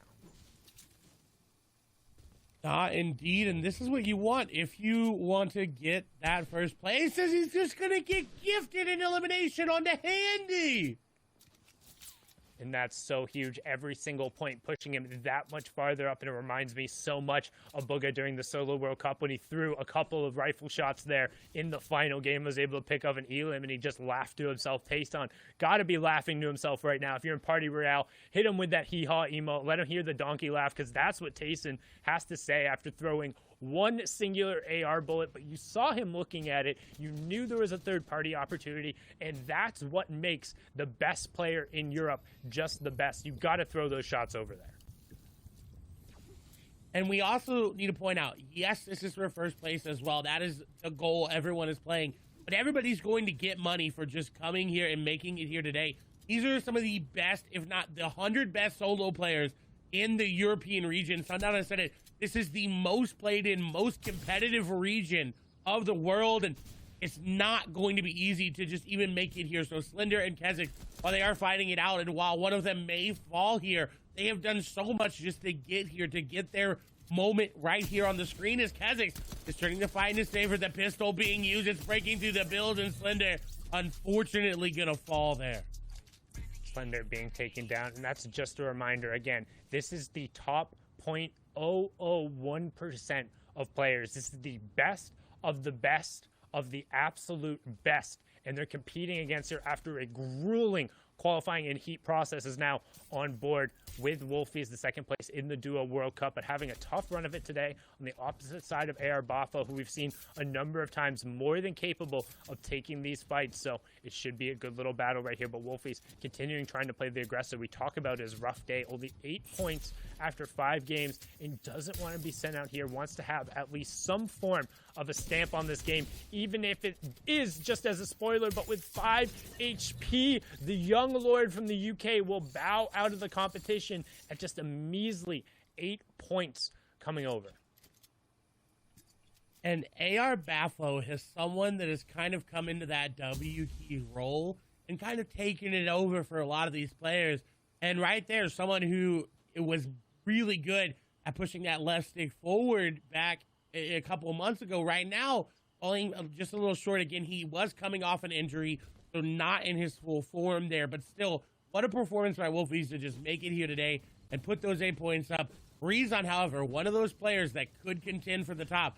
Again, you would need Tayson to go down before placement points started being divvied out. If he goes down in top 76, that is good for Rifle, good for Rezon. But the likelihood of that happening are very, very slim. Especially because we saw Tayson early on grab whatever loot and mats he can and then just sprint towards the center zone. That first round of placements will be falling over in with just 4 more players going down, so a little bit quicker of a pace here. As you can tell, everyone trying to push it a little bit, get a couple of eliminations, get a couple placement points, try and move your way past that next player, maybe get a pay upgrade. And if you're hanging out for the first time watching us in Party Royale and you're not necessarily used to competitive Fortnite, first of all, welcome. Thank you for joining us. You might be wondering, hey, how do I get involved with this? How do I play in these matches? How did these players get here? Well, the first step is to go in and play in the arena. That is where you'll be able to earn hype, which is where you're gauged and then placed into different levels of play. You can end up getting into contender, and then you're up into champion, which will allow you access to different tournaments depending on where you're ended up placing. All of these players have grinded to the highest level, which is that champion level, which then grants access to certain cash cups as well as the FNCS. Then you can compete in those open tournaments to try and make the final rounds, which guarantee qualifications into the heats. And then after these heats, which were played on Friday and Saturday, you get the grand final. So again, when we talk about that 0.001%, these players have done it all, and they're very much so at the top of the game. 74 left, so 1 point going down to everyone, and that includes Tayson. It also includes Rifla as well as Reese on there. Thomas HD picking it up. Janice nearby as well. Thomas has got to be very careful here. If he is being a little bit too greedy, farming up a little bit too much too soon, he could start to go down as Janice is going to look to take him down. The builds are just not building there for him as he does take a lot of damage. 62 HP. He does have the RPG in his inventory, so he could turn that around if he gets the opportunity to, but he's got to be careful. Janice being aggressive. RPG out. It's going to hit the tree, but it doesn't do any damage. 27 HP. He's trying to side jump, but the ramp going to cut him off there as Janice continuing to pressure up. Thomas HD is getting WD'd, and Janice is going to be the one to take him out. Thomas's attempt at a run will go down there. He was 12th trying to enter in here. We had talked about it. We'd hyped him up. We'd shown just how good and accurate he could be, but ran into Janice there, the FNCS Invitational Champion, in a tough 1v1. Again, it would have been an outside chance looking in, but now there is no chance as his FNCS is over. He's just hoping he can hold on to whatever spot in the top 20 as he's going to drop down from where he is right now after only picking up a singular point there. But now back on board with Flowis, who has that hunting rifle out. He's looking to catch a cheeky headshot here right around the corner. Oh, he's setting it up. He's getting so close. He's waiting for the opportunity to get it, taking his time, and he does hit it, but it's a body shot, not a headshot. Unfortunately, that will give him the pressure, though, that he needs to do. He's got the crash pad, set it up into the box. He goes with that player new, and the diagonal box out gonna come through, and Flowis not able to capitalize on that elimination. He was so sneaky when it mattered the most, but unfortunately, only the body shot coming through from him, but he gets tagged up by a third party, and now the player he headshot, or the body shot rather, is gonna push him. It's going to be Kylix going aggressive, and Kylix needs elimination as well. Move into the upper echelon of prizing, and Flowis is just looking to try to make a run here. Flowis 23 HP, ticking down. Cashback comes through, and Kylix is gonna come out on top. Tries to enter the bounce house, but unfortunately a little too much for that one. Got a little rowdy. They're going to kick you out. And it was Kylix who was the bouncer, pulling him out, ending his FNCS run. No attempt for heroics here from Flowis, but peeking back on over. Again, Tayson, match number 5 winner, 26 points in that game overall. Currently had a 16-point game there. You can see Tayson now holds the largest lead between first and second all weekend so far, so it's just an act of holding on. And even then, if he goes down here, it's going to take a heroic effort from somebody in the top 10 to not only convert on a victory royale, but pick up a number of eliminations to even come close to matching that 12 elim victory royale we just saw. And currently sitting on 60 points, it looks like this might be a victory lap for him. It looks that way indeed, but he's set up in a very awkward spot. He's got a player held out of zone. He's also got 2 players on the mountain behind him as Janice picking up another elimination there onto Sapphic. Tayson, though, is the story of the day. Can he hold the lead? The largest lead we've seen in between first and second, and he's looking to make it even larger here with this elimination, but someone else being a nuisance and shooting some shots over towards Kylix. Tayson not peeking, is waiting for the right time to make his move and to make that striking distance and close it. We'll have to wait and see if he's going to be able to stay alive or get that elimination. There's Snazy now sitting in this box looking for the same amount of eliminations as he's going for shots all around players. He need a miracle run. He need, I believe, 21 total points, and so he could do it. We saw Tayson do it, but it would need to be an impressive game. But again, don't forget, we've talked about it time and time again. It's not just the number 1 spot. Yes, the Axe of Champions and all that clout is great, but because Tayson is occupying so many of those points, everyone else who is in 2nd to 10th right now, each one of their interactions against each other is going to matter in terms of the placement, in terms of the money you end up walking away with. And also, man, 2nd sounds so much better than 8th or 7th or 6th, right? Like that battle for 2nd place and who can capitalize on this opportunity is still a huge moment. Going back and looking at the Solo World Cup, TSM's crew was able to go from 66 to 6 with a singular 7-game victory royale in the final moment. Will we see some similar heroics for somebody to charge up the leaderboard and push themselves in the top 5 while Tayson is just doing his best to avoid all conflict because he knows the longer he holds on, the more likely he is to raise that axe at the end. And just a reminder, every place past 6th place is an increase of $10,000. So if you are a Slicks, if you are Rifla, if you are Deceptos, that's what you're looking for. Kylix is trying to get up in there as well, up until that gap in between 1st and 2nd, where it's about a $25,000 increase. There's still a lot of money on the line looking for these players to grab, and I'm very concerned right now. Kylix, with this hunting rifle, is shooting shots over to Tayson. This is not looking good. If Tayson does not get out of the situation, Kylix should get the snipe onto him, and the pressure is coming through. But will Kylix hit it? Will he hit the shot that will end Tayson's run? His shots are coming through. 129 effective HP in a very bad spot. Everybody knows he just got tagged up as well. Will he be W-keyed by Kylix here? The pressure come through, and Kylix is going in. The crash pad's going to be used, but Kylix is very low HP, 66 HP there. Tayson may be too aggressive here. He's got the hunting rifle. He could go for a little snipe there. If he does, it would need to be perfect. He's going to look for it. He's going to look for it. He takes him down. Tayson is down at 60 points. Tayson smelt blood in the water with Kylix pinned against the outside of the zone, but Kylix says, let's open up the floodgates. Let's give the opportunity for somebody to have that heroic moment. Number 1 is down. I repeat, number 1 is down. E11's Tayson has been taken out at 60 points. That's the line we're looking at. Can anybody possibly catch him? Who's in the conversation? It's going to take the victory royale and much, much more. But all of a sudden, this game has so much more tension on it as the victory lap has been canceled early. He pulled up, and now can anybody else close that gap? Enos doing his best right there, picking up an elimination, but he has a long rotation to go before he gets into the zone. And Cardin and Kha'Zix are not going to let him get there easy. They're not going to let an easy rotate come out. So he does have crash pads and launch pads there. What's concerning for Enos is the amount of AR in his inventory. Now, if he knows that Tayson just went down, if the feed showed it, and he doesn't have that anonymous mode on, Enos is going to be very, very, very hungry for placement. He's just going to look to try to set up in a good spot, but right on the edge of zone, there's going to be players looking for you. And you see the quick edit. That's there. Gonna protect him for a little bit, but he's running out of hard mats, and you see the wood being built there. He's got to be careful. Cardin setting up nearby as well.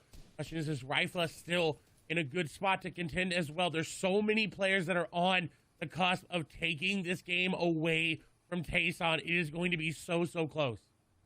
But don't forget, the line is 60 points. So while they're close, they need a lot. Tayson had a monumental performance in last game, and Enos is trying to double it up right now. We talk about it. It's going to take all the skill, a little bit of luck, and a bunch of execution. And right there, some good shots coming through, but not going to be able to find the loot afterwards. So who are we looking at who can potentially close it if they win the game? Rifle is in the conversation. Deceptos, Hen, Reason, Vadil, Snazy, Letwick, Frenzy Fishy, and Enos. Any of those players, if they're still up, gaining eliminations and gaining points, are slowly going to be shrinking that gap. So keep an eye on the yellow numbers to the left of their name in their HP pool, as well as the top left for any of those guys going down or picking up points. Circle 4 is revealed, and pretty much everyone has already established themselves. So we're going to wait, and we're going to roll the dice and see where circle number 5, that half in, half out zone that triggers the initial use of utility,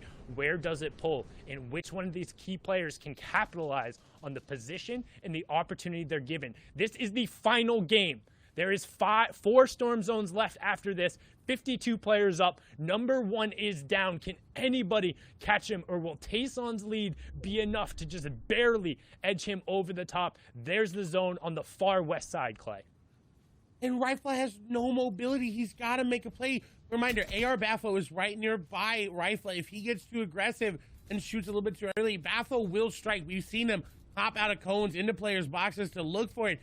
That is not good for Rifla. He needs to rotate soon. He's got to go up. Exactly. He's got to follow that path that was just built for him. Because if he doesn't, he's going to get capitalized. But there's Baffo's moving. Baffo's moving behind. Shots come through. Down to 131 HP. Rifla needs to get out of this one. Sniper is out. Baffo is rotating there as well. He realizes that crash pad going to be used. Or chug splash, rather. He doesn't have any crash pads in his inventory. He's got to be careful he doesn't overpeak this. If a shot comes through that tags the shield, He's got nothing left there. 170 is going to find a launch pad.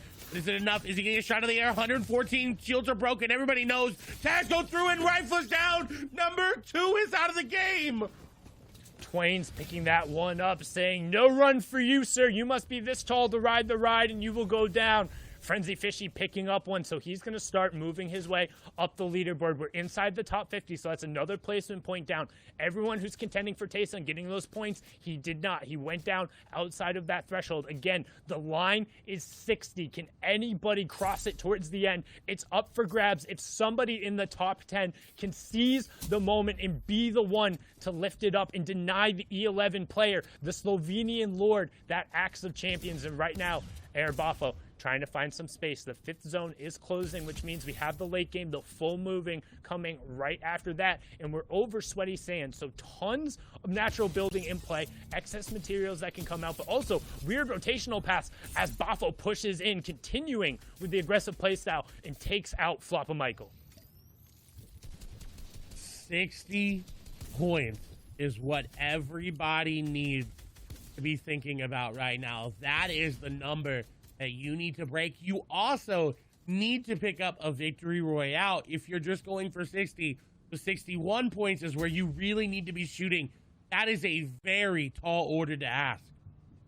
I mean, 61 realistically, too, because even with the Victory Royale, Tayson has the highest eliminations out of anybody in this tournament right now, so he owns that tiebreaker solidly. Now we're going to hop on board here with Deceptos, who's currently below Storm Surge, and we're actually going to need 14 players to drop, so that could end up coming into play with how fast this zone closes. If everybody prioritizes rotation, and with nobody wanting to drop, you could see that happen, but right now, Deceptos trying to find a pick. This is the final game of the EU FNCS, the final circles, 3 left. Number 1 player is down, and who can catch him? 61 points is what it will take to lift that axe and be the one who walks away with $80,000 in the end, and it's all about if you can catch Tayson.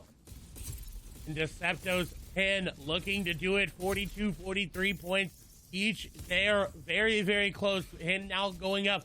He doesn't have a lot of HP. He's going to need to find something. Crash pads being used, trying to build to keep a little bit of a mid-ground chart, but not going to be able to do it. Benji making a run to just try to separate his game and try to get as many placement points and move himself up the leaderboard as he can, because he's out of contention for the Action Champions. AR Bafo there as well. Mongrel in this game. Scram going down. Hen trying to make something happen. Janice going to go down. Bongo going to fall, as well as Orange. Hen picks up another elimination.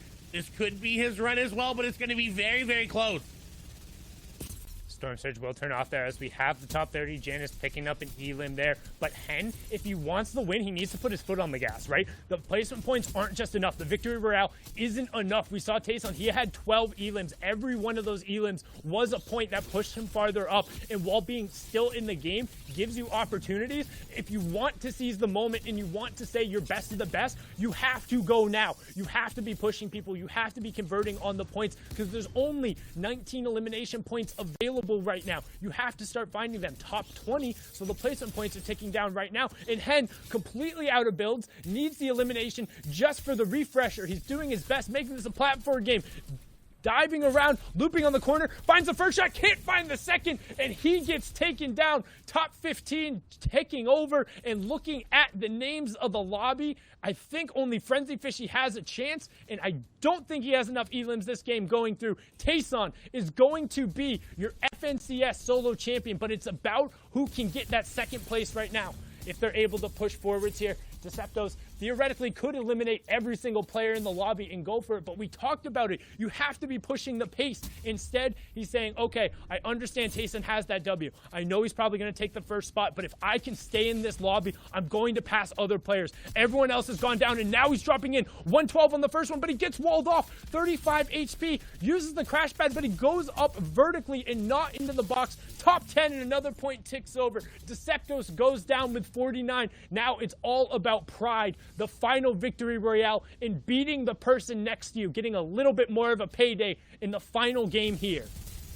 And Bafo could get that. He's at 40 points. We saw Deceptos go down with 49. This could be a second place run for Bafo. The Strokey trying to make something happen there as well. 4 eliminations here for AR Bafo. Eliminations coming through all around for Shoki on that high ground. Looking to break his way on down. Shots coming through for Shoki down very, very low. Has to box on up. Twain's doing that. Nade dropping down. Bafo trying to just make something happen. 100 effective HP. 5 builds there for them. For Shoki getting tagged up there by Twain. Shots coming through. He's trying to hit him, but he's not going to make it. No, he does. Elimination comes through. Bafo trying to make something happen as well. Dropping down to the outside. Going around the boxes. He's going to find some loot. Is he going to fall there to zone? Bafo with 4 eliminations. Looking again to get number 5, number 6, and number 7 as more people are falling. And Bafo clutches up the last elimination for the Victory Royale. But I don't think he's going to get second. I think he's going to take third.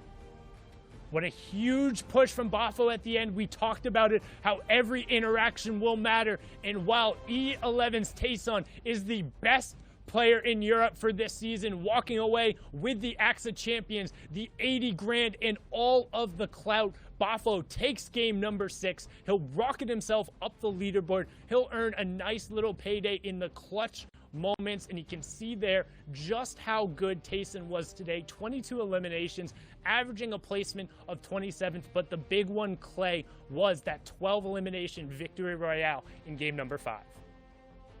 What an insane way to secure yourself that number 1 spot. It was dicey towards the end, but I think we all knew that Tayson just had to stay alive just a little bit, and he did that, and he walks away with the victory.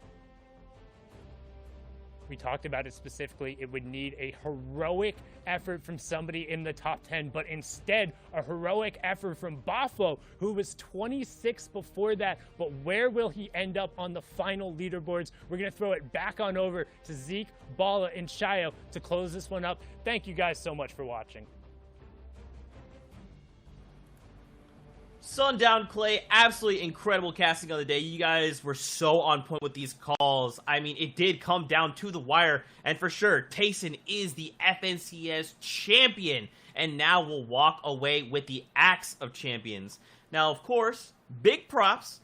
But now we take a little bit of a turn here and look at everyone else. Second between fifth, because placing up there is a pretty considerable amount of money. Yeah, and to get there, how things were, all the way till the final second, the final shot, the top 10 switched up. So, looking at what it is now, after Game 6, after this grueling process for Europe is over, it's Tayson at the top spot, 60 points, $80,000. At 10th is Anas still holding on, $7,000 for him, 41 points. But look at the names in between. There's so much to break down on this page. First off, of course, Tayson winning, and Janice had won the last invitation. That is his former duo partner, so they've got to be feeling good after back-to-back, basically, championships from them. Tayson at 60 points, but DeCipto's held on. That final moment, it looked like he was going to go for it, but unfortunately, he fell just a little short, but enough to propel himself and hold on to that second place. And then in third, this was the man who rose up in the final game, 19 points. He was way below Sundown said 26th place. He went from $2,000 earned that you can see basically on this page all the way up to $45,000. That is such a huge boost. And also, to boot, AR Bafo, DeCiptos, Twains, people in the top 10, 2 of them, second and third place. This is their first Grand Finals appearance, and what a big appearance and a performance it was. Like, man, no practice in these types of lobbies, no real experience on the big stage, and they pulled that out? Unprecedented. Yeah, absolutely, but it was a battle all the way through. Vadil, Nate, Letwick. Letwick did so well in those early moments, but unfortunately falls out of the top 10. Still, solid performance from all these guys. Qualifying for the grand finals and then getting up to this top 20 is definitely something to be proud of. And there were so many moments that we remember from these guys, from Mongrel throughout the season, from Snipe today in the grand finals, from Flois in that very first game. He owns that 21st spot. $2,500 earned from him. Yeah, these guys had such amazing memories made in the heats. One person here today as well who had a win, Slender. I feel like he's one of my favorite players coming out of Europe that I really haven't been able to watch before. He showed us his prowess in every single stage of the tournament, especially in grand finals with that win that he had. $2,500, 24th place, and a few points to boot. Very good performance from him. And just generally, great performances across the board. You know, we cannot stress this enough. This is the top 100 players in the region. They have the bragging rights. They are allowed to say, I made it to the grand finals of the FNCS. After a grueling gauntlet, I stood at the top. Now, of course, Tayson will hold the Axe of Champions for now, but for everyone else here, they can truly say they are the cream of the crop. And I think one thing that these guys are going to look forward to now is the solo season wraps for EU. Obviously, they're going to, watch the rest of this too, because we got NA East coming up next with some very interesting storylines too. But for now, they get to take a breather, relax a little bit as we head up into the next FNCS season or whatever comes after that, because I know people are excited. Yep, and now we're looking at how things look after the heats in a top 100 stack lobby in a region that's what people say is the best to watch, the best to see. So definitely going to see the changes over in NA East, and definitely going to take a slight breather to see and catch up on those games too. Well, Shy put it best. Guys, that's it for Europe, but don't forget we are back later to wrap up NA East and crown an FNCS champion there. Till then, Fortnite fam, we'll see you guys on the Battle Bus.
What's up, Fortnite fam? Welcome back to the Fortnite Champion Series Grand Finals. It's your boy, Zeke. And joining us here on the analyst desk, we've got Sundown, we've got Shy Wager, and in a moment, we will have some games. If you missed out and you're watching from Party Royale, first of all, hello! Happy to be here with you. Don't forget to use your favorite emotes.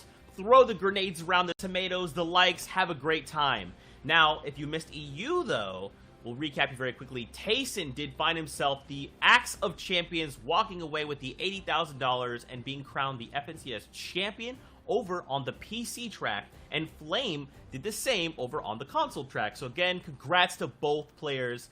But now, Sundown, we gear up as we prepare for NA East.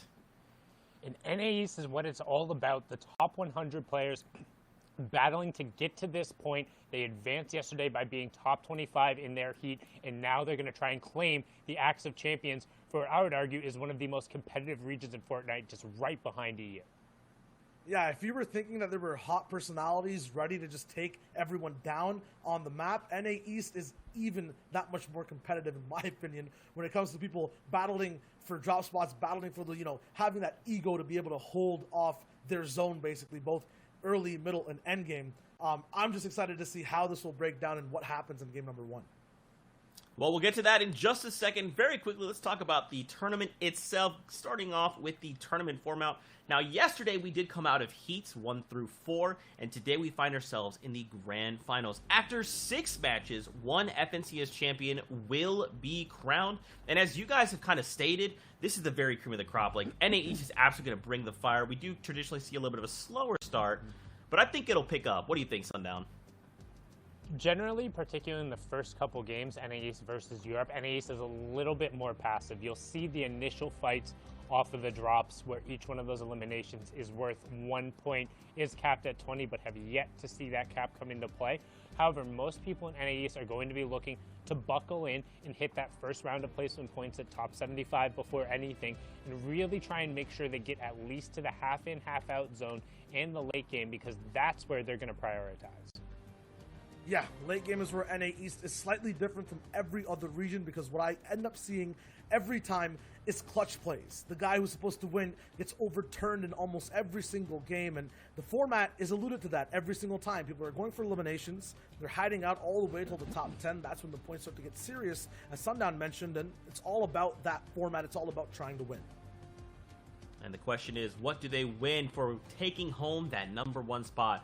$50,000, the clout that comes along with it, the title of FNCS champion, and the Axe of Champions that they will be able to hold for the remainder of the season till the next FNCS. A lot of prize money, though, still on the line for every single person who does and has made it this far. Now, of course, placing top 5 is where you'd like to aim, right, Sundown? I mean, why not aim for top 1, Zeke? $50,000 in the Axe of Champions sounds great for me. But as you talked about, kind of, as you look in the bumps of the pay grades, top 5 definitely helping out there. Top 25, top 50, and top 100 will also have different ones we end up going through.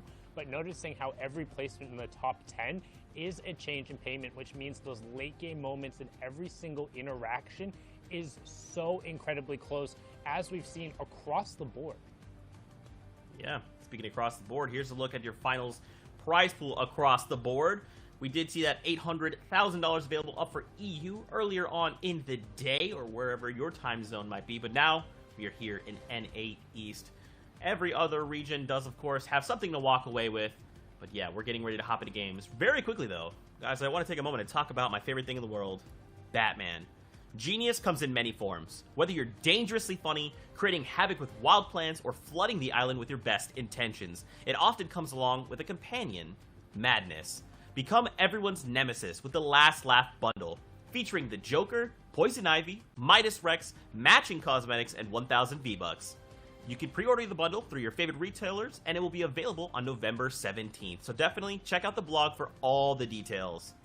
And if you can't wait for more DC characters, Harley Quinn, Catwoman, and my personal favorite Batman will be back in the item shop for a limited time, and get their cosmetic sets before they disappear into the night. And of course, as always, Joyride has hit the game, but we will not be seeing vehicles in competitive play, so don't expect to see anybody doing anything crazy with those. Now, guys, we have to shift gears here and start talking about NA East. What have we seen? We've seen 4 heats, we've seen 4 winners, and now we're going to be taking a look and diving into the 100 players that will be joining us here. There's a lot of big names here. People like World Cup champion Booga, for example, just to name one of the 100. I mean, that's an easy one to name right off of the bat. We've talked about him so much, but let's talk about the person who's in first place there, Energy Clicks, one of the few remaining players, and I believe the only one out of NA East who has qualified for literally everything since the Solo World Cup. Every FNCS final, every single World Cup, both solo and duos, he's made it there, and he's able to contest towards the top. But you also have some of that Latin American invasion with P-God and Jelty pushing their way up top, and they've been playing phenomenal recently. Yeah, you're talking about old versus new people coming right through. Everyone still has that history, but now those histories are starting to clash, right? Looking at Nanolite as well, who's such a good solo player, but fell off a little bit after one of those DreamHack performances, is now starting to rise straight back up. Liquid Gabe is also a cool name to pick up from the get-go. NRG Ronaldo, another NRG player who's usually watching all the people play it out, is in the fray this time, looking for his own chances to win. Yeah, you know, he'll still be screaming in that microphone regardless if he's playing or doing a viewing party. But you also have Calc, who took the #1 spot yesterday in his heat, coming out there, as well as Stretch pushing through here. Vanish, Bully, and Sid, some players who have also capitalized. Have the veteran Lunez picking up in there as well, somebody who's returned recently, been able to have a good performance. But you mentioned the new guard, and Pure Skittles has been among it with some amazing mid and late game runs and conversions that he's then turned over into just huge point performances. Yeah, Skittles ended up winning out his qualifier day. After that, went straight through those heats. Past that, though, we have Crims, Frat, 2 guys who are really keen on playing and practicing with each other, now have to face off from opposite sides of the map. Glace, the Uzi Wins, Degen are some fan favorites who have these smaller communities but have such a push behind them to come and win. And if you're talking about communities, you cannot forget Colazo, you can't forget Kaz, Kanata, these guys who are so keen on showing that they still have solo prowess. Their drops are good, their end game is good. And honestly, with all these names, I'm just not sure who really has the advantage here to win today. Yeah, you can see the veteran reverse 2K on that board as well. And we flip over to the last page. Booga, Blake, Hypno, Zlem, who had a great performance that we saw yesterday. Zentil also picking up a dub in heat #3 there. Rox ended up with a phenomenal performance towards the back half, so should be running in on confidence. And also one quick little underlying storyline, just a little personal rivalry between teammates and to keep an eye on here. Calc and Macwood are contending back and forth to have the #1 amount of earnings between them when it comes to NA East online play. And they've kind of put it up. He's like, hey, by the way, today I'm taking back that spot because Zexrow, who is also in that top 3 and plays with them, is falling out. He's not here. He's not contending in the final. Didn't have a bandage to save him this time. Didn't get that clutch run that he really needed. And these two are going to be competing back and forth to try and dethrone each other. So when we mean every little interaction matters, that's what we talk about. Sometimes it's not about first. It's just about beating that person next to you. Yeah, there's an overall format that we saw and broke down before, but then there are all these personal stories that we will be highlighting. The casters will be pointing out between so many players. There's 100, as you said, Zeke, and it's so much to kind of take in and take account for. Yeah, for sure. And perhaps if you're new, watching for the first time, we've got 4 winners for you that have come out of the heats in the past. It could just be some very quick eyes to keep, you know, watching as we move through the games here. So Sundown, why don't I toss this over to you? Yeah, so we're going to hop on board here. This is some of the recap of actions that has gone through, and we're going to talk about some of the fan favorites and the one we've gone on. And let's go to 2 different sides of. So first, P-God, a.k.a. Peruvian God, who has probably the strongest presence when it comes to people in the chat. Can I get a Bible thump in the chat right now? Your favorite emote if you're watching in Party Royale for Mr. P-God, because we've seen his fans all over the place. And the thing is, he's been one of the few players in NA East who is able to enact consistent aggression. That means he's looking to take fights, and he's not afraid to trade out with players at all stages of the game. And you see a great late game run there, and that's something he does very well. He's not content to just get that 1 elimination and then box up. He's looking to chain them into more, and when he's able to do that successfully, it ends up on going on some of these crazy runs where you don't think that really shouldn't be possible, right? There's no way he should win this game, right, in this situation, and yet all of a sudden, vamos P-God. Yeah, he literally gets his name into so many other people's sightlines and stories. Always say he's the man that plays with 20 item slots because he has so many eliminations per game. But on the other side of things, a man looking for control, stretch, is always one who has a game plan that he sticks to that works out. He's always dominating lobbies completely. And if P-God is looking for trades, Stretch is looking to end fights fast and make sure that every trade is absolutely silent. He always has an advantage when he's rolling into boxes, whether that's position or anything else, and he barely even takes any damage when he's going for these fights. If he's on the back end in late games too, he has a contingency plan. He has these hidden positions that he activates, that he just uses every time, an ace up his sleeve, and he gets these eliminations. He gets power weapons that he doesn't have to loot, just pick up, and then he ends up winning out games from that slot. And one thing I want to note about in particular that we're starting to see from the very, very top players when it comes to closing out these games or being in these final situations is it's kind of a term, it's not really something we refer to a lot, but it's a no build skill. It's when you're out of builds, you don't have all that utility, and you're just stuck to your raw gun skill, movement, and what's on the map around you. And there's very few players who are able to kind of separate themselves and put themselves in a category where it's like, hey, you play really well in this circumstance. Stretch is 110% one of them. I would say Mongrel is another one who you can put in anytime he's out of builds. You don't really ever count him out of it. There's a guy named Not Builds who's playing today, so maybe he is the mastermind behind this entire game strategy and plan. I hope that he brings that to fray. If he's an end game, maybe that's what's happening, but who knows? Guys, as we get ready to hop into these games, I mean, what do you think we can expect? Now, out of EU, it was a long time. We thought it was all set. And then Tayson shows up, drops this massive game, and game 5, and then holds on.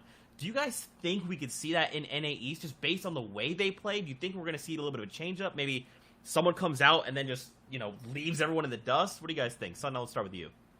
So we've kind of talked about how the pacing of a 6-game tournament plays out. After the first game, who's able to really separate themselves, or is it a couple players who got 5 and 6 eliminations and then someone was able to convert? Then you really can kind of tell the shape of the game, or the shape of the tournament itself after games number 2 and 3. And in Europe in particular, while we saw that there was a little bit of a lead, it was never more than 4 eliminations until Tayson capitalized. So what that means, in my opinion, is we're waiting for somebody to put a stamp on this tournament and then seeing how everyone else reacts. And I think NA East is ripe for that, particularly because it doesn't feel like there's been a definitive favorite to really step up to the plate and say, like, this is my region and I can drop that 10, 11, 12-point victory royale when it matters. There is no definitive favorite. I agree with that, but I feel like there still is a pattern in NA East. You guys notice on the map at the bottom side, there's these mountains. In the middle, it's natural low ground, and near the top, there's a lot of water. For NA East, I think it's the zones, and what zones we see repeated throughout these 6 games. There are certain players that are very good at winning out natural low ground consistently, like Calculator, right? BBG Calc. But there's other players too, when the zone starts to get high, Liquid Stretch, he's very good at taking games back to back to back, depending on where the map is going. If it's on their drop spot, if the Shockwave launcher is a little bit better when it comes to mountains versus natural low ground. So for NA East, I think it'll depend on where these end games actually end up ending. Okay, all right, we'll have to see how things go. Let's take a look at some of the winners from the past. Now, kind of add to this and, kind of tie all of these things together, we've also seen those mythic weapons play a very big role in some of this. And over in OCE, we had the winner, Jinxie Fishy, holding down this title. 75 points, boys. I mean, Sundown, this is massive. I think the bigger thing is the average placement going through for him, and then we flip on over there to see Fram #1, 47 points. And the story in Asia was the 3-way tie at the top that got broken, not by victory royales, but the average eliminations, with Fram just barely edging over the top, just showing how close that region really was. Then over to Middle East, you have Cash Cup Warrior, aka ASMR Spire Frog, picking that one up there. 62 points, the victory royale, 15 eliminations, and an average placement just outside the top 20. Yeah, I'm going to say that he needs to change his name to FNCS Winner or Warrior if he wants to, but really good run for him over there on the Middle East. For these three regions that we just saw the winners of, it was really, really close on all ends the whole time through, but we've been talking about it for Tayson. He was behind the pack the whole time. Winning out Europe was no easy feat. Comes through all the way from Game 5 and holds things up near the top. I think it was a 12 elimination finish that he had overall, and it was absolutely insane what he pulled off. Man, guys, guess what time it is? Time to start things off here in NA East. So for now, let's send it over to our flight captains, Monster D-Face and Aussie Antics, as they prep us for our descent onto the island. Thank you so very much, Zeke, and here we have it. It's all come down to this. It's the FNCS Grand Finals. Game number 1's just about to be on their way. Monster D-Face here, Aussie Antics.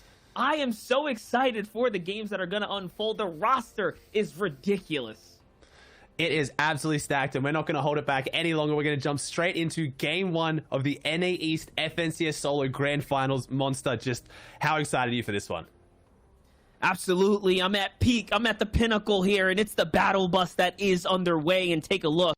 Here's the nice spread across the map, how your players are spreading across. Now, let's keep in mind, guys, after all is said and done, one player is going to take home that Axe of Champion. Only one player in the region will be able to wield it.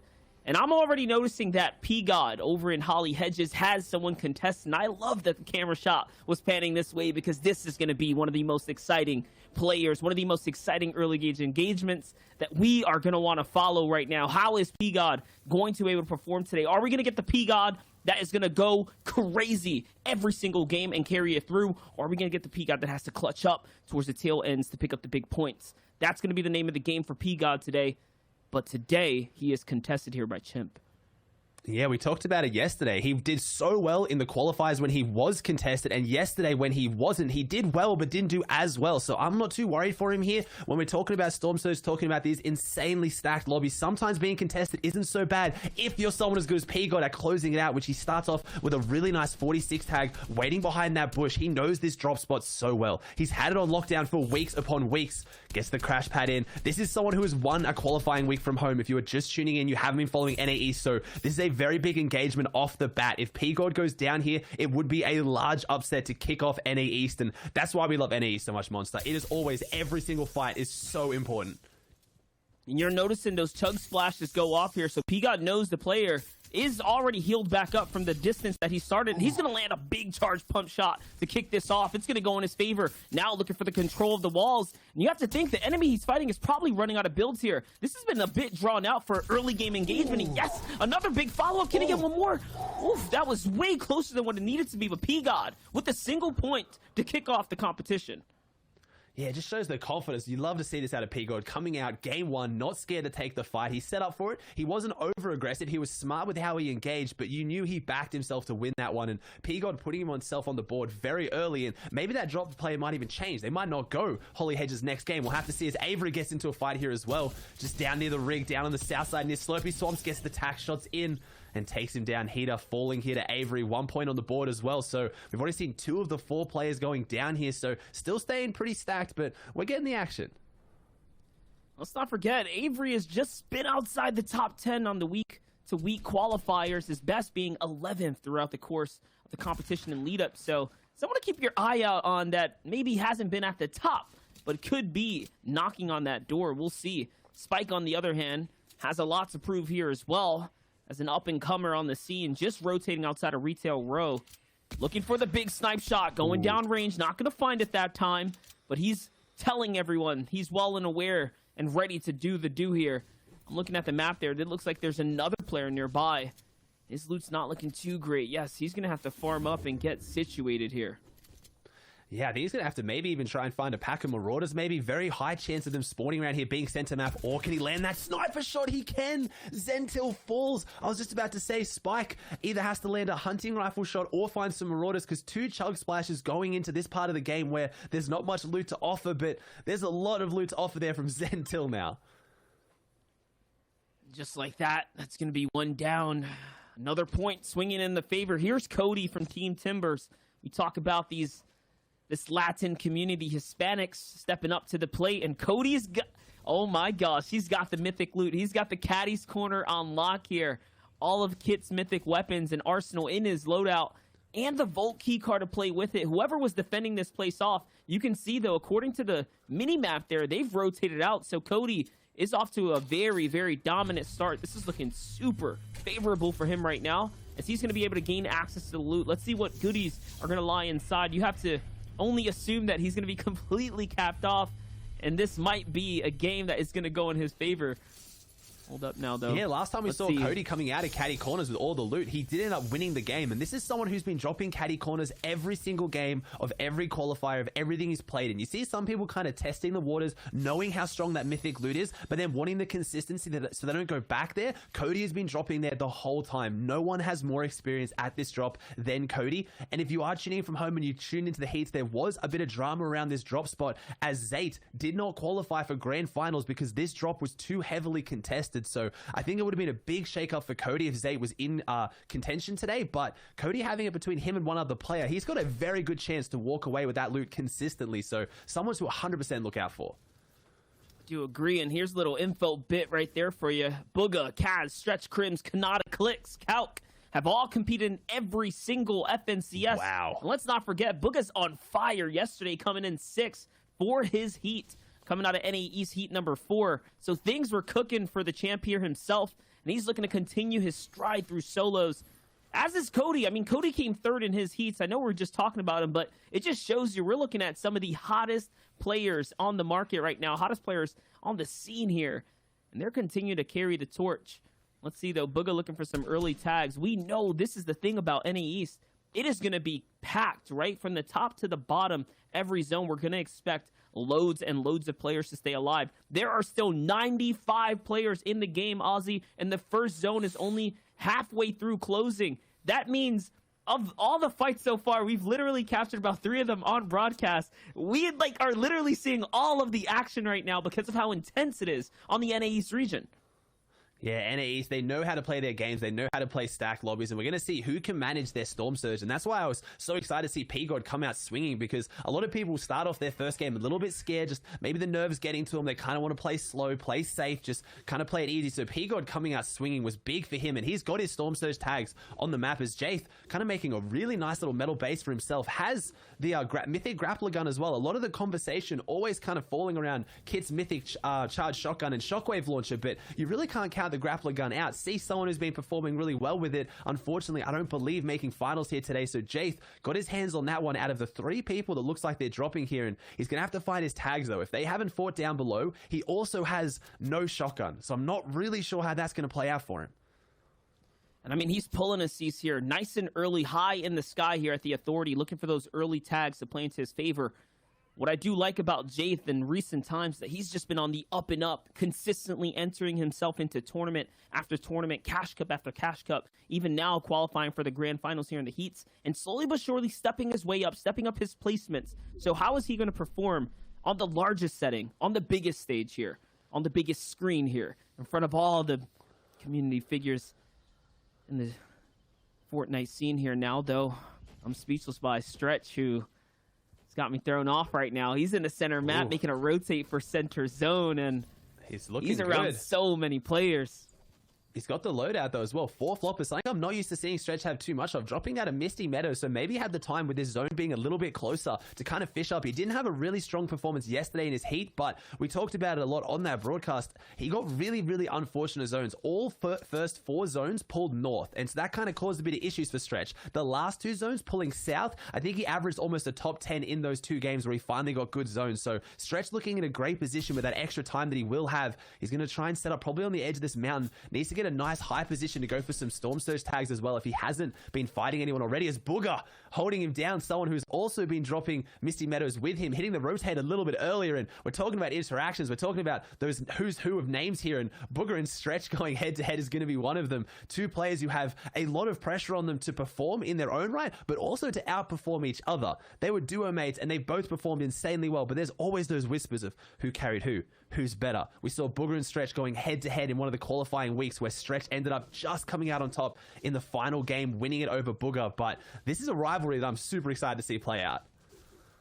That's right. And I mean, it's been about 4 months or so since they've entered as a duo into competition. Yeah. But the stigma carries with them as they do still play trios and other team-based game modes. So we'll be interesting to see the clash between those two titans. I mean, we saw Janice and Tayson fight one another over in the Steamy Stacks in EU today. And that was probably the biggest clash of Tayson's career because he took that to the Axe of Champions all the way down the line. And P-God, oh my gosh, with the big follow-up onto Vibes. And that's going to be huge for him. His second elimination right now. 93 players left in the game. Second elimination when there's 93 players left. So P-God has taken down 2 of the 7 players that have fallen in this lobby. So you can't overstate how big that is. If you're more of a casual Fortnite fan, you're tuning in, this might seem a little bit ridiculous. The 2 eliminations is huge at this point. But as you can see in the top left, there's only 7 people that have gone down. These players are the best of the best, and they're avoiding fights. They're playing safe, trying to get into that top area for those placement points. And P-God just feeling comfortable. He's feeling confident, running around as we see Prickly Boy was a fan favorite of yesterday, rocking the cactus skin. I feel like the casters definitely instantly resonated with this player and wanted to cheer him on as well. As Prickly Boy trying to find his way out of this one if he can. He was throwing that big pot ahead of him, but this player was waiting for it, kind of choreographed exactly where he was going to go into this push. So Prickly Boy trying to close it out. Players on top of him. Nice builds, but he drops inside the box. 2 tack shots is not enough, and Justice takes him down. Don't think Justice even needed the shotgun there, and look at that loadout. Justice is looking great.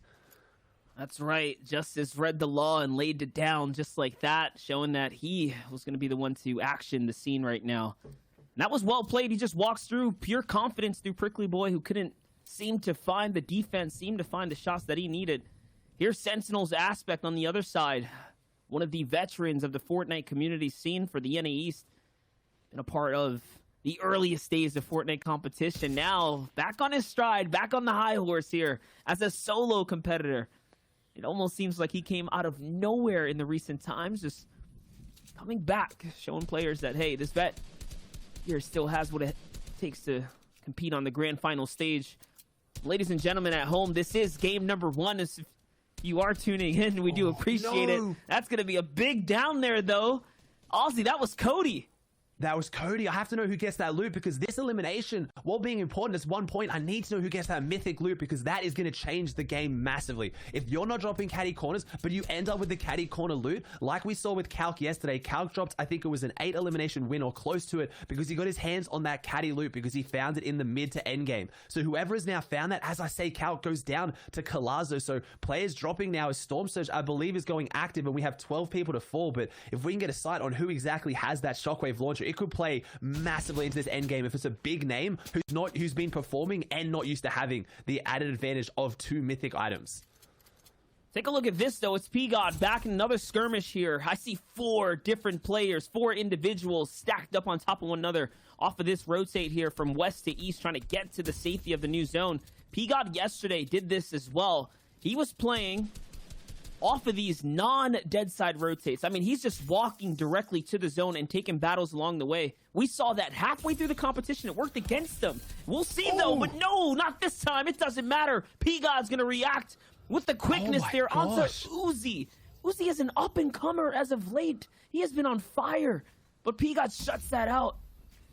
He puts the fire out. Shuts it out quick. That was such a good, quick flick with the charged shotgun, too. That's a hard shot. If you just watched and you missed what happened there, the other player crash padded straight into the back of the box. P-God didn't see the player coming through because the builds were breaking, and then just split-second reaction flicks with the beautiful charged shotgun shot. And P-God's now got 3 eliminations on the board coming into endgame with the peppers as well. So he's got that extra mobility to maybe make that next rotate. And you touched on it just then, Monster. He doesn't really exactly go for the safe rotates. He'll go up against players and back himself in fights just like that. And now he's getting his Storm Surge tags. He's getting his damage on the board as we still have Storm Surge active right now. There is still 1 player getting hit by Storm Surge in this lobby as 71 players are still alive.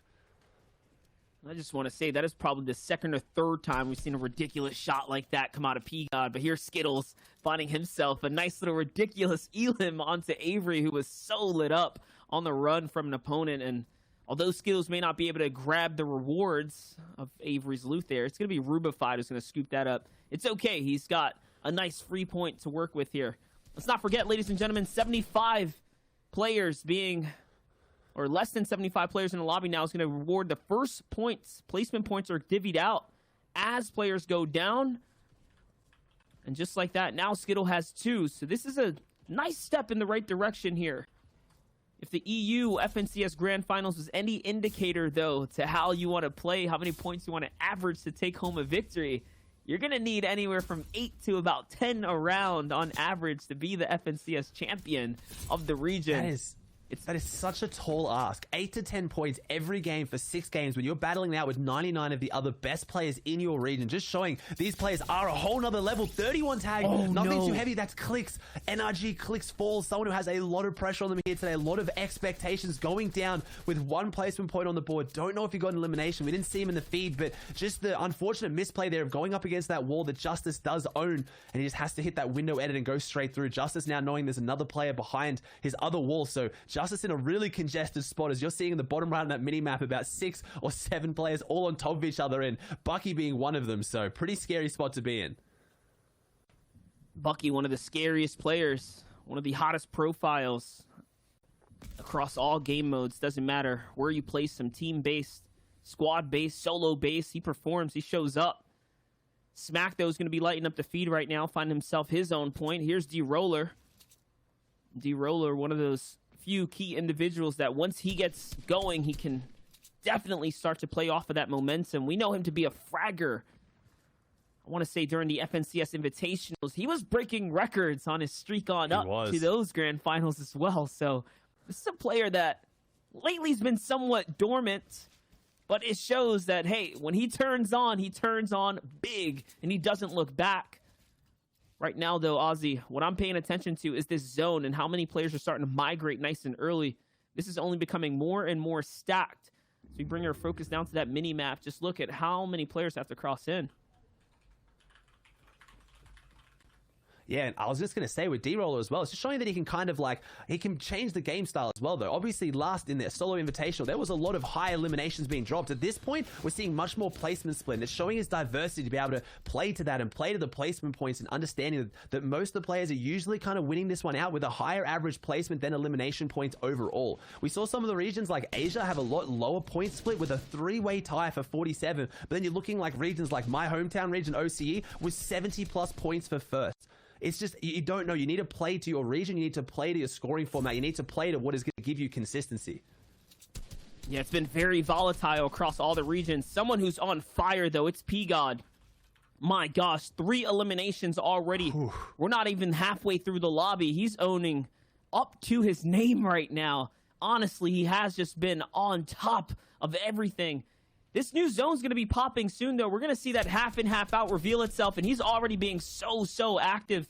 I wonder if he can just make an end game this time around. That is going to be momentous for him.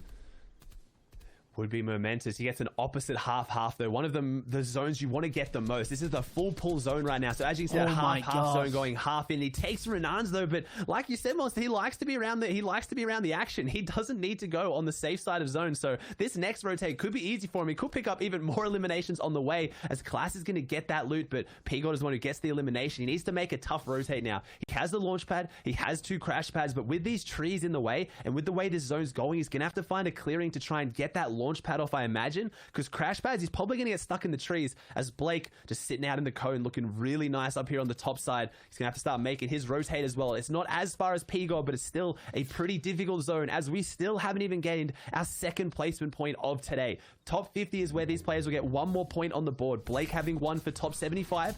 Needs to look back and try and hold some of these players that are using the rotation behind him, and then he's going to have to keep making his way through. Blake has been a dominant player for such a long time now, but hasn't had a big showing in a solos event, so really high expectations, or looking forward to seeing how he can pull this off today. But no medium ammo left in the AR, shotgun only, and a harpoon. He needs to find something pretty quickly.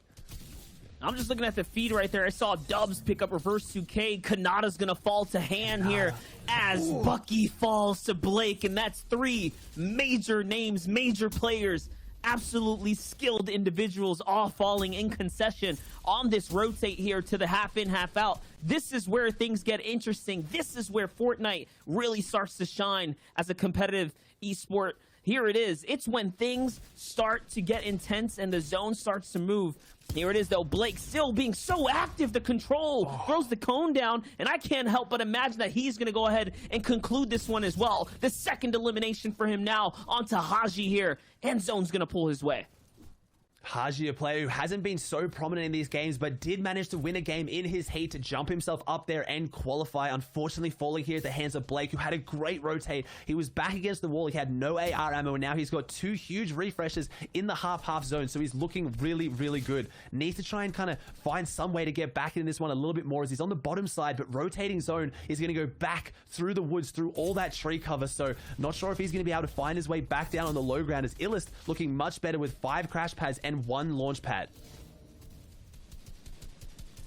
Here it is, though. The wide shot giving you guys who's in the game. I see Bully. I see Aspect still alive. Illus still alive as well. And Illus is going to be running right through Pose here, who's on the other side of the wall. He's going to go in and crash pad his way in. That's going to be a major impact frag. Impact elimination for Illus. That's going to recap, refresh his material count as well, as the entire lobby now is looking to scramble across here. But Illus is still firing up. He's going to catch Batch on the movement now as well. Great layer change, though. He's going to move himself up, setting up the teak pad to try and get out here. He's got the crash pad ready to go. He's thinking about it, though, still waiting his time. He doesn't have to do it too early. Not this time around, not until the zone actually pops itself. On high ground, though, Dubs is going to go ahead and lose it to someone launch padding up above.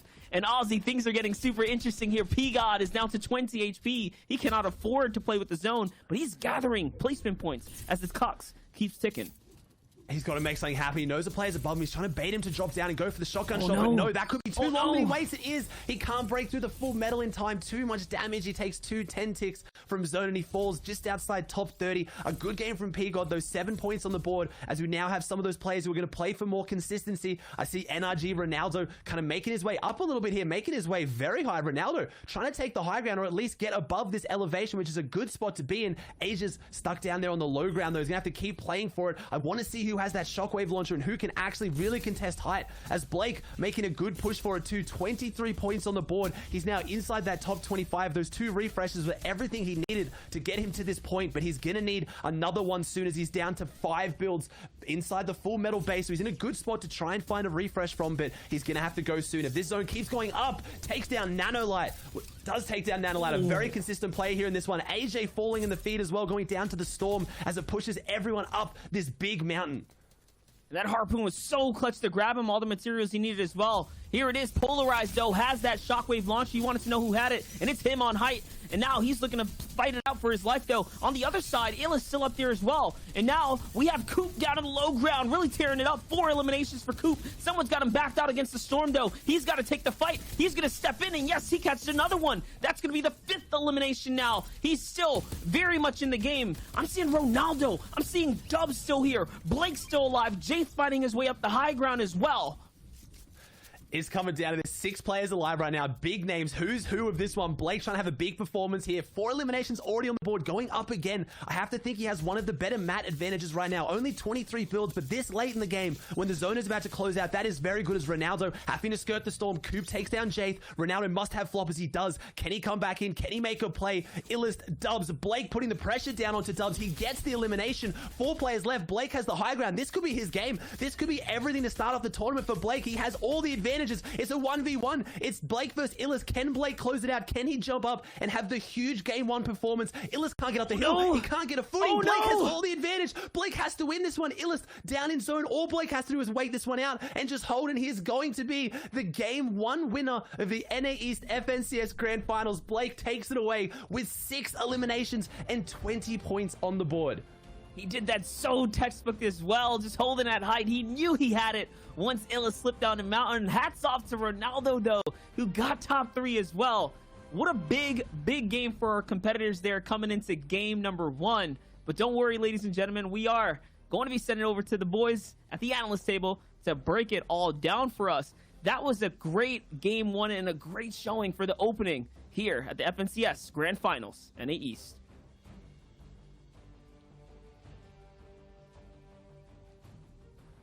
Aussie Monster D-Face, you guys are the best flight captains in the world. What's going on, guys? It's me, Zeke. We're here with Sundown. We're going to be breaking down some of the action. I gotta say, Sundown, the old guard and NA East have all been falling, and it's very interesting specifically that we do see Blake picking up the Victory Royale, because we saw this literally exact thing play out in Europe. You have 2 players walking into that final 1v1 with 5 eliminations. The one person that wins gets that 4-point swing to start the day. And that ends up pushing him up to a 20-point first game, which if he's able to capitalize on, could be huge. But you talked about some of the old guard falling. However, towards the end there, you still had some of the old guard up as well. Blake's been around for a while. Ronaldo pushing towards the top, and Dubs also making it towards the end, with Illis finally falling to Old Man Mountain. So you can see the scoreboard reflecting a little bit of that there. Blake in first right now, Illis in second, Coop in third, Colazzo, Han rounding out fourth and fifth. Hoofishy, Cozies, Skittles, and then Dubs and Ronaldo will be the top 10. But notice everyone 5th through 10th, even on 11 points, but the difference being the eliminations currently rocking out on the tiebreaker. Absolutely. Now we're going to flip on over to the next page. And again, it's just more of these names. We're so used to seeing Jade, Polarized, Agers, Jack, Aspect, right? Jelty, P-God. I think ultimately, like, this first game, and we saw sort of happen in EU, it's like a general feeler, right? Like, you have 6 games to play. You know you're competing with the 100 best in your region. Now, what happens? Is my drop spot contested? What does my pathing look like? You know, there's so many, all these variables we have to keep in mind, especially as we move throughout these games. I feel like this first one's fine, right? Like, we have some points on the board. That's okay. Now what we have to look forward to is, like, where do these people land? How do they adjust to this new meta that's kind of self-contained to the grand finals? And what they need to do to ensure themselves making it into the top placement, as, I guess, as high up along the placement as possible. Yeah, and the goal is to be able to convert off of this first game. So we kind of talked about in the intro to the show, what is the pacing of a 6-game tournament? And over the course of it, you really kind of want to get yourself established early, because whoever gets out to that lead is going to start running it. And if you fall before getting that first round of placement points, or even that second round of placement points, it can get really hard to establish yourself into a rhythm and get the game moving. Absolutely, my man. Here we go. We're going to take a look at some of them. I mean, Calc, you know, he put on a show for us yesterday. He said, look, guys, I'm going to make some stuff happen, but couldn't get the footing you're talking about here in the first game. Yeah, and the same thing happening to Boogie here is getting caught. And notice a common theme for all of these players. They're all on the edge of zone. They're rotating right around the timer with everyone else, and they're not establishing control over their space. But all of a sudden, all of these other names go down, and you get an opportunity to step up. And notice here how Blake had 0 mats. He had next to nothing there, next to nothing here again, and he's chaining together these impact eliminations. Those 3rd and 4th elims, if he doesn't get those, he doesn't turn this into a more. He doesn't create a victory royale. He doesn't have 20 points in the lead. But because he's able to get those elims and then had the harpoon to be able to get the loot and turned it into another one, he maintains the high ground control. And as the circle moves back over the course of the mountain, he gets the elimination onto Illist as well. And again, we go back to his first 2 eliminations. We talked about the 3rd and 4th ones being so key. He had nothing in those early ones as well. You saw his loadout and you saw his mats. He had to push forward and he had to find them. So all of a sudden we talk about how every one of those little interactions matter. He shows 6 different key ones, but particularly the first 4 changed the course of his game. And it wasn't a traditional route that we've seen in solos to a victory royale, but a very well executed one. Yeah, I mean, let's be honest. These are the old guard we're talking about, right? They know how to play the game. They have the time. They have all of the hours dedicated to playing and having and kind of owning that mechanical prowess. And now it's just kind of falling back on that, right? And that's what led Blake to the win here. And I gotta know, like, I think the biggest question for me is, like, look back at EU game 1, right? We see Flois comes out strong, same way, 20 points, then fizzles. Do we think that could happen here for Blake?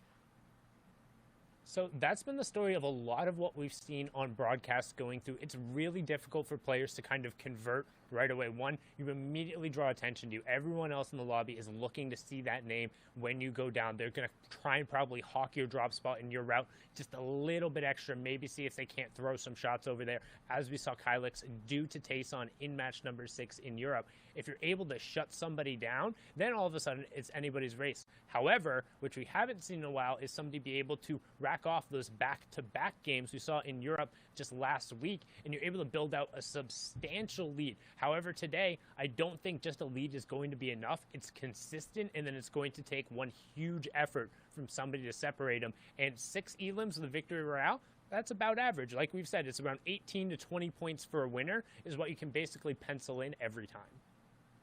I mean, that's all it takes, right? Just a handful. And you said it best at the beginning of the show. It's like just being able to stamp your name there and say, look, it doesn't matter what's happening here. You guys are going to play the game I want to play because I know how to do this. I've been in situations like this in the past. That's why I'm here in the first place. And that's why we're all here in the first place. So I need to be able to make a statement and say, look, I'm going to be the winner. You're going to play my game. You're going to step away from me, and I'm going to just pull ahead. We have to see if that's what happens here for Blake. Very strong showing. Now, we do have 5 games left to go till we crown an FNCS champion. Now, with all that being said, Fortnite fan, we're ready to hop back into game, so let's send it over to our casters, Aussie and Monster Deface, to get us into game number 2 on the day. Thank you, Zeke. Thank you, Sundown, for the great breakdowns and, of course, keeping us dialed in with the competition and the action here. It's game number 2 here at the NA East Grand Finals table. We're here to eat. We're here to see a lot go down right now. Aussie, take a look at this battle map. What's standing out to you right now? Because I'm looking at Sweaty Sands, and I see 4 players contesting it already. Yeah, 4 players, Sweaty Sands. I'm seeing 3 players at Yacht as well as looking a bit hefty. So trying to look for those places that are a little bit congested. Obviously, coming into Grand Finals, these players knew where everyone was dropping. They quite often know. A lot of these big names have their drop spots that everyone knows they go to, but it's looking still pretty spread out. We got 3 at Authority, not too many at Caddy. That 2 at Caddy is looking so good to me. Both those players in such a good position. And I was going to comment last game, I was talking about who ends up with the Caddy launcher. Is it someone who's not used to having it? And it was Polarized. Polarized has been going Caddy, so I have to think that Polarized managed to hunt down Cody and take him out with the Caddy loot and get it back into his own hands. We didn't get to see it, so I'm not 100% sure, but we see Blake over here at Pleasant, which means he's also near Clicks, so I'm happy to imagine that other player here is the big Clicks. So Clicks has been playing a lot smarter recently, but if you're going anywhere right now and you're going to have to try and take an early fight, it's not going to want to be with Clicks. Yeah, just to answer the question, it was just a weird cross of fate between Aspect finding Cody on the storm line and then Polarized picking it up at that exact moment when he went down. Yeah. We'll see how Caddy's launcher plays its factor into this game here. On the other hand, though, we have a battle breaking out, and there's a big group of Marauders on the bridge looking to play spoiler here, part of this fight. You can hear the shots going off. They're just ringing. I think they have the focus on the player on the run right now. Oh, and yes, Prickly Boy's looking for the big shot. No, he's not going to find it. Oh my gosh, those are some great AR follow-ups. Those are some really good AR follows with a gray burst rifle. That's a hard weapon to do that much damage with. 20 damage a bullet, but it shoots 2 at a time. It's very hard to connect 2 shots back to back with it as well. Doesn't have that extra scope on it like the epic and legendary variants do, as Prickly Boy is really pushing this one. He is going aggressive. He has 0 points on the board. We saw him go down last game. He wants to try and prove us wrong, show that he can win these fights as he drops in here, and no, never mind. Ooh. He's going to show us that he's going to lose again, unfortunately. Prickly Boy, fan favorite. I'm cheering him on, but he goes down to Nobu Tragics, who is on 8 points, having a much better day today. Absolutely. Great defense. Plays that quick reverse card. He says, not me. It's going to be you who gets taken out this time around. And that was against all odds. Let's not forget, he was hit for white damage. No shield in that battle. On Frenzy Farms, though, outside of Risky Reels, it looks like we have a little bit of an engagement going down. It's Bucky. We saw Bucky go down before, and oh my gosh, he's going to make quick work of Simple with a better angle there on the battle. You can see 31 of the current players also competed in the FNCS Invitational Finals. That was the most recent major solo competition hosted by Epic, the official Fortnite competition that has most recently occurred. So 31 players cross over into the grand finals this time around. That is ridiculous. That is so consistent. Yeah, in what is one of the hardest formats to be consistent. We've seen it already today. One hunting rifle shot, just one mistake can end everything. Trios, at least if your teammates can back you up, maybe they can get the revive off. You kind of have a chance to go ahead with it. But solos, it's very hard to be that consistent. But some of these players make it look easy. You've got Kanata here, you've got Stretch, you've got Booger, you've got Dubs, you've got players who have been at the top of their solo game since even before World Cup. We talked about how Aspect's even back here today. So there's definitely players who can kind of find their groove and find their rhythm. As Illest, one of them, takes the hunting rifle shot onto Tabs. Illest has a really good loadout to go aggressive if he wants to. Doesn't see the crash pads above him, but he has the pepper going, has the legendary compact SMG, something we haven't seen too much, but this loadout's one that, I kind of leaned for in a non-stack lobby, trying to just, go super aggressive. You have the hunting rifle to get a long-range shot. You've got the SMG for close-range damage, but I feel like Illest probably going to have to try and get his hands on some kind of an assault rifle just to get those Storm Surge tags. I mean, we've seen it all. I saw earlier today, Tomas HD running a tactical shotgun and just the sniper with movement and double heals. So it's up to the player's preference, I guess. In this case, he's going to run that compact. I can only assume that he's going to be putting that controller to use and probably looking to box dive into some players. And just talking about that, I mean, players like Furious did not qual through. So Lazy Lakes now being, or not having the FNCS Invitationals champ in the game right now is pretty big for him. On your side, though, you do see the format and how it's going to play out, guys. Just that placement, 14 points for the Victory Royale. And placement starts being divvied out at 75th place. But you don't get your second until top 50. We can see how much of a struggle it is to even make it that far. Yeah, and that's what you're talking about. That's what you normally look at when you're looking at kind of a point, you're looking at a placement format. It's because 14 eliminations is what you need to equal a win. That is ridiculous. You got to think how hard it is to drop 14 eliminations on the best of the best players in your region when there's so many eyes on you. There's 94 people alive. There's only 5 that have gone down so far this game. So really looking for those big placement points. If you can be like P-God and pick up some early eliminations, that's great, but he didn't get the placement as Illest. Doesn't see this player who's lurking coming into Lazy Lake. I don't think Qua has dropped here. I think he's rotated through, but Illest having none of it, like you said, trying to put that legendary compact SMG to use as Qua's now stuck in an awkward spot. You can't build here because of the half walls. They're skirting them. Illest jumping up and getting shots. Qua just looks like he's reeling, just can't kind of recover from that positioning, and that's all it takes. I talked about it in solos. He just mispositions, takes a fight up against the half wall where he can't build, and that's enough for him to lose it. He can't do anything, and he's just stuck. That's it. Illest crowning himself the new king of Lazy Lakes. On the other hand, though, Booga's going to get into the box on Reverse 2K. We've already seen Reverse 2K go down once this time, and he's going to go down again. And it's not looking good. Game 1, Game 2 out of the window now for Reverse. And Booga finally secures himself some points. That's going to be one that he's going to desperately need because his Game 1 was nothing impressive either.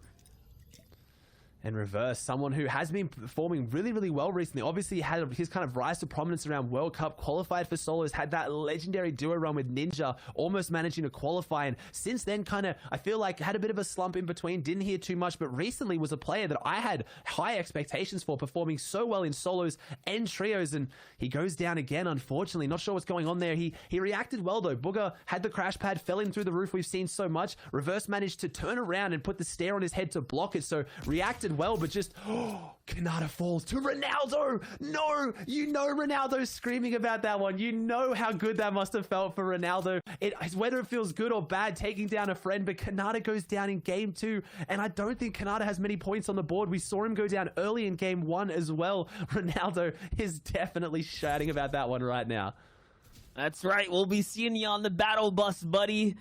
But Ronaldo, man, one of the more exciting players I'm happy to see performing right now. It's his dream, basically, to continue to put up.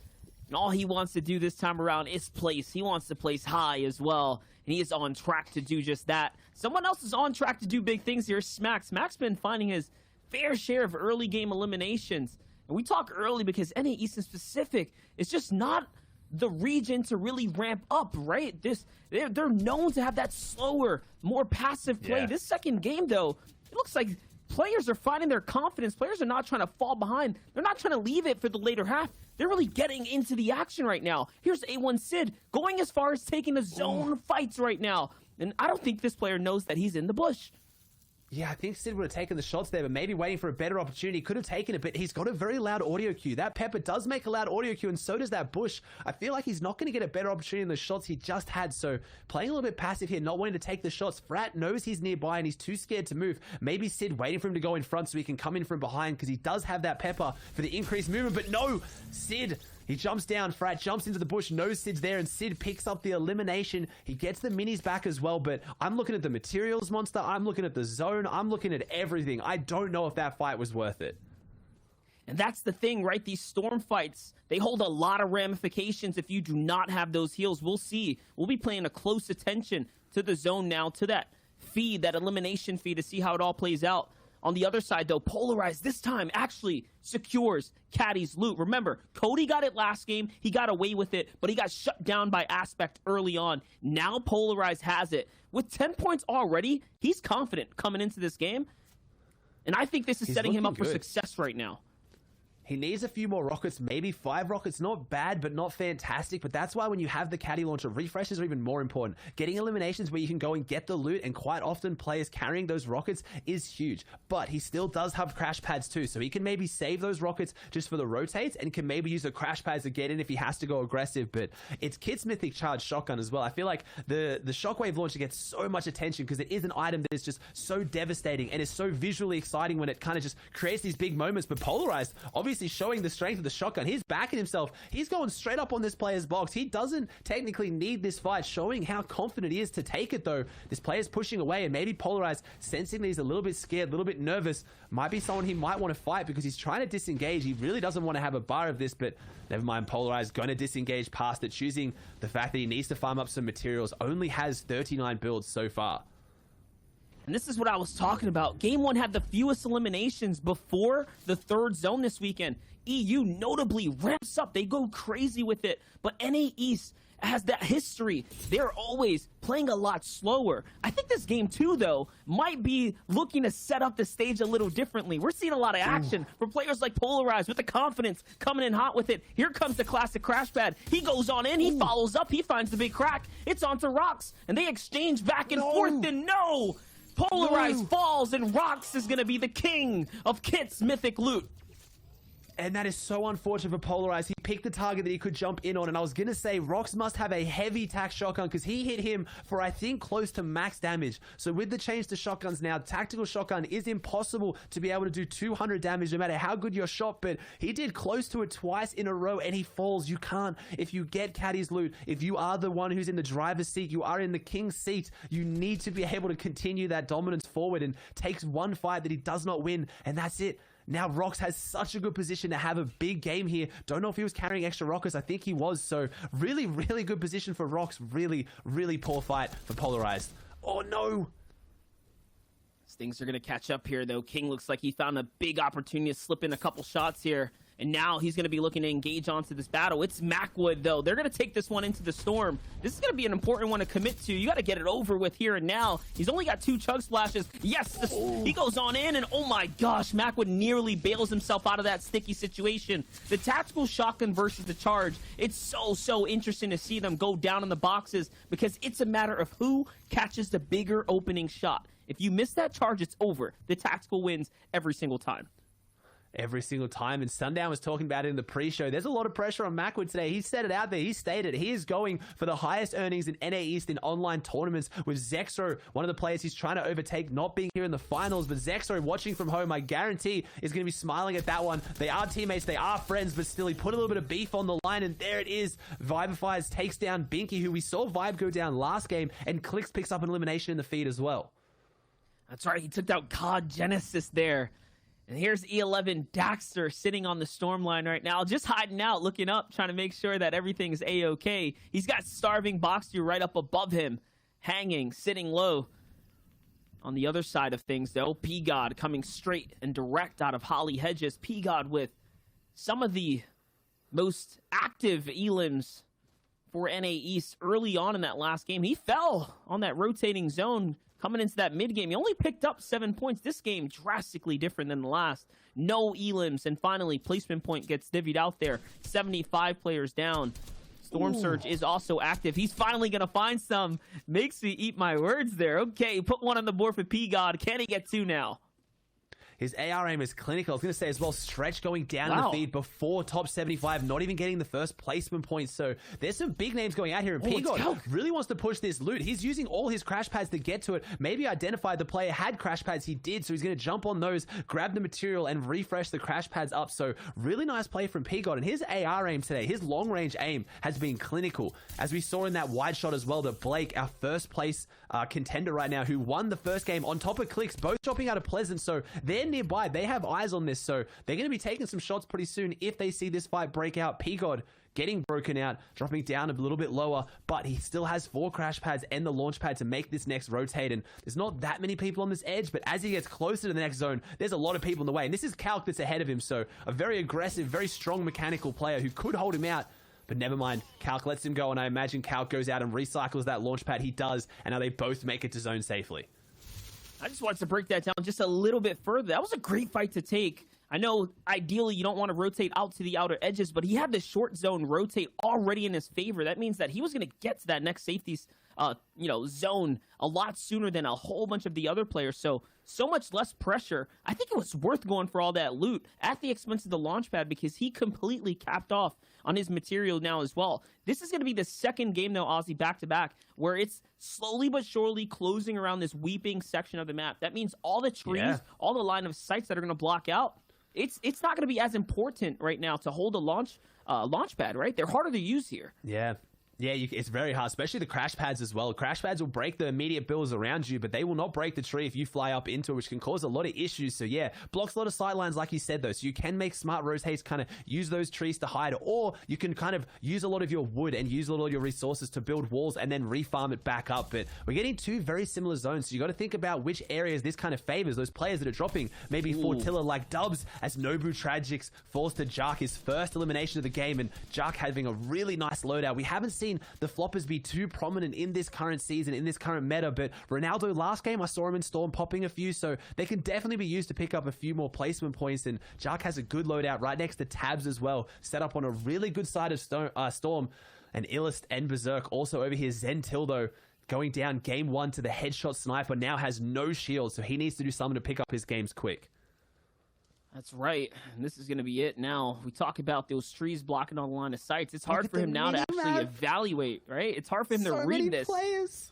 He's got to cross through all the players here. And there it is. Some crash pads are going to go out. So this might be a free opportunity for him to get a free rotate. But no, the opponent was actually looking to hop in on him. And oh my gosh, he's going to get hit with a hunting rifle shot from the eastern portion. And no, he gets hit again. It's Nanolite. Man, Nanolite with the downrange tags here. Just looking into the action. Berserker's going to hop on top of all of that loot. And that means that's going to be his crash pads, his shields.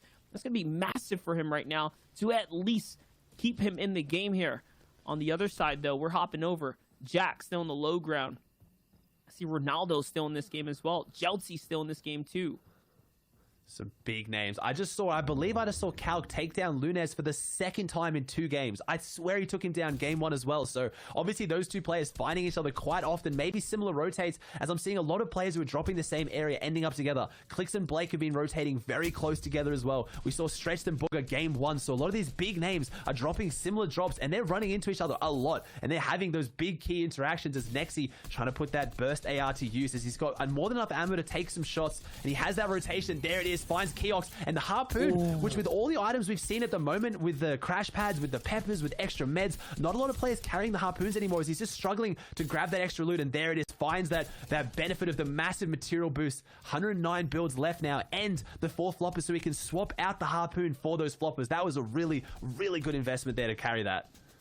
And here's the thing. If you guys watched Tayson's FNCS Invitational victory from the EU region, he banked on having a Harpoon and taking that through to the Victory Royale in the solo setting specifically. Solos, Harpoon is so good when you're in solos because you are allowed to refresh yourself. We're seeing that now 2 games back to back, even in Spike's loadout here. So I feel like we're seeing a nice classic shift in the loadouts and how things are going to work out. But Spike's in a world of trouble right now. He pulls half in, half out, but he also pulls his lobby's focus. And oh my gosh, the bailout, the get out of jail free card right there. He's going to land the big charge shot, and he's still in the game now.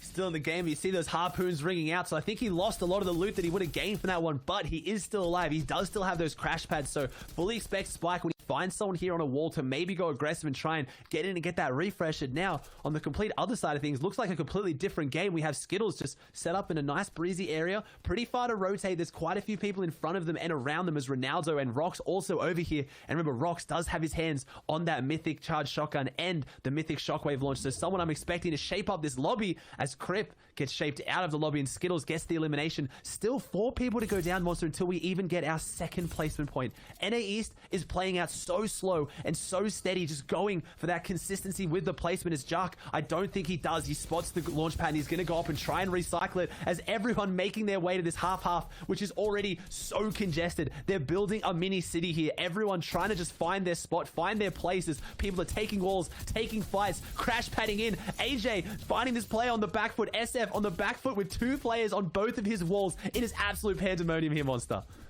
It's looking like we're going to be shaping out to create a new top 10 right now. One of the few players I saw up there, though, Ronaldo was still in this game. Keep an eye on players like Coop, who was third on the leaderboard, on the standings when we came into this. Blake's still in this game as well. So our top 3 still holding strong, gathering points, accumulating points right now, trying to hold on to the lead. They're not making it easy for the new competitors trying to step up and take this away.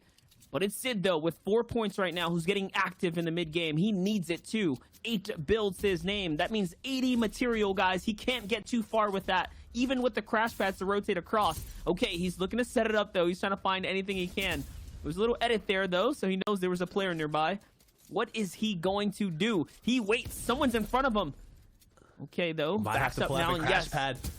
Oh, he hits it. He goes up into the sky, though. Unfortunately, the harpoon, though, he goes to harpoon the wall, and the player innocent. So he lands the harpoon stow, opening up the wall at the absolute worst timing. Sid gets the harpoon shot, and that's the mat refresh. That's what you have to watch for. Those players that have not much left, they need to have that aggressive play. They need to get something, and they claw their way back into it as Dubs hits the sky in top 10. Bully, I'm seeing Jark, so many big names still in this, but you talked about earlier, Monster, the trees. They're trying to land, but the trees are blocking them as Clicks is now making his way up onto high ground in a beautiful position. Ronaldo making his way through. P-God, Bucky, this is going to be our who's who endgame, and it's going to break down fast. And because of those trees, and now a vertical city has been created right beyond that landscape there. We'll see how that's going to handle this lobby here, how it's going to create the layer congestion. But moving forwards, though, Coop still looking for some action in the low ground. He's facing his way back to the storm. I love what he's doing right now. He still has to cross, though, so he's got a lot of seconds before the clock's going to continue to push here. Those crash pads are going to be put to use by other players. They're going to recycle them. Coop sitting a little too long back here, though. Now comes the pressure of the storm. He jumps in for the loot. Yes, he needs it desperately. And no, he gets caught on the back line. With the floppers, though, he's going to be able to sit in zone for a couple more seconds. Will he have enough to get out, though? Now it's going to be the key opportunity for him to hopefully find a frag here when he needs it most. Rotating his way in. Barely any materials. Just 40 left now. This is it. Things are getting cooking here, and yes, he's going to find one. It's on to Skittles now, and that's going to be just enough. He's going to have to edit his way out. We're going to be catching up soon, though. There's 25 players in the lobby right now. That's another placement that's going to be getting out. It's going to be on to King there, Ozzy. It's still going. No. These are a lot of points. Oh, my gosh, the flick. Coop fights his way back into it. I was going to say the Siphon came in a millisecond on time. He went down to 50 health in Storm, which means he just got the Siphon before the next tick went through. So Coop going down, but a phenomenal performance back against the wall to pick up, I think, 3 or 4 eliminations as D-Roller already having 3 on the board as well, pushing forward. He's got the cabbages, got 11 builds, so a bit more than we saw what he does. He jumps down, finds the elimination, and then we see Aegis take down Booger as well. D-Roller just making his way through this one, trying to roll through the lobby like Monster alluded to earlier as Dubs goes down. So I've seen a lot of players go down who are in this top 10 scenario. D-Roller just set up in his box. He's got the cabbages. He has 2 crash pads. I don't know if he's going to go for Hype Monster or if he's going to go into a box. That is true, and you saw P-God there as well, still getting points, but yes, the Shockwave goes out. Hold up, though. Clicks is battling up for height right now against Kaz, and I think Clicks has got it, but no, now it's going to be a battle of who can hold it. You see the builds there. Someone's trying to hold on to height. It's D-Roller. He's managed to make his way all the way up to the top, and he's got the biggest refresher you could ask for. 900 medium ammunition, heals to go with it, and some materials as well. This could be his game, and this could be a monster game. There's less than 10 people left in the lobby, though, and he already has 4 eliminations. Can he make it 5 here, Ozzy? He's looking for anything. He is desperate to take home this victory, to prove to the rest of the community here at the NA East region that he is someone to be feared. On the low ground, though, Clicks has got a lot to prove as well. The bailout, the second point there, the follow-up elimination, and he still has the refresher too. So he has just enough mats, though. He's going to keep it going. Great layer change here. Farms down the tree to get those extra builds, and D-Roller has to make something here. If you have this loadout, if you have high ground, you've been given everything, you need to prove that you are here for a reason, that you can close out games like this as there's 3 players alive. Clicks falls to Class. D-Roller making his way down. 5 builds left. The 1v1, Nobu Divine. We've seen it so many times before. D-Roller jumping his way down. We get the wide to see what we missed as Class takes down Clicks, and there it is. D-Roller taking down Nobu Divine. He falls there. The Shockwave launcher does come out on top. We're going to have the analyst to break down what we missed just there, because that was a ridiculous endgame. That's right. He did it well. He did it textbook. He held that high ground and walked it through to the end of the game. Although he didn't catch a lot of eliminations, he still did a fair job finding some of the points that he needed there. We're going to be shooting it on over to the boys at the desk to break down the action. So do me the favor, Zeke, take it away. Hey, thanks, Monster, for that. Game number 2 here in NA East. A little bit different, a little bit picking up the pace. We're slowly getting there. We're warming up. You know, it's all good, all good. They're waiting. They're like, AZ, just hold on. This isn't it yet. Just be patient, buddy. I'm like, all right, I got you. Don't worry. Great game there, though, coming out of DeRoller, finding himself that victory royale. Now, the question is, what do these standings look like? Coming out of this last game, we do know that Blake did get the victory royale last game. The question of the day is, does he hold on, though? Let's take a look together. Sundown, break this down for us. So I think the biggest thing to note here is, what does the pace look like? Right now, with 2 games played, first place is averaging 13 points, and that's because Blake, falling at 46 there, is going to really limit his potential to push up. He was only able to secure himself 3 points coming through. Now, the thing to note is who is able to really rocket themselves up because of that performance. DeRoller, obviously, with that victory royale going through, but also Kaz and Jelty pushing themselves up into 5th and 6th and taking advantage of the fact that Blake went down so early. Some other familiar names on there. Illis, who did really well during the qualifiers, except who had a strong heat performance yesterday, and then the veterans, FaZe Dubs and Class, rounding it out in 9th and 10th, and doing it on the back of a placement style, with both only holding 2 eliminations. The other thing I want to point out on the top of this page right here is Coop in 2nd place. You saw how he clutched up in that game. You saw how he had pretty much no chance of staying alive, and he still did it and got 1 more elim before he went down to push himself even further up. That will matter as time goes on. There in 12th place is Divine, the 2nd place performer in that game, and he got 5 elims in that one too, tied with what DeRoller did. But I wanted to note in that game how many people got eliminations. It was pretty much the entire lobby taking each other out, elimination after elimination, not giving the chance for DeRoller at the top to really take advantage of that opportunity that you mentioned, Sundown. Now we roll on over to the next page here. You can see A1 Sid 21st, Crunchy, Vanish Bully, Runons, Cozy's, Clicks in 26 with only 2 eliminations, but that signal means he has 10 placement points. He's making it into those top 25 thresholds. If he's able to convert on any one of those, he has the potential to really rocket himself up the leaderboard. And honestly, I think your point, Bala, when talking about how so many different players are getting eliminations, is what kind of feeds into Zeke's point, where it feels like it's not necessarily as exciting. That's because all that excitement is being spread across 5 or 6 different players who are picking up either 4 to 6 eliminations, rather than them all funneling into that 1, 9, 10, maybe 11 or 12 elimination performance that we saw out of Tayson earlier. But the effect it has on the leaderboard is, all of a sudden, if somebody doesn't have that huge game, it's whoop, everybody's that much closer. And that's what the Vanish Boys did take advantage of, right? Kaz and both DeRoller, they've suddenly come out of nowhere, right? With these, everyone at the top eliminating each other, say, okay, you created this opportunity for us, we will take advantage of it. And that's kind of the story of DeRoller too. Like, back in the Invitational, he won that one day before we went to the Grand Finals, and I was asking myself, where did this guy come from? And he's showing that that wasn't necessarily a fluke. We're going to take a look at what happened in this one. Blake started off a little decent in this one, but like you said, Sundown, opportunities were all of a sudden given. Yeah, and he fell over there. You can see DeRoller getting a key elimination there right on the placement threshold, going to push himself over. And we talked about picking up key ones on the edge. That's eliminating Calc as he's rotating into zone, and it gave him priority spacing and enough materials to be able to convert over. He picks up Ronaldo there as well. So DeRoller really running through some high-level players you're used to seeing in the end game. And then once you get here, he's so good at executing in those final moments and turning it into a lead. But his org mate Kaz also able to find some huge picks. He was playing this mid-ground situation with that charged shotgun. I mean, that reaction shot there on the Daxter was huge. And it was. No look for more through the windows. This is what these guys are so good at, no matter the situation, always still looking for the opportunity to get the consistent points out of elims that you can find in the end game. something you're not used to is how easy it is to get endgame eliminations when you play normal games. But when there's this much congestion in a tight space, you see players like Jelty be able to put people in uncomfortable situations. That's Dubs, one of the best solo players in the world, and he gets put down by Jelty because he's back against the wall.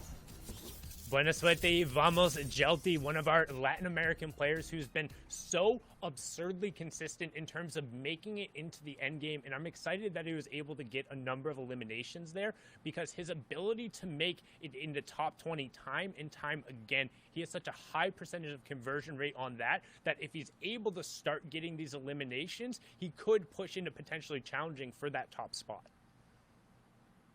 Man, this is the question, right? With 4 games left, who can do that? Who will do that? As a reminder, in EU, we thought it was all set, and in Game 5, everything was turned on its head. That could still happen. That still has the opportunity. It's not over until that last game is played, and we can take a look at the final results. But guys, we are getting ready to hop back into game. If you are tuning in, thank you so much for hanging out with us. This is Grand Finals here in the FNCS. We're in NA East. We've got 4 games left to go. EU happened earlier. It's been an incredible day. With that being said, though, it is time to jump out of the battle bus yet again. So let's send it over to our casters, Monster D-Face and Aussie Antics, to give us the eyes in the sky.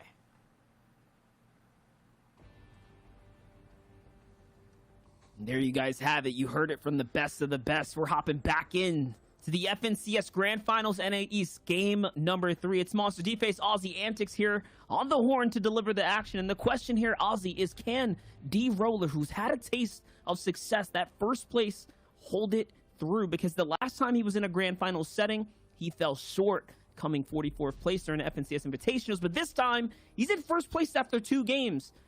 I don't know. Can he do it? He's doing it. I think he can. He's doing really well. His placement timing is great. He's just making those extra little placement thresholds, because if you look at him and Coop broken down on the leaderboard together, you'd actually imagine that Coop would be higher, right? Except for that one win. D-Roller clutched up the win and showed that he has it in the back pocket. So I think he's playing phenomenal. You said he's got a lot here to prove, and that's the thing. We've talked about it time and time again today. Once you jump up, you make yourself the target. Everyone's looking for you. Everyone knows you now, and D-Roller has been the target before in FNCS Invitationals. Can he do it in the next solo FNCS now? Can he have the consistency as Polarized takes down Keox in the feed, which I have to think means Keox has changed the drop spot and gone Caddy, because I was going to say when we saw that map, I saw a few extra eyes on Caddy that weren't there last time. That's right. Players trying to step it up and take the action into their own hands. Here's the thing, though. I want to set the stage up. Players that I'm looking out for that are scary, consistent, and they're doing it today already. It's players like Dubs, who already pulled a top 5 and a near top 10. Players like Jelty, who are doing the same as well, just shy top 10 2 games in a row. And players like Azers, that consistency. We know that over the marathon, that is the 6 games, that mental fortitude, having great games, even if they're not wins or big pop-offs, just making endgame and knowing your formula works is going to be able to give you the confidence to surge you through after the 6. So keep an eye out on those guys, because they have been the most consistent and the least volatile so far. I mean, if you've been watching throughout the qualifiers, we all know Dubs has some of the best placement that this scene has to offer. So he is a pioneer of rotates and making endgames. We'll see, though, as the competition continues here, because this is still game number 3 and things are just getting started for us. Yeah, and you got to look at some of their drop spots as well. So obviously Dubs coming out of Fortilla, which means if he can get into that vault, he has a guaranteed launch pad, but it also means that he's walking away with consistently good loot. Some of these players having good games out of more shamble pass have to rely on luck a little bit more. Do you find a few stacks of minis? Do you find the big pot? Do you find what you need? Where Dubs is coming out of Fortilla every single game with what he needs. And because of the water and because of the guys in that area, the rotation pass are a lot easier too. So you're looking at players like that to be very consistent, to start racking up some of these placement points. We touched on it last game as well, but you have the placements on the right here. A Victory Royale being worth 14 points, and then each one of those thresholds will net you an extra point as well. So those are combined with eliminations being 1. So you get your first points when you get inside top 75, top 50, and then so on, as you can see from this graphic. But that win, 14 points, and ooh, we see Zolaf getting some really big shots onto ult. Not sure what happened there, but he also fishes up the legendary tac shotgun. So big swing from Zolaf there within 2 seconds. His game is looking very good and very different.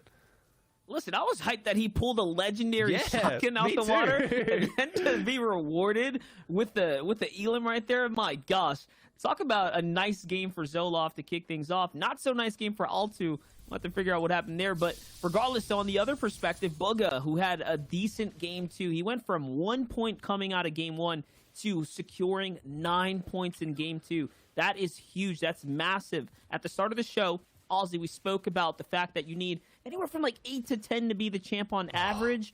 Bugha's closing that gap now, right? If he can have a good game 3, that's setting himself up for the great halfway mark.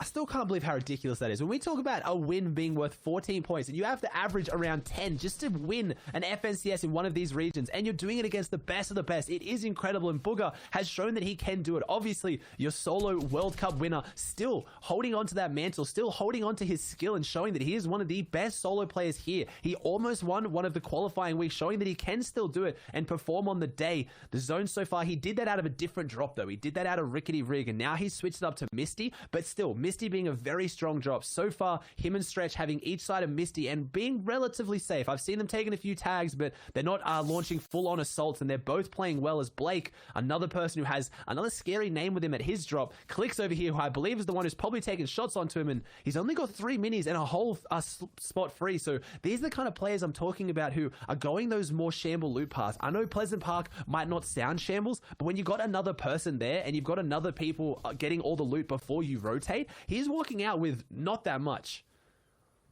Yeah, more importantly, if he gets jammed up on any of these rotates and gets tagged like this, that's where you start to fall behind quickly, because look, he's already down another mini now being tagged from an AR from that distance.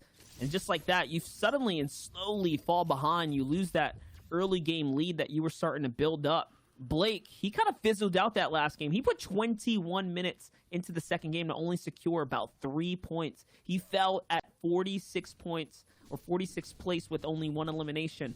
And that's after coming after the Victory Royale with 6 elims. So he's a bit volatile right now, that halfway mark, and oh my gosh, as I speak about volatility, he falls to a headshot snipe from Stowe here. Massive. Yeah. We talk about it. We talk about 6-game formats. We talk about how mentally grueling this is, the amount of pressure, the amount of time put into this, and then your game 3 gets ended within a millisecond like that. He falls, Blake goes down, all that loot goes over to Stowe, and now Blake has to sit back and spend 20 to 30 minutes watching, thinking about what he could have done differently, when honestly it is so hard to think what you should have done when it comes down to a headshot snipe. But at the end of the day, the rotates can be different, the builds can be different, but Blake is going to be very upset with that one, and he has to bounce back. He has to keep his mental in check because he's still on pace. We talked about it. 10 points every game is what you need to win this one. He's on 30, and this is game 3. So if he keeps up the consistency, he will be okay. But unfortunately, Blake picking up game 1 win, the last 2 games not going as great for him. And that's the rough part, right? Proving yourself, proving to the community that you're not just a team-based game player. Like, you can do it as a solo. He has yet to actually prove that. Even with the strong starts, we've seen him come out the gate swinging and then continue to fall. It just seems like that is how his history has been written time and time again. But don't worry, we still have half a competition in front of us. This is only game 3, and it is just kicking up, ladies and gentlemen. But okay, Clicks has high ground. He's got the mountain on check. It looks like he's probably even put some tags down, so he might be chilling as far as the Storm Surge goes. On the other side, though, here's FaZe Dubs taking it up with Azures. I gave FaZe Dubs a lot of credit at the start of this, talking about his consistency to make it through the end game, and he's already engaging onto a mid-game fight, or early game fight, with the player that's in top 4. So this is 2 top 10 players, potentially, holding out one another here in the Storm line. Yeah, and he has to make this rotate, but again, it's that loot. Look at, he takes the tags, but he's got the minis, he's got the bigs, he's got 6 crash pads and the launch pad. A lot of these tournaments are decided from the drop, but you have to have respect on your name. You need to have people respect you enough to not want to drop with you. Dubs, obviously having done that, one of the most decorated competitive players in history, a World Cup player. He is phenomenal, and he's holding down Fortilla right now, getting the loot and getting out. He's late into this rotate. He's got the crash pads if he wants to use them. I hope he'll be able to hold on to them, as we now see SF. I'm not entirely sure which member of SF this is. Monster, if you know, let me know, but he's out here at the fish farm, and I think this addition to the game is super underrated. Look at the amount of fish he's able to gather here at this spot. He's not holding them, not just yet, though. He's got one more shot left in a harpoon. Let's see what he's going to be able to kind of fish up here, and that one elimination is going to be a big frag. You can see he's sitting on quite a pool of loot here. The excess material inside the box, the excess of floppers sitting on the dock here. Now that he has zone, though, this might work for him. Yeah, he's got so much to choose from. He can hold this down. He's got all the loot in the world. He can kind of just box around this, maybe hold it and come back for it if he needs it. It's just, I haven't really seen this drop spot having too much strength, but I feel like it is such a powerful one. But I guess at the same time, you are very exposed. You need to get your weaponry around here as well. And looks like he has a good rotate, so someone to look out for. And you talked about it, people you're looking out for, Monster. I'm really looking out for Coop right now on the feed. Last game was very impressive. He was backed against the wall with low mats, pressure on him, and he performed really well. And Coop is known for that, being a very aggressive controller player who can really back himself in those scrappy end games. But I want to see if he then has the kind of the rotates and the ability to be consistent and avoid those scrappy situations, because no matter how good you are in them, it's players like Dubs who can avoid having to be shambles that are always going to come out on top in these 6-round tournaments. I do agree with you. Coop is on a nice little streak right now, but SF looking to get the beams down in the shots, and yes, he's going to find every single one he needs. It's going to be onto XX Shark. And I do want to give a shout out to Shark as well, someone who only played one of the qualifiers and pulled himself into the grand finals. So although he didn't put as much effort possibly as these other players, he still stepped up to the plate when it matters most and brought himself to the table this far. Who knows though, maybe that lack of preparation, that lack of seriousness is one of the reasons he isn't finding success today, but he's still such an exciting player to look out for. On the other side, another exciting player is Tabs. He's fighting another Titan here. I believe it's Avery on the other side of the wall. Yeah, this is going to be a big engagement. As Tabs goes out, he tries to use that stair to kind of crash pad up towards Hype, but unfortunately messes it up. Kind of just pushes him back into his box as Tabs has to rethink how he's going to play this, because he needs this elimination. He has no shield. If this turns into a long drawn-out fight, if Avery gets a few tags on him to open this one up, it's only going to go worse and worse for Tabs. We've seen Colazo, his duo mate, doing quite well here today after game 2 was up there. I think had a good game 1, shaky game 2, but Tabs trying to make something of this one. He's kind of revealed his play though. He messed up that crash pad, and now Avery knows he's probably going for it. And the issue with those crash pads, as good as they are, if you go for high ground and you have predictable movement and your opponent has a good shotgun, they can really line up a nice shot on you as Tabs deciding this is a fight that he doesn't want to take. But I don't think his opponent is doing the same thought process. He wants this one as well. He knows the Tabs is desperate. He can sense it. No, he's fighting up against Avery. Avery's gotten his taste of being an FNCS champion as well, so you got to be careful with someone like Avery who's got the confidence in his pocket, the experience to back it up here on the biggest stages, on the biggest final days. Not everyone can speak like that, and that's going to be a shield crack. You know it's the green light, but oh my gosh, Avery walks into a monstrous charge shot from the response to Tabs, and yes, there it is, the follow-up, the big shot from the air, in the sky, the quick drop kick there. That's going to be the point, the siphon, everything Tabs is going to need to keep him in the game now. Yeah, I talked about it. When you're in the sky and you're in the crash pad, it's predictable movement and you can charge up a shot, but I didn't think it would swing the other way. Tabs managed to pick that one up, and Fishy, someone that has been performing very well, Monster, who I don't think we've seen anything of today, so hopefully looking to have a big game 3. Needs to pick up the pace. It looks like he's doing that. He's making his way to the top, so 11 points, not bad. Doing well with a few good games. He could jump up there, but he's on the back foot now. There's 2 players in front of him trying to get some damage down, and Fishy steps forward into it, and he falls, though. You talked about a Monster charge versus tack. Even if you get a heavy charge shot, the extra fire rate on the tack, you can get off 2 shots with the tactical shotgun for every 1 of the charge, and that's what brings DGen out on top here, on top of Hypnos, and that's his high ground. And Fishy back to the lobby now on, I think it was 11 points. Absolutely, and I was just about to start priding all the new names and faces that are breaking into the top 10, because we don't see a lot of the star veteran players up there, right? Your favorites, they're not there. This top 10 is looking totally new. It's looking fresh. It's the up-and-comers who are really thriving today, and you can see it just like that right here. Players like Class are looking to put up. I think of the only players in the top 10, it was like Dubs, right? One of the bigger names, but we'll see as this competition continues out. Fishy is one of the more exciting new rising stars on the scene. 11 points, not too shabby. That was about top 30, but to fall, that is a rough one. That's a tough pill to swallow. On the other hand, though, Jeltzy really firing up here. He's looking pretty good. 2 eliminations. My gosh, the Latin community must be proud. They're bringing some of the most exciting engagements that we've seen throughout any of the regions so far. As a community as a whole, I feel like the way France loves the shows love for them in the EU region, the French community, it's the same for the Latin community here on NA East. They bring all of the excitement. They've been continuing to do that throughout the last few days here of the tournaments. But now, on the other hand, Skill's trying to rotate out the zone. He's trying to hit the rotate in the boat, and he's got some speed, but he is far from Storm. I don't know what fight this was. Skittles been playing really consistently in the qualifiers. He was performing insanely well, and not sure what kind of led him to this point here where he needs to kind of use the boat for the rotate, trying to get some mats as well. And he is far from Storm with no white med, so he needs to be careful. That uses the launch pad. So that campfire, I think he wanted to go for the campfire there, but unfortunately it had already gone out. So he was going to have to invest 300 wood to restart that campfire, and I just don't think it was worth it. So Skittles making this rotate, but if he gets focused at all, this is going to be a very, very rough time for him as he's kind of pushing his way forward. He has 6 crash pads, so he might even look to go a little bit aggressive, but no, finds this elimination, but no, he doesn't. The other player gets eliminated from someone else. I believe Binky just took down exactly, but Skittles was there, and Skittles pushing forward. It's just like that, he's back in the game. He only gets 1 elimination, but he gets 2 players worth of loot, and I take it back. Skittles knew exactly what was going on. Apparently, he had this one down. That's right, and there you have it. New names putting it up. It's happening here right now. Skittles, and that was so clutch, right? He didn't have any HP, so the siphon was much needed, very much welcomed. As we talk about old heads and the vets here, it's FaZe Dubs who's looking to put up right now 19 points in the competition. We said that consistency. Remember, he was being held out by Azers in the Weeping Woods, but he just pulled off a massive dead side rotate. He flung his way all the way north now, coming into the lightest congested areas. He's really trying to play that into his benefit. Oh. And now having to crash pad in, oh my gosh, it's going to hurt him a lot. And yes, here comes the lobby focus. It doesn't matter. He's too late to the zone, and because of that, exactly, he gets focused out.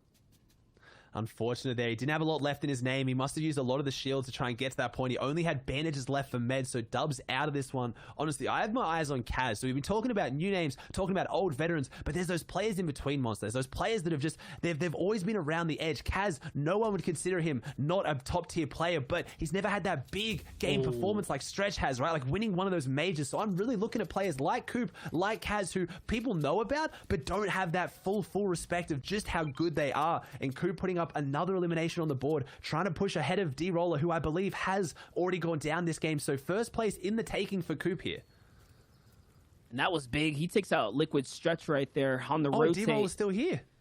Never mind. Yes, D-Roller is there. He's right on the storm line. So D-Roller can still continue to put up points. You're looking at the neck and neck, the first and second place at the current standings right now here in Game 3 as we're coming into Game 3. Not only hovering behind one another, but literally closing the distance, closing the gap by finding Elam. So the action's on the feed, and you know they see it. So the red flag is up. The awareness is there. On the other side, though, Mikey looking to gather information here, peeking out of the top of his cone right now to quite literally gather as much info as possible on the lobby. What's he going to find out here? He's going to find out that Crims is nearby. Booga's up top. Kaz is right there. We're just giving him praise. That's a big name with a strong position right now. He's in the middle of zone 4. So the likelihood of pulling the next zone is very, very high. And this zone is going to be like an interesting one. It hasn't got too much to it, though. It doesn't really have, it has a little bit of a river as we see Nexy fall to Mikey. We don't have any big mountains. It's not going to go back through Steamy, I don't think. So this zone is going to be a bit more of a safe one. But at the same time, if you mess up your rotate, if it goes the wrong way and you get focused like Dubs did, there's not a lot of cover. Monster touched on it last game. We've seen 2 weeping zones with the trees, which gave a lot of cover from the sightlines. This game, that is not there. There is not a lot of cover. You can see how open this is. And right now, we see a player, D-Roller, who is in first place, 40 below Storm Surge, with 3 players needing to go down in 20 seconds. So with how slow NA East has been playing out, with how methodical these rotates have been, D-Roller has to be very careful here to try and get those tags or risk having to heal out Storm Surge, which we've seen that go poorly quite a number of times here in the qualifiers and heats. You forgot to mention he didn't have any heals, so that's off the table. Yeah. He's got no other option other than to fight. And someone who's seeing the fight break out, it's Skittles. He's looking right down into the kind of the area where we just saw D-Roller moving through. So he's trying to see what he can find. The rockets are flying in as well, so that's the grief from the rest of the lobby, trying to get a piece of the action. I can only assume that D-Roller's down there trying to make something big happen. That could be him. No. Yes, it is him. He was on the run. He was trying to find anything to keep him alive, Ozzy. He's out. D-Roller falls, so now Coop has got the first place for the taking. So Blake has fallen here, D-Roller has fallen, so we're looking at players like Coop, like Ages, like Kaz, like Chelsea, who are just around that area because a lot of the people in the top 10 have already gone down. So this is going to shake up the leaderboard, and this is what they talked about, the analysts talked about before this game. EU had those big pop-off 11, 12 elimination wins that jump people up. We're not seeing that in NA. It is such a tight leaderboard. I love this. Class has actually 5 games in the top 15, the most in the NA East this weekend. Wow. So he's been pretty consistent. I mean, he's top 10 coming into this, and with the elim already, and the fact that he's accruing these late game placement points, this is looking very good. We're going to be seeing Class break up inches way higher. Players like Dubs have already fallen, right? And you mentioned Blake and the others are down too. So this is where the leaderboard really starts to change up, and things get a little bit closer. New players break in. We see the new breed stepping up now. 7 floppers into Class's inventory, though, Ozzy. I can't help but think that he is definitely making endgame, and probably going to be doing it by sitting in the storm just a little bit and biding his time to placement points.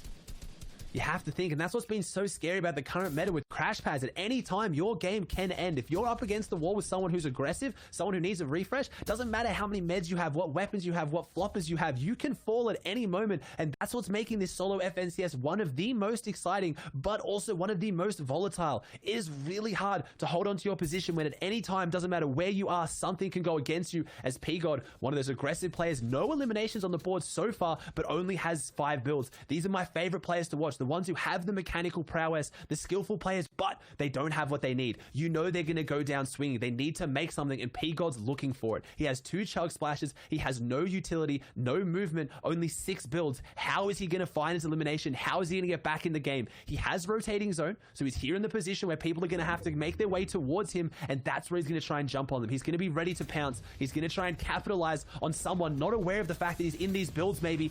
He's trying to lean on the AR. He has that sniper as well, but late game, it loses a lot of its effectiveness when things are moving so fast. But if anyone can land the shot, it's probably going to be P-God. He's down to no builds now. Does not have a single build to his name. On the low ground, and there it is. He finds elimination. Not on anyone, but on Kanata. And Kanata normally going into these end games very stacked. So I believe P-God will be able to fish up that loot. He'll be able to grab maybe those minis and extra material. And that's just it. It's why we love watching these players when they're on the back foot. What can they do to claw their way back in the game, Monster?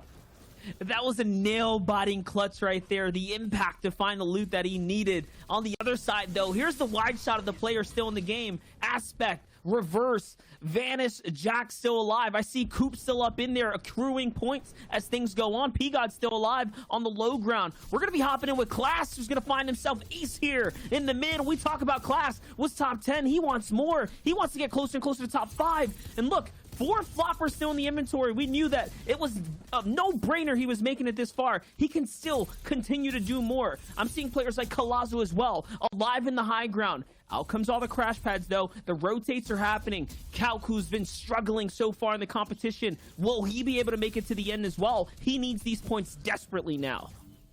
And we haven't, the mythic items we haven't seen at all today, except holding on to that mythic Chug Jug and that mythic Burst AR. Does so much damage. The Chug Jug so hard to get off at this point, but except looking to make something of this, has 1 crash pad left, not using it here for the rotation, maybe saving it for an impact, but 33 builds. He's managed his inventory well. He's gone to endgame. He's still got the minis. He still has the mass. These are those players who aren't in a position like P-God. They're not looking for desperate eliminations. They're trying to control sidelines like this and keep themselves a little bit safer on front sides. He has the edit, a 27 white tag. He might get that elimination to Storm. No, the player comes back right now. It was Ronaldo. Ronaldo goes down just inside top 30 as Kalazo picks up an elimination. This leaderboard is going to be so tight at the top, Monster. It's already changing. That's right. Accept is ramping his way up as is Class. These were 2 players in the top 10. Now breaking for top 5. They want more of the cake. They want bigger pieces, and they want to eat it too. Right here, right now. On the wide shot, though, no one is king of height. Everyone is going to have to battle it out. Accept here is going for the 15-second big chug heal off play. He's trying to get as much HP as possible, approaching the last end game. This is probably the final time he's going to be able to do it. On the other side, though, Class behind the wall steps out, and yes, eats one up right there, just like that. The big follow-up, the 30 elim, and the shockwave launcher to follow him in, but it might have been a misplay. He has to bounce his way back in. Up to the high ground he goes, and he is out of material. So what is he going to do now with only 1 play left? It's to go up. It's the challenge high ground. He sends someone flying, and yes, they go out into the lobby, into the storm. And now Class has to do more, though. It's a battle against the grappler. Can he do it? Yes! He follows up the monster shotgun shot. And he still has more. He jumps down onto another player. Oh my gosh, he is tearing it up now, Ozzy. It's back-to-back eliminations here, and he is clearly in first. And if he can close out, he'll continue to hold the lead. He's on high ground, a 1v1v1 with Calc and Accept on the low ground, who used that mythic Chug Jug late game to get him to this point. He falls to Calc. Calc 1v1, but are we going to see the mythic charge shotgun come into play? The mythic shockwave, he does. Class gets the elimination onto Calc, but that is a big game for Calc, and Class on 38 points. Someone that we were talking about a little bit was just outside that top 10, and he is very, very much at the top now. From 20th after game 1 to 3rd coming into game 3, and then a third in game 3 with a victory royale, and a strong victory at that. Don't worry though, boys, we're gonna be sending it over to Zeke Sundown. I believe Bala, who's still up on the table right now, to break down that action for us, because that game was phenomenal. Bro, it was, in fact, a lot of action finally kicking up. And, of course, action has been happening. You know how I am, though. Here, great win there from Class, ending on the 38 points. This is going to shake up the leaderboard quite a bit. Now, gentlemen, we do have to take a look at the standings, as we are now wrapping up halfway point here in NA East. We've only got 3 games left to go. And Class right now, he's making a strong running for that first place spot. I mean, not just a strong running for it, he's secured it. As Monster talked about, his placements have been so absurdly good. 20th in the first game, but then after that, 3rd place with 2 elims, and then following it up with the Victory Royale in 6 elims, pushing him 3 points clear of Coop right now, 5 points clear of Accept. And honestly, the story has been about those 3. Yeah, it really has. I mean, you already mentioned the average placements for all of them. It's so close. It's so tight. Right around 10th place is where they're placing pretty much every game, but that also comes with its risks. The Roller is a player who will go on the opposite of that. He'll have one big game every so often, and that gives them the opportunity to really catch up if there's an opportunity, like we saw in game 2 where Blake fell after winning that first one. Yeah, now you can see we flip on over here to the next page. Jelty, Azures, Not Builds, built by gamers AJ, Illis, Nobu Tragics, Vanish, Jock Q, OT Polarized, Energy Ronaldo, and FaZe Dubs rounding out the top 20. That's 19 points there. Don't forget the lead currently is 38, and there is 3 games remaining. So Calc, even with that second place performance, only up to 24th right there. It's going to take another big game, but nobody's quite out of it yet, with still half of the competition to be played. Man, I'm waiting for that tonal shift. I'm waiting, like, you can already tell it's so tense in NA East. Everyone's just like holding on. They're hoping to not misstep, and you could tell in the way that they're all playing. You could see that. You could feel that. Yeah, you really can. I mean, these guys are all putting it out there. They're playing with passion. They're really making it so that every single game they try their best to get to that end game. There's certainly players that I'm seeing do that, because we saw Kaz in a little bit. Coop as well has been dominating, clutching, and making sure that every last second is spent for him and getting eliminations. Yeah, and of course, there's a lot of action happening here in NA East, but don't forget, this is a global competition. We actually have the results from Brazil, so let's take a look at those to crown a new FNCS champion in Brazil. Now, do keep in mind, it's going to be a little bit confusing, but we have 2 Kings at the top of the leaderboard. But Kings, I Will Not Lose Sundown takes it all home. And at the end of the day, all hail the king, and the king is from Argentina, or Todo Salve el Rey y es de Argentina. King, 5th place at the World Cup, taking it home, and he did it by winning the first 2 matches. However, SNG King turned around and won matches 3 and 5 to put pressure on him. However, King was able to hold on at the end and edge him out by just 2 points. You can see Brazil is a region of kings, but at the end of the day, the Argentinian one edged out Singularity's King from Brazil. You can see PH is in just behind the track there in 3rd as well. Zenix God in 4th with 50 points. Kadu in 5th. Phaser, a user there as well. As we flip on over to the next page, Techno Viking, a name we've seen before. History, Mohaj, Rendley, a number of players here, but congratulations to all of them for even making the grand finals and having a fantastic FNCS run. And I gotta say, looking at that top of the leaderboard and pretty much all of this, it's so tight And the Battle of Kings is one that I'm going to have to go back, because that might go down in the history of competitive Fortnite as one of the better tournaments to ever watch, just because of the interesting and intrigue, but still so many people to shout out. Laleo 26th, Sturmix 24th, Hawk is blessed in 25th. So many people made it so far in the FNCS, and just like all the other regions, we have to congratulate everybody because it's a significant performance no matter where you placed. And big shout outs particularly to King and Nyx, because they are part of that exclusive club who have made every single tournament who has gone through since the World Cup and all of the FNCS finals. You saw Nyx there in 29th, and then King taking away the top spot. So that's absurd consistency from those guys. Yeah, yet again, big congratulations there to King. But of course, Fortnite fam, the action is not done here in NA East. We are going to go to a break, but when we come back, we'll have the exciting conclusion here in the FNCS. We'll see you guys in just 5.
What's up, Fortnite fam? Welcome back to the FNCS. I'm your host, Zeke. Joining us here on the analyst desk, we got Sundown, we got Shy Wager, and we've got games on deck. So we're not going to waste too much time. We're going to keep the ball rolling with 3 games left. The biggest question of the day is, will Class hold on? Can Coop come out of nowhere? Will some third player rise to the occasion? We'll find out as we enter this next game. Aussie Antics, Monster D-Face, take it away, gentlemen. Thank you so very much. And that's right, Fortnite fam. We appreciate you guys for tuning in all around the world. To give you guys a little context as to what's going on here, it's the NA East Grand Finals, and we are halfway through the competition now. This is game number 4. Aussie, what's going on? Oh, lots going on, mate. There's so many people who can overtake it. Normally, as a caster analyst, you start looking for the big names. You do your research. Who's going to come out on top? Who's looking like they're the favorite and really kind of like bank in on them? But it's anyone's game, which in my opinion can be even more exciting. It's so exciting making these new names, giving them a chance, right? All of these players we've been talking about today as the big names, the vanguards coming into this, like Dubs, like Booger, like Stretch. They were nobodies at some point too as well. Not everyone knew who they were. And hopefully today we have a chance to crown a new champion of NA East, a new name to look out for, and Class looking like he might be one of them. That's right. I mean, with the amount of points he's already pulled up and the Victory Royale, things are looking to start to break away there towards the top. I mean, Class with 38 points, Coop with 35 points, and Accept with 33 are all of our top 3 runner-ups, and they're the only ones in that 30-plus point threshold right now. So it is looking like it's going to be a breakaway game, somewhere around that 50, 60, maybe even 70-point threshold mark. We'll see how far we end up getting. And there's your format breakdown. Ozzy, why don't you explain to the people at home how this all works? Yeah, so obviously you got Victory Royale is worth 14 points. That's if you win the game. You're going to walk away with 14 points. You see the different thresholds beneath that. So second place is still 11 as well. The first set of placement points is top 75. So if you out-survive 25% of the lobby, you're going to pick up 1 point, and then top 50, and then it progressively gets faster. So as you can see, these thresholds a little bit wider. So the early game, you have to survive for quite a while to start to get any points on the board, really. But if you get right to that top 10, top 20 area, they start ramping up fast. And that's exactly what Class has done today. The reason why I have a lot of confidence for Class going forward is he has an average placing of 8 in 3 games. That is huge. He only has an average of limbs of 2.67, but we've seen that placement comes out on top in this format and in these grand final days, and dropping Shark somewhere far away, who so far looks like he's uncontested. If he can keep that up, if he can keep getting those placements, it's going to be huge. That is right, and don't worry, guys. We have all the action ready to be covered here today. It is unfolding all across the Fortnite world map. Here's a little highlight from earlier. Coop's nice little sniper shot right there from that steamy stacks. And this is how he ended up getting that first elimination that pushed him into the weeping out of his rotate on out. Now he's in the safe zone, off to a very good start. That's 1 step closer to catching up to Class, who's only, or at that point, was only 2 points ahead of him. Yeah, and Jelty was in 12th place too, so Jelty going down there, very, very unfortunate one for him. You've talked about, obviously, the Latin American community, and unfortunately, one of their heroes going down, but Jelty can jump back into it. Someone else who's around that spot, you also have Kaz, who I've said is someone I'm expecting to do well here today. A little bit of an underdog coming into it. Only 1 mini and 1 chug splash going into the bush, needing that refresh. No. Maybe I spoke too soon. He has the build control, though. He's backed this one off quickly, needs to try and get that splash and the mini off, but he needs to close this fight out. There is no disengaging. There is no second chance. He's taken this fight. He has to finish it now. He doesn't have the loot to get away from it. Kaz on the back foot, and no, I've cursed him. Aviv getting the elim, throwing some disrespect down, and Kaz, unfortunately, something went wrong in this game. And Kaz was tied for 4th place there. So him being out of the competition now is going to be huge for him and his standings and how he's going to be able to shape himself out in the rest of this competition. And he fell to someone who's on their way up. Like, Aviv is doing pretty good right now, 18 points. So that's that. Here's Illisto, on the other hand, a more relevant fight right now as he's on the hunt here. The crash pad on in, the shield crack, and that's going to be the green light to step on in. Look at the swiftness of the edits here. He's not playing around, and no hesitation even trying to crash pad on in now. And this is looking closer and closer. That additional pressure from the outside is probably going to be the only reason that Alts is going to stay alive right now. Yeah, and I don't think Illis is going to leave that going for long. I think one of these players is going to fall here. Illis doesn't need this fight. He still has some meds, but he wants to take it, but never mind. Altu using that defensive advantage to get the eliminate. Now he's crash padding in. Illis crash pads out, something we haven't seen too much. He predicted the crash pad in. Instead of trying to hold the angle, knowing he had the health disadvantage, he used one of his own crash pads to break out and get away from that. But I see a third player coming into this one. No, never mind. It's still the same two. The henchmen are looking on though, but Illis trying to close this one out. Will he come out on top? He's up against the wall. The player edits, and a very risky edit right in Illis' face. And if he wasn't reloading, Altu would have been put in the back pocket there, but now he falls 84th, and Illis gets his first elimination of the game, and a good refresh. If you look at what he just gained off that player, luckily Altu was pretty stacked as well, so Illis gets his shield back, gets a lot of the crash pads back, and he's looking pretty good for what was a pretty dicey fight, Monster. More importantly, he gained the point off of that because he needs it now. That's going to put him one step closer to top 10 there, which right now, the cutoff line for top 10 is 23 points. So 21 now for Illis is pretty massive here, considering we're getting closer and closer to more placement and that mid game right now. Remember, we did jump in with just a few minutes already into the action, so it's a little bit of a deeper setting here now that we're kind of hopping on into. On the other perspective, though, just think about his loadout now. It's all coming together here. He's got shields for days. He's got rotates to play off of. All he needs now is to continue to max out this material and make his way to safety here. But it's not looking too good. He's got a lot of pressure and focus coming in from different players.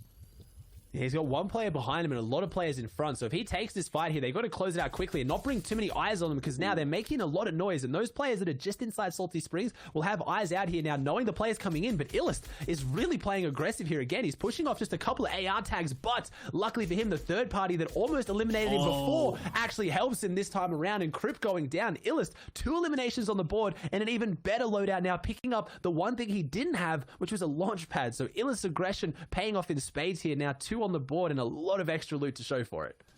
Not only that, he has a few options as well for heals to pick from. Floppers and Chug Splashes both.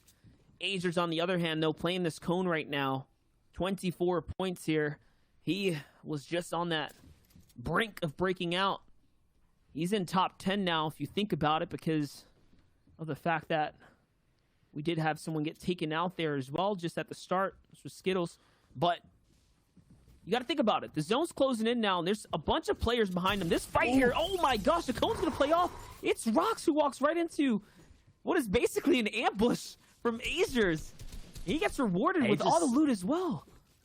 Gets all the loot dropped down onto this ultimate low ground layer, so he's dropping back down into these old builds. So he's going to try and hopefully expand out here, because Fatch coming in to try and take some of this, and also this player seeing that he's maybe a little bit weak, or assumes that he's a little bit weak, trying to take some shots in from the side, and yeah, just a big ambush there. And that's what you see. Do you have the confidence? He could have stayed in that cone, player had no idea he was there, would have held onto the placements, but having the confidence to be like, no, I've got the advantage, I've got the drop, and going for those fights, and that's what you want to see. Today's the day of day. It's the grand finals, and you need to be able to back yourself, as you see Haji put back against the wall. Someone I said to look out for, who actually won one of the games in the heats to qualify here on 20 points. So not a bad performance by any means. And he was caught off guard there and just relied on pure reaction time and aim.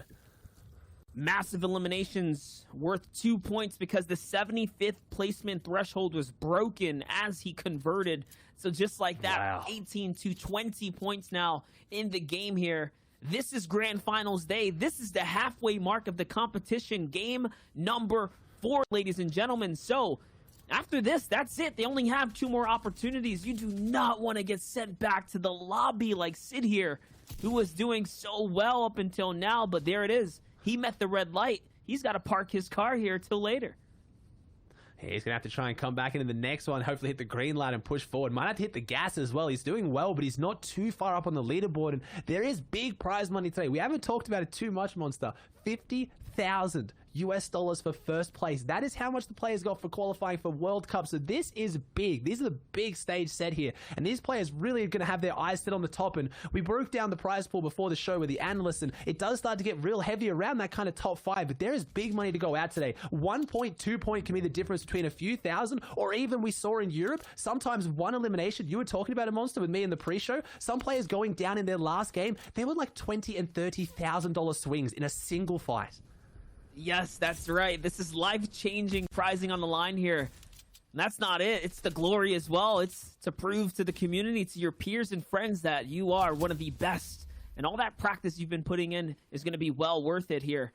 This is a big rotate for Accepta, who's in top 10, who's now getting pressured in by Bugha. We saw he didn't have any shields. With the upgraded AR now, if he finds a shot here from this epic AR, it's going to hurt. It's going to do a lot of body damage. There it is. It's 35. He's closing up. It only takes 2 body shots to finish him off because of the additional pressure from the rest of the lobby. And now Bugha is keying his way towards the loot, but there's someone else on the other side of the wall. It's not going to be for free here. He's going to have to fight for it. And yes, he is now in a weird situation now, sitting on top of a bunch of enemies, but it's okay because he is safe for now. No more heals left in Bugha's inventory. How is he going to bounce back in the competition is the big question now. I'm looking at that hunting rifle. I mean, Bugha, we used to see him in the driver's seat as well. The weeks we've seen him do so well, he starts off strong and he finishes strong as well. So Bugha having a bit of a shaky start, needs to claw his way back into it. He's not performing poorly, but needs to pick it up a little bit. As we see here, 4 of the top 5 players have placed top 25 in all 3 games, showing how consistent it is at the top. And Age just picking up Thatch, getting a big refresh. So like we said, Monster, this isn't like EU where we see someone getting a big win and running away with it. Everyone's trading up, everyone's playing consistently, and it's going to 100% come down to the wire. So far, none of these players have shown they can jump that 10-11 elimination win. As we jump onto a replay with Skittles, who's on only 46 health, who needs to make something happen. Crash pads in the back pocket, trying to push back forward, trying to hold off a third party and a player aggressing from behind. And it's just the lobby focus. Doxy Fishy picking up the limb. And Skittles, someone who's been doing very well here today, going into this game on 6th place, falls just like that. I love how we gave props to players finishing in top 25, and just like that, 5th and 6th place are now down outside of the top 25. Very far from it, but it is okay. The competition is still raging on, and there are still more opportunities up ahead. It's a matter of who can bounce back and really pull it all together.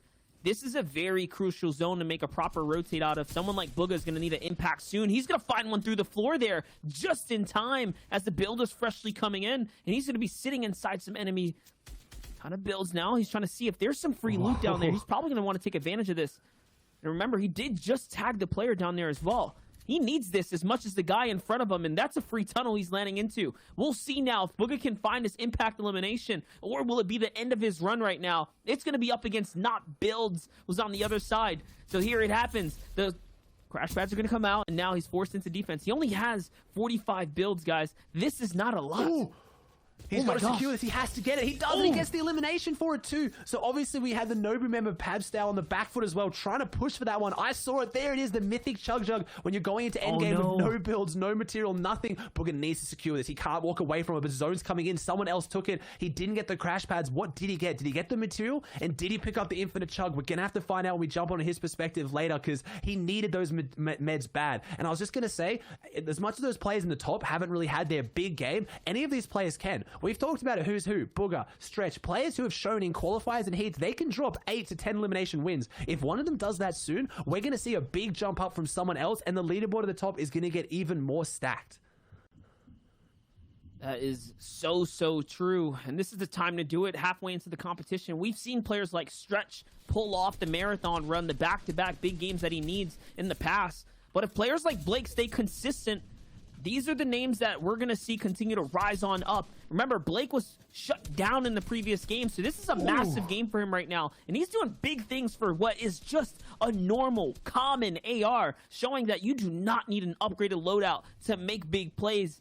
It is just dangerous in any hands of the best players. These pros find ways to make it work where the normies cannot. But we'll see, though. Azer's, on the other hand, is looking pretty good here. He's trying to get into some action. There's a player underneath him, I believe.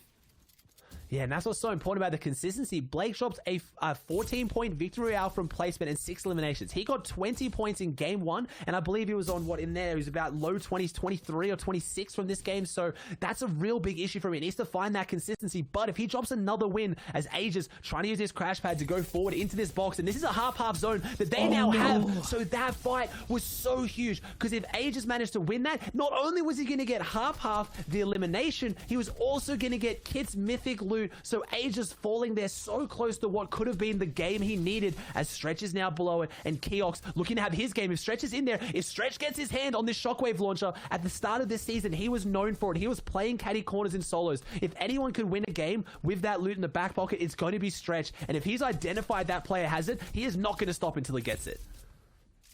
But guess what? Our first place is still in this game as well. It doesn't matter what kind of mythic loot is out there in the battlefield right now. It still needs to shut down what Class can do.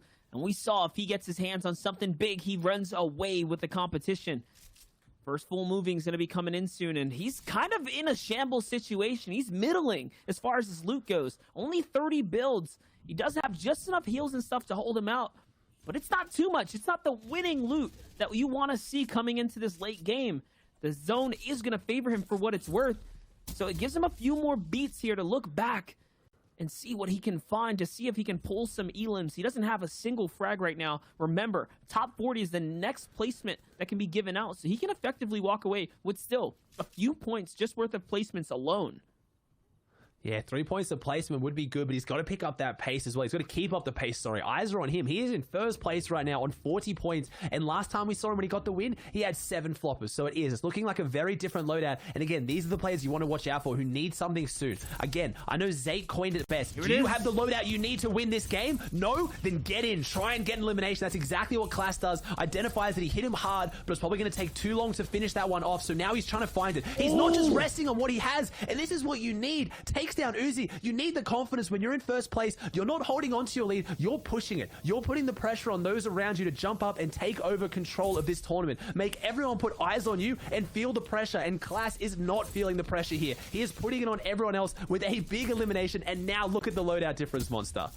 And more importantly, he picked up a launch pad there, but it's not going to be enough. Dwal's going to walk right through him, from right underneath his feet, breaks into the box. Names that are still here, though. Booga has high ground, battling it out with Keox. Keox, who has the mythic loadout, though. He does have the shockwave from Kit. You can see it coming into play right there. On the other side, Calc making his way to another endgame as well. I see AJ, Coop still in this game, too. This is his opportunity. Only 2 points separates himself from second place to first place. Can Coop do it? He already has an Elam this time around, and he's got just enough loot to continue to inch his way forwards, but he's going to need something big here. He's going to need the impact elimination to keep him in the game, because he's even running out of medium bullets as well. But this is where Coop shines. I said it last game. When things get scrappy and he drops down with that shotgun in hand, you can never count him out. We saw him get, what, Monster? 3 eliminations on less than 10 health after all the siphons. He was hitting shots the millisecond he needed to survive, and that's what I expect him to do here. Coop on the back foot now, has the splash. He's going to get them off, but what does he do next? How does he find the elimination he needs? There's a lot of players around him right now who will be running shambles as well. He's going to hit the crash pad and try and find something. Pushes him nice and far forward, but where is this player lurking? Where is his elimination that he so sorely needs? He's trying to find them, and there they are. They're behind him. He finds it onto Tabs. Tabs falls here, and Coop gets a little bit of the mats he needs, but no, he only gets 1 extra build out of it left to his name now, but Coop is pushing forward. He's getting towards those big placements, Monster, at 17 players alive. Not only that, though, the zone favored him when he needed it most there, swinging right back in his direction. So there you have it. Coop still in this game. Don't count him out just yet. On the other side, though, Crunchy now down to 7 builds, has to do something massive in the low ground. He's looking for any kind of frag he can find. This could be his big opportunity here to find the impact that he needs. On the high ground, though, Keox is still doing something big. And there you have it, Ozzy. You called it. Coop still making things work with nothing in the inventory. Not in the low ground. Someone's right in front of him. He actually gets to the cone. He's just trying to stay alive now. Any placement matters. Remember, he's in first at the moment.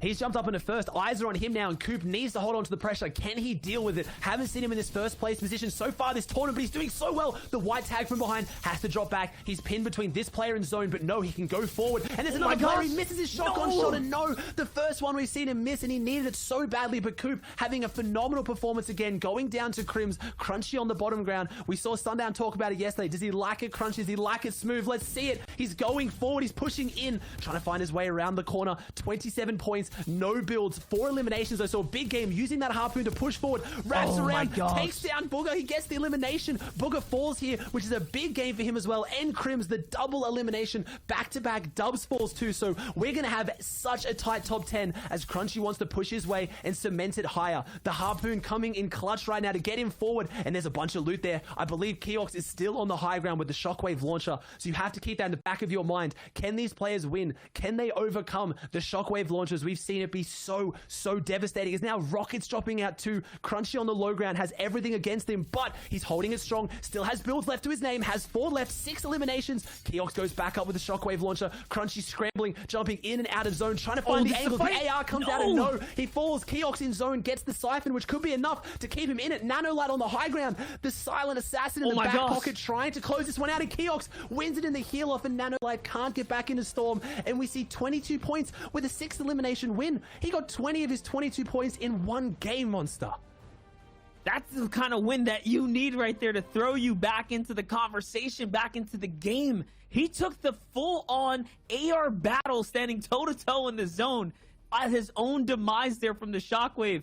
Either way, though, we're going to send it over to the table, to the boys at the main desk to break it all down. Zeke, take it away. Thank you so much, Monster. Keox there, finding himself the victory royale. And boys, we're seeing the caddy launcher, we're seeing these mythic weapons finally in play, equals victory royale. It's happening. A story as old of time. I mean, we've seen it pretty much every single time throughout the heats and until now. It doesn't matter whether it's the person who started with the caddy launcher, with Kit Shockwave launcher, or not. If you pick it up, you have a big advantage going into that final 1v1. Absolutely. The question is, for the people who didn't have it, how does the overall standings look now? It is Coop all the way at the top spot, in first after that dominant survival at the low ground. No wins, but look at those eliminations resulting in 45 points. And the thing I want to note about Coop at the top is he stays holding on to that 10 average placement that Sundown in the previous standings said that he needed to maintain. There is a big, scary moment for him, though. If he falls in any of these, that is the opportunity for someone to rise up. And Blake did just that in the last game, getting right back up into fighting chances. And this is what happened before. I think in almost every competition Coop has been in, he's had a top spot, 3rd or 1st, but then faltered and tripped. So he has to break the pattern, break the curse, hold first, and then win out for the whole day.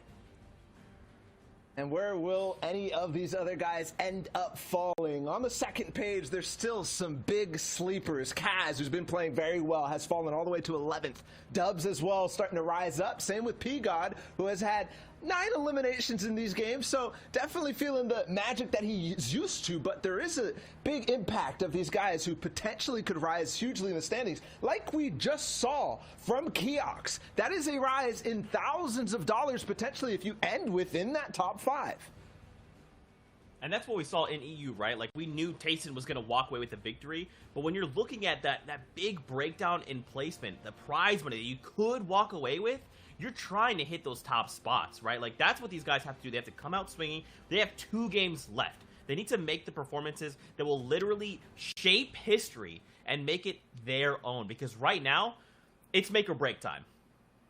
Yeah, a lot of people have made their performance stand out now in game number 4. We saw Crims take out the first place slot Coop in that last game near low ground. Now he's sitting in the top 30. Very similar for a lot of players. They have their pedestal now to boost off of and then shoot for the top 10, shoot for number 1. It is still anyone's game. And that was actually the second game in a row that Crims has played very well in towards these end games. There is some serious moves being made by other players that we might not have necessarily seen. We saw him definitely in both of the last end games. We'll have to see if he can continue it.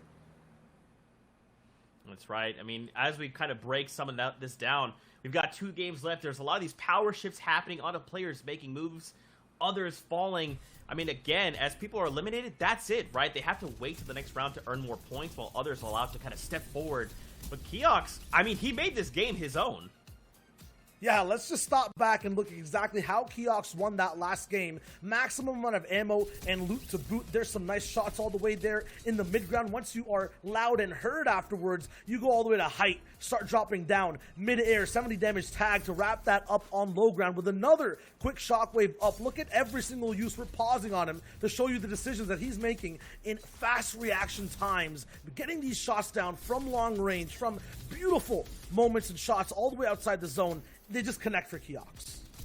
In the final moments, too, the confidence to go for those AR shots at long range, to take out Crunchy and then Nanolite in the final seconds. That was brilliant from Keox, and he makes it work. Again, this opportunity that we keep harping on Zeke, its potential for thousands of dollars if he can make it work one more time.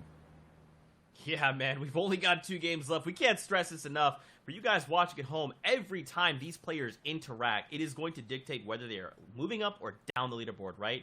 Again, if someone is eliminated, they have to wait. They have to sit there and think about what is like the mistakes they've made. With 1 game left after that, we're going to see some players rise. We're going to see more players fall. That is the story, and that's how this kind of just unfolds sometimes. You know, you hate to see it, but there's got to be winners and there's got to be losers. Yeah, I was pointing at you, Shia. You're pointing at me. I thought you were grabbing for yourself. I got this. Listen, I'm stunned, right? Because I'm trying to overprocess and trying to figure out what's going to happen in the next game. Not even joking, because we're looking at Coop holding these down up top. We're looking at NA East being unpredictable once again. Usually we have a 1v1 near the top. That is not the case this time. It's close. Look. Thank you for being very clear who you're talking to. Look, it's close, still at the top. I mean, Class, who just had that previous massive game, is still there. He's only within 3 points. So keep that in mind. 3 points is all it takes. Zeke. Thank you guys for that hard throw. With that being said, we are getting ready to get into our next game on the day. So let's send it over to Monster D-Face and Aussie Antics to take us in. We appreciate you so much, Zekamus Prime there, Balla TW, and of course Shio Wager for the expertise and breakdown of where we stand right now, right here in the competition. But like you guys mentioned, the rising and falling, that's like the tide. It's like clockwork. These are things that are going to happen. And if this is a high tide for Coop or Class, they're going to run away with the competition here. Yeah, high tide, and who's going to run into the drought, though, as well? Some people could have it. We saw it in EU. We saw a player rise up so high in Game 5 and then go down early Game 6 and have to watch it close out. So we get a far southeast zone, which I don't think we've seen too much of, and this is where I'm looking eyes on caddy corners, where they can now take their time with those fights and really dictate who gets those powerful weapons. I'm also looking at players like Stretch and Booger. I talked about it yesterday when Stretch played his heat. He had really struggled games when they went north. As soon as zone started to pull south, he had some huge games. So we could see someone jump up out of nowhere who isn't a nobody. It's crazy how some of the biggest names of this finals aren't up there on the leaderboard, but they could be at any time. A 10 elimination win is 25 points. That is over half the person who's in first place right now. So some of those people who are a little bit lower on the leaderboard could come back at any time. That's right. They can break their way into top 10 like you saw in the previous game. How it just happened like that. A 20-point swing is available to any one of our competitors, especially the veterans that have done it before on the biggest stages. And that's what leads us to the question, what is going to be shaping up right now? How is this going to all play out? Will Coop in Class and the others at the top, like Accept, Blake, Crunchy, DeRoller, be able to hold their leads? If they do, that's it. That's going to be the run. If they cannot, all of a sudden we are going to have a very interesting last and final game. This is Game 5, ladies and gents, and we're looking at Skittles right now. It looks like there's a little bit of a fight down here. Yeah, and I think that player does have the Shockwave launcher, right? I saw that Shockwave launcher coming out, and that probably explains why Skittles is going so aggressive for this fight. Yes, he does have it, so Skittles wants this. He knows a player using rockets like that to disengage means they're weak. If he can chase this player down and get his hands on that Shockwave launcher, that's his potential for those 20-point games. That's his way to get back into this tournament. He's 28 points, not doing poorly, but a big game here will jump him up so high, and this player doesn't realize he's chased it. He doesn't think he's chased this hard. He thinks he's safe. He's stopping. He's eating things off the ground. He goes down. It's XNB. It's the banana specialist himself falling, and Skittles gets the elimination, and he's going to get his hands on that caddy loot. And I have to think, I don't know if XNB has been going caddy corners at all today, Monster, so people changing up their strategy in these final games to have those big point formats. So the players at the top, like Coop, like Class, need to be careful because people are changing the way they're playing. And that's so massive because Skittles already has 2 eliminations and he was in the top 10. So he's breaking his way up now. That puts him on par with DeRoller, who was also at 29 points. But now he has Mythic Kit loot, right? He has the best loot in the game for a solo setting. That's going to be huge here. It's going to help him play into this format and make so much more placement and find the frags that he's going to need to carry his way through that end game. That's so important to the storyline that's unfolding in front of us. Yeah, well, we talk about the storyline, we're talking about protagonists and stuff. Keox, last game, he had his hands on the Kits Mythic loot the first time, and what does he do? He gets 20 points. He got 2 points in his 3 games before that, and then he gets 20-point game. So it shows how important that loot is. We can't talk about it enough. Skittles having that in his hand, if he plays with it well, though, that's the issue. Do you have the experience with the Mythic loot? I saw it a lot in last season. A lot of times people get their hands on the grapple gun, they go crazy. They start using it way too much. It's those players who know how to use it are the ones who can use it most effectively. Doesn't matter how strong it is, it makes you a target as well. As we saw there at Skittles, chasing down XMB because he saw the power of its use. You've got to be careful, and I want to see him hold on to and have that big game like he did during his qualifiers. I agree. It's the same reason I don't even grab an RPG. You'll just blow yourself up. It's a lot of power in one hand, right? And it gets even worse, right? It only goes up. It only magnifies its way up when you're talking about weapons like that, mythic weapons, specifically the Shockwave Launcher. But we'll see, though. Class is looking really good here. Uncontested loadout, uncontested POI to himself. The old Shark there, the broken down Shark. It's looking pretty good for him. On the other side, Blake, who's also in the top 4 right now, coming into this at 33 points. He's still just there. He's got himself something nice, a legendary charge shotgun to play with, a couple rotates, and some good heals for later in the game. Yeah, and a pretty decent zone for him. I want to touch on Class's zone as well. That's what I'm talking about. These southern zones could cause issues for some of those players at the top. Class dropping at the Shark, the far northwest part of the map, now has to go southeast. Let's see, does he have it in the game plan? Does he know this drop well enough? And can he now make the rotates? He's uncontested, so he wasn't slowed down, which gives me hope that with the practice he's put in coming into grand finals, he knows when he has to leave early. As we see Colazo sneaking up here on Kanata, maybe trying to use all the sound these Marauders make to kind of sneak his way in, gets the crash pads. Is Colazo going to go in? He is. He's going to take the sneak shot on Kanata. Kanata would not be happy if he goes down like this. Colazo finding his way in, gets the cone, but Kanata goes out the top. Colazo and Kanata, 2 of the biggest names in NA East. Colazo, a controller player, but known for being more careful, being slower, more methodical, not as aggressive as someone like Kanata. Probably going to disengage here. Yes, Colazo took the chance. He lost his element of surprise, and maybe now he is. He's just going to throw this shot. He's going to throw the crash pad down to give himself that mobility, but he might need it now. Kanata's not happy about this. That was his Marauder loot. He worked hard for it. He wants it back, and Kanata's pushing forward on Colazo, gets him in the cone. This is not somewhere Colazo wants to be. I have to imagine that Colazo's going to struggle in this fight, and no! He hits him with the harpoon, flicks to the blue tack, and takes him down with what must have been an integer of 1 health. He has literally exactly 50 health from that siphon, and he hits him with the emote. That is not fair for Kanata, who piece controlled everything. He turned it around and then lost the exchange. It just looked like weak hands in that single moment, unfortunately. But that was great for Colazo, who's been hot and cold. He already hit a top 10. He hit a top 15. He had 2 fizzles out. So with that, that puts him up still for success, for contention, for top 5-ish right now.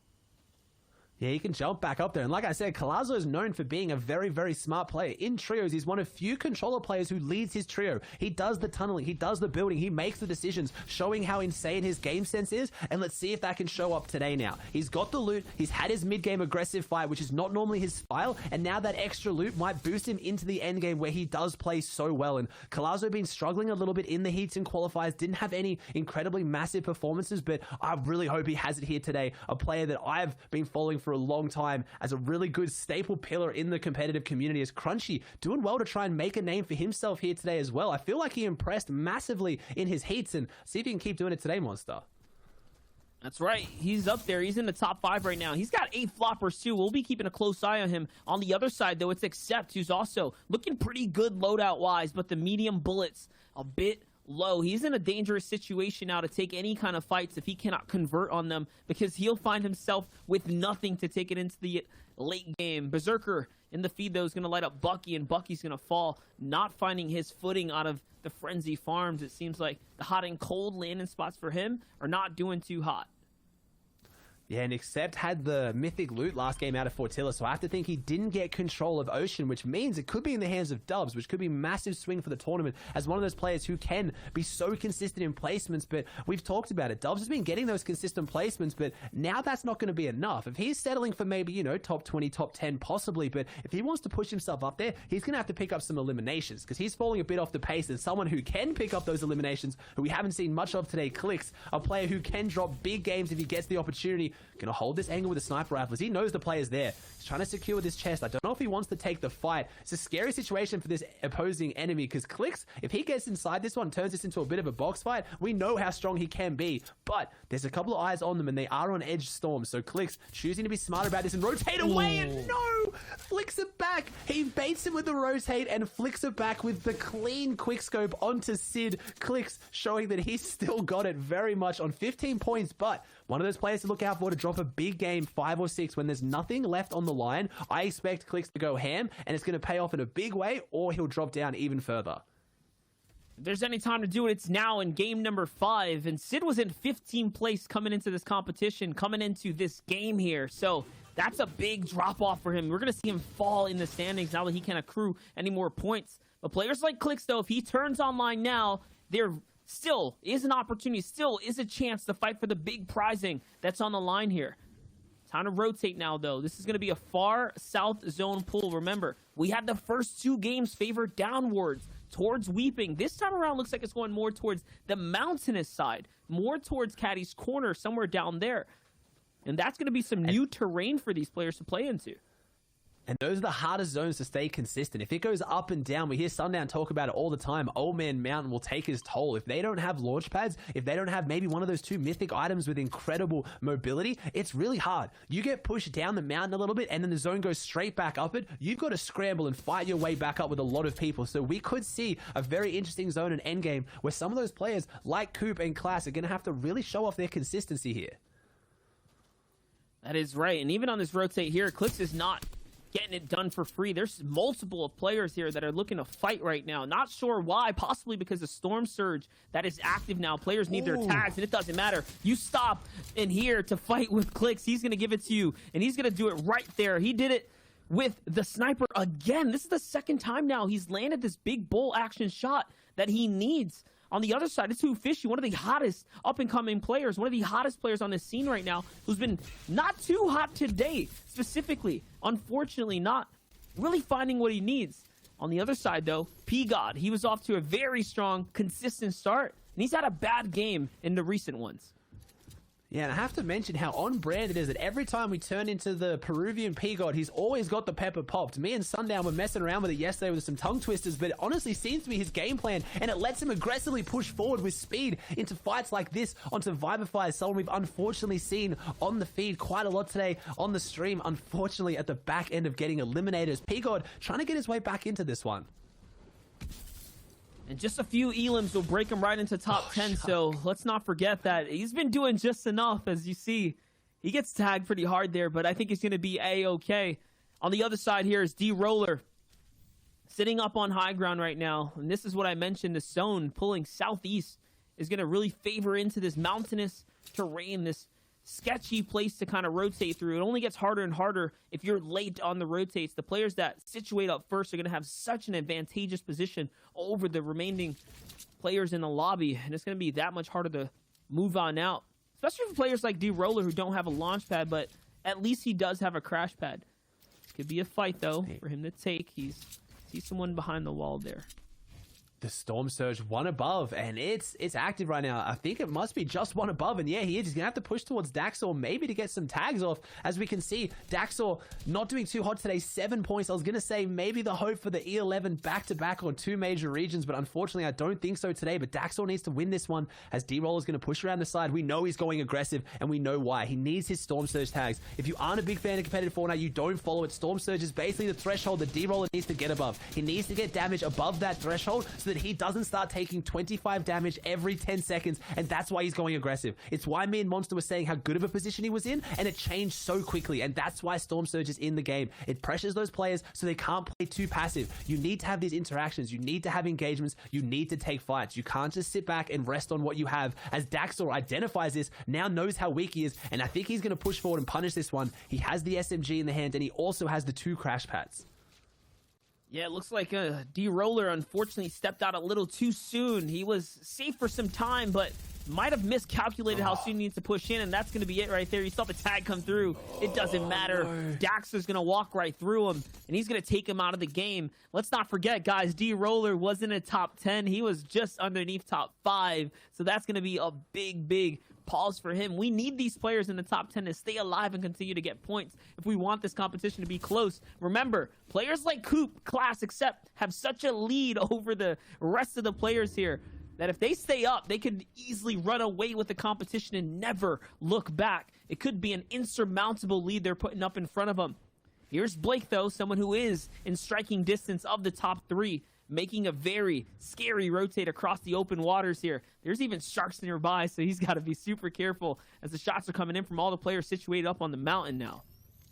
And if you missed it, Blake put up a 20-point game in the first game of today. So he's someone who's around that point with Cooper and Class, who's proven that he can get the win, much like D-Roller. So those are the players you got to keep eyes on. They've proven they can do it, and he did it without ridiculous loot as well. So Blake now, with only 1 mini though, is a situation that you guys know that I love. He needs a fight, and he needs elimination, and he gets absolutely destroyed here, taken down to 11 health. He's going to be up to an effective, 36 health if my math is correct after that mini, which he's going to need a no. He falls, and it was Aspect. I believe maybe it was Aspect that lit him up. We can't see. It was someone lit him up, and Aspect maybe finishes it off, and that's a really, really tough way to go for Blake. And I talked about it earlier. He got headshot sniped in game 2. These are the ones that you need to mentally reset and come back from. You need to try and figure out what went wrong and try to figure it out without just getting too upset, because you still got 1 game ahead of you, and we talked about the prize money. There is a lot on the line today. You can't give up now. You need to close out strong. That's right. You need to hold that mentality of a champion, as Reverse 2K would put it.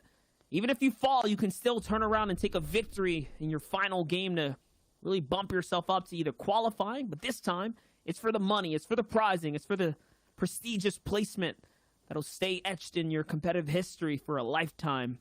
On the other side, though, Dubs, consistent, slow, methodical, still breaking and inching his way through new territory here with the placement points that he's been earning. He's at 28 right now. Not too bad, but not quite enough to be in the top 10. Not just yet. P-God's going to find clicks in the feed there. That's massive for P-God. Always turn it online in these mid-games. Not afraid to take a fight. Doesn't matter who you are. Dubs, I like the choice here of Dubs with the peppers. Like, it's a good position to be in. We've talked about the mounds around this area. It's going a little bit more towards Misty, so not too much verticality, but the peppers are really good for making your way up those hills rather than the crash pads where quite often you get stuck under all the builds above you. Dubs also has the launch pad, and no surprise there, Booger in a beautiful high ground power position with sight lines over the whole lobby as Dubs does get that elimination onto Lunez. So he's got 1 on the board now, and he's looking really, really good. 29 points. Can he jump his way up in there, or can he do the slow and methodical? As we see Kaz over in the corner, someone who I was hyping up a lot, dropped back down into just outside top 10, but he can do this with an average placement so far of around 30th. So he's doing well this game. Just got to keep pushing forward and get into it, as we still have 64 alive, Monster. NA East is not speeding up at all. The leaderboard is speeding up, but the players are still playing their slow, methodical game that they know how. And you can't blame him. Players like Coop who just want to wait for opportunity to land on him. And yes, he is going to find one. Jelty off in the distance there is going to be the player he knocks out of the competition now, sending him back to the lobby, only to queue up for their final game coming up. This is game number 5, ladies and gentlemen, the NA East Grand Finals of the FNCS Solos division. There's $500,000 on the line, so you can imagine the pressure is at an all-time high, even for players like Booga, who have taken the first place on the biggest stages across the world. And during this FNCS, Booga has averaged more than 7 points per game in his final 3 games, so he is looking to swing his way up. He is looking to stay in the competition and show that he can place another high-placing spot in a solos comp.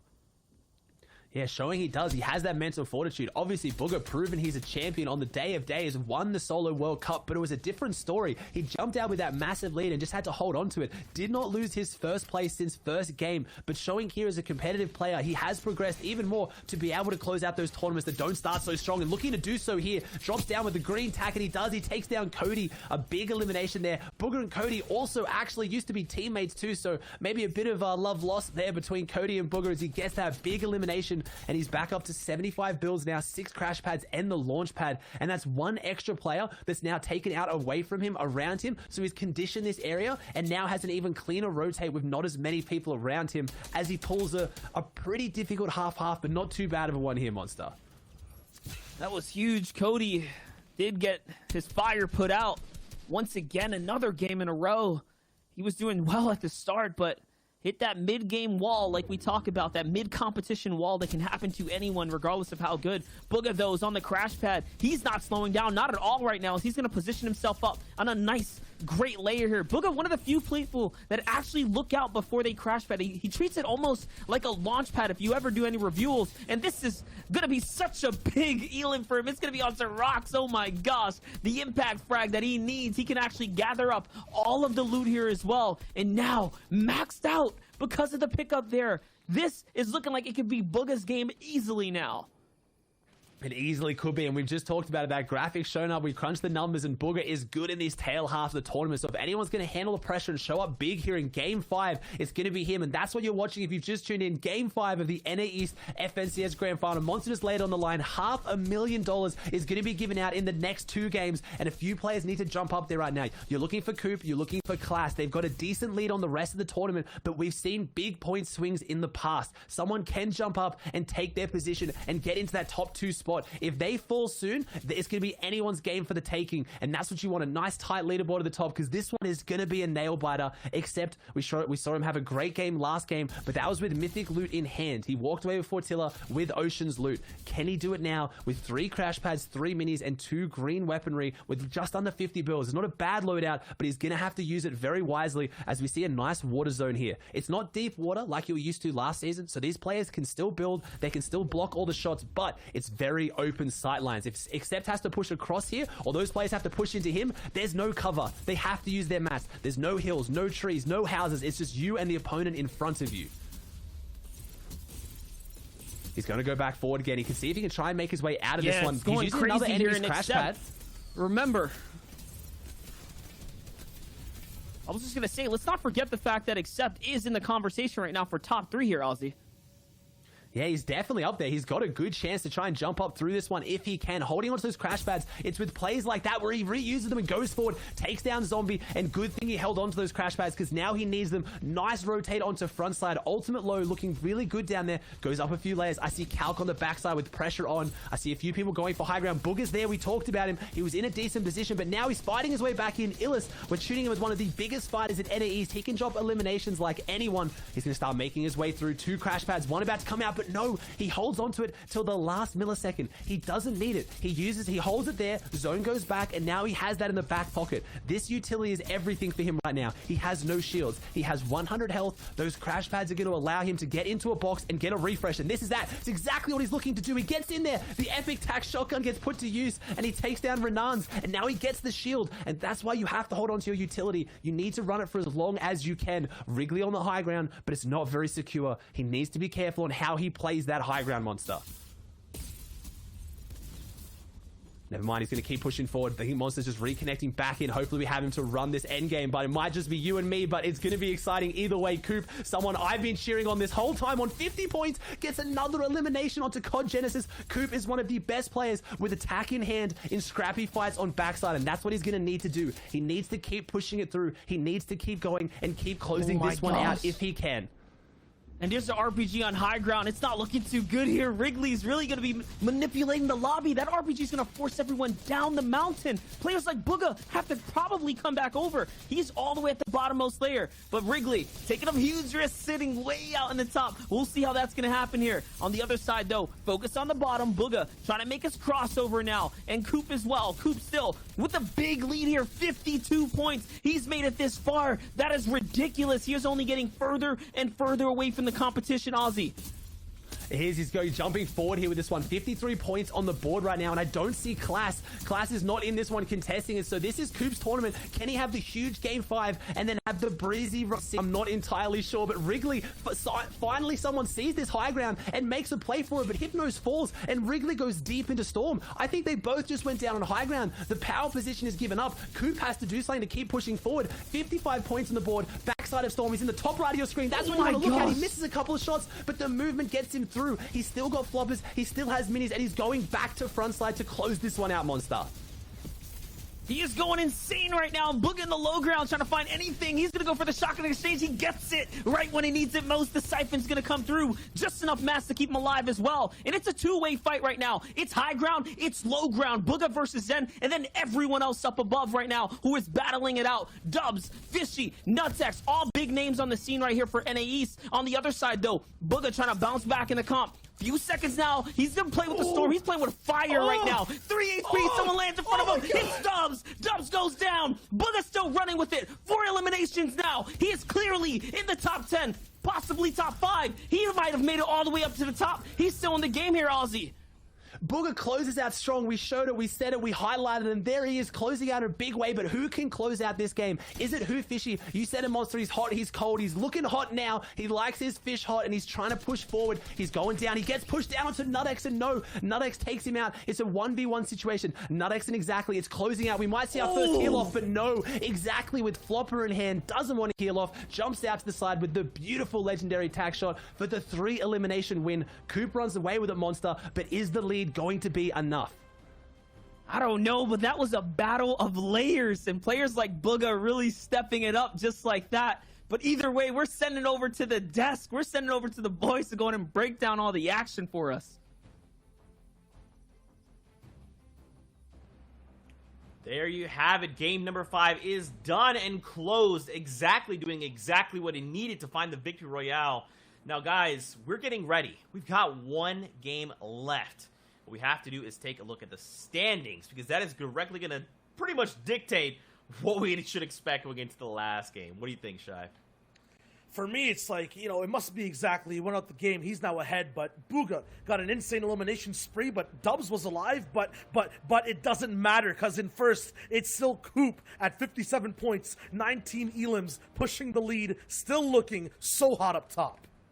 Shio might stutter, but Coop does not. 12 points in the lead, and he's almost at 20 eliminations on the tournament, too. This could be the run for Coop to solidify him as somebody, at least in the mind of the community, who should be up there in consideration for the best solo players. But regardless, they're still hot on his heels. Class, again, only 12 points behind, and that is the kind of player who can have those big games to catch back up. Booga has one word on his mind, though, in 4th place. It's manifest. Manifest that World Cup win, being on the top, the solo champion. He's trying to climb back to first, 20 points behind, and still has 1 more game to push to do it. Dubs, though, look, same point value. He is tied. Even Illest, right? Just a handful of eliminations, except could make something happen. As you're saying, manifest right now. We have 1 game left, boys. Literally anything could happen. If nothing does, and Coop can hold on, even just placing top 10 with no eliminations would secure him the VR. You know what's crazy too, guys, is that everybody that we just watched in that last game, I mean, we just saw exactly come all the way up, probably around the 25th mark.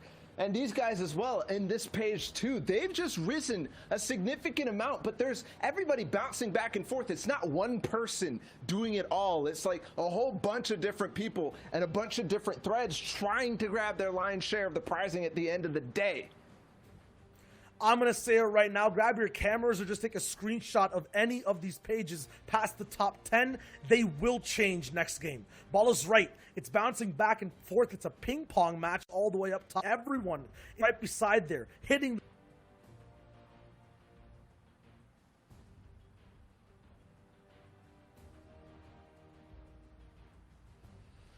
Man, guys, this has been such just a joy in general, right? We have 1 game left to go as Shai just disappears. Goodbye, my friend. We will never forget you. He's gone. Look, it's Bala, too intense we've got for 1 him. game. It's just too intense for him. It's ping-ponging back and forth. He's like, no, you know, I can't take it. Let's go away from here, because apparently he can't manifest an internet connection. It's all good. Guys, you know what? We're just going to step away. We're going to throw back in the game. Monster D-Face. Oh, I'm sorry. Excuse me.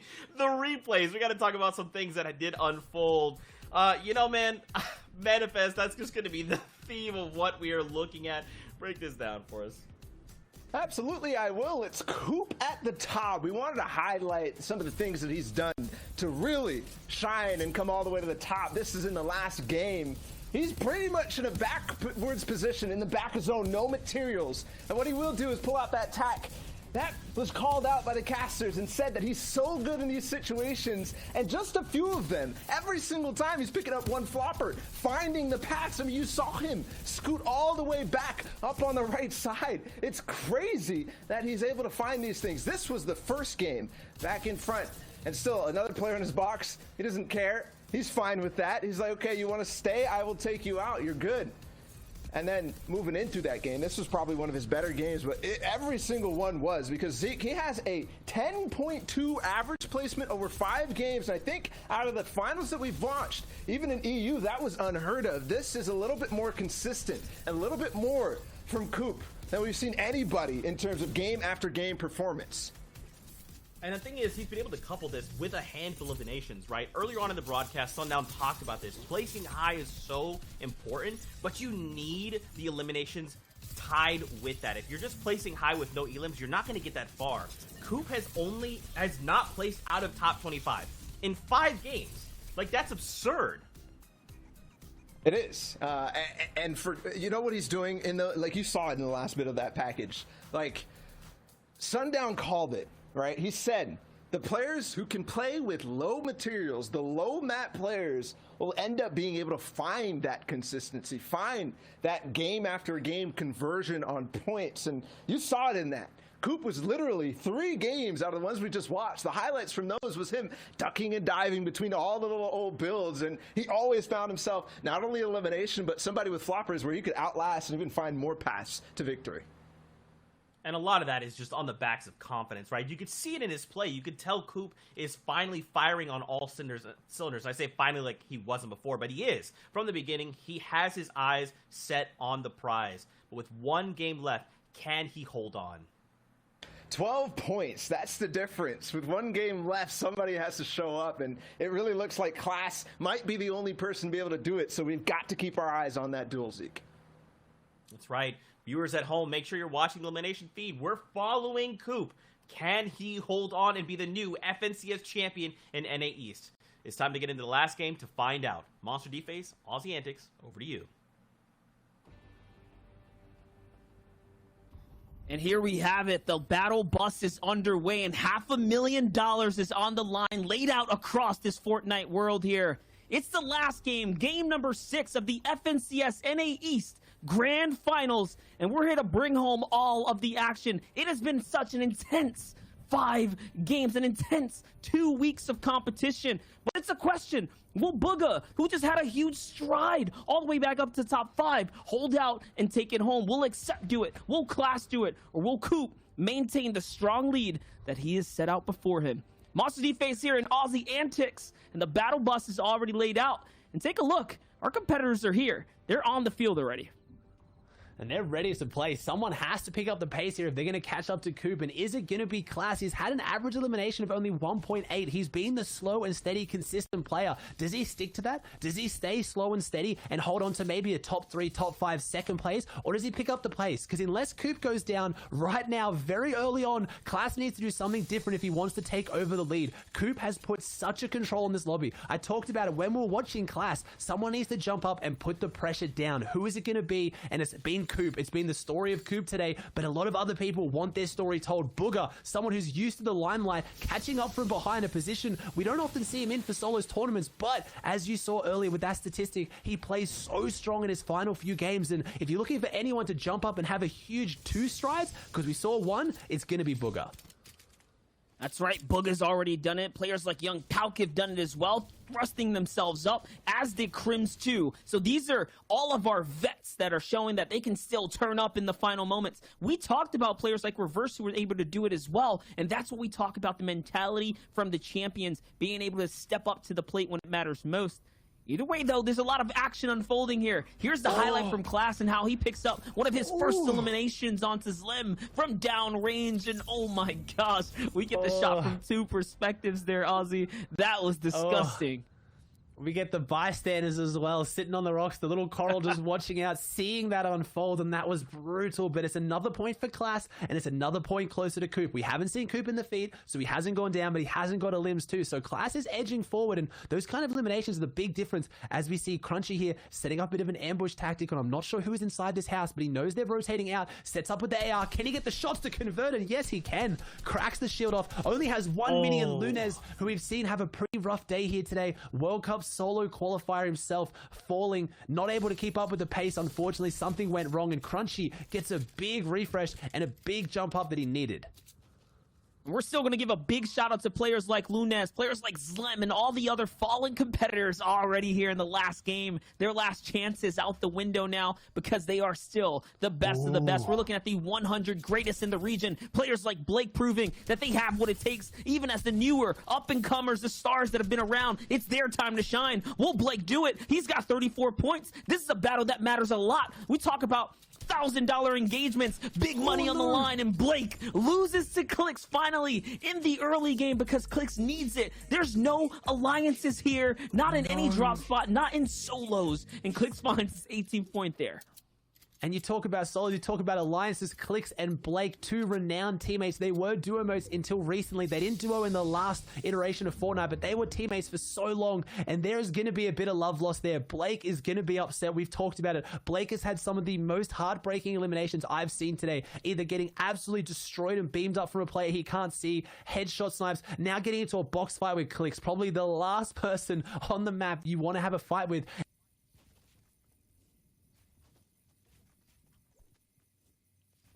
And you can see it there. Things are still kicking up, though. It's Booga, though, on the rotate right now, trying to make it happen here. You can see 37 points is pretty strong. He's on the rotate. He's trying to cut through the zone right now. He's doing so good. Even with players nearby, he's got to be super careful. This is entire setting on the line. His top 5 is up for grabs right now. As Coop still is alive. He's got 57 points. This is so clutch for Coop right now. All he has to do is stay alive, ride this tidal wave, sit on his surfboard, and bring it home. Will he be able to do it is the big question. He's hovering up above. Little does he know, there's a player inside the bush to the side there. Lucky for him, instincts are going to take over here. He's going to make the right decision, the decision to get closer to zone, to play into the materials that are right in front of him. But it's okay. He's got plenty to continue to farm up here. This late in the competition, or this early into this game specifically, he needs to continue to pick up the loot. He's got to get the brick. He's got to find the medal. The prestigious medal, so hard to gather.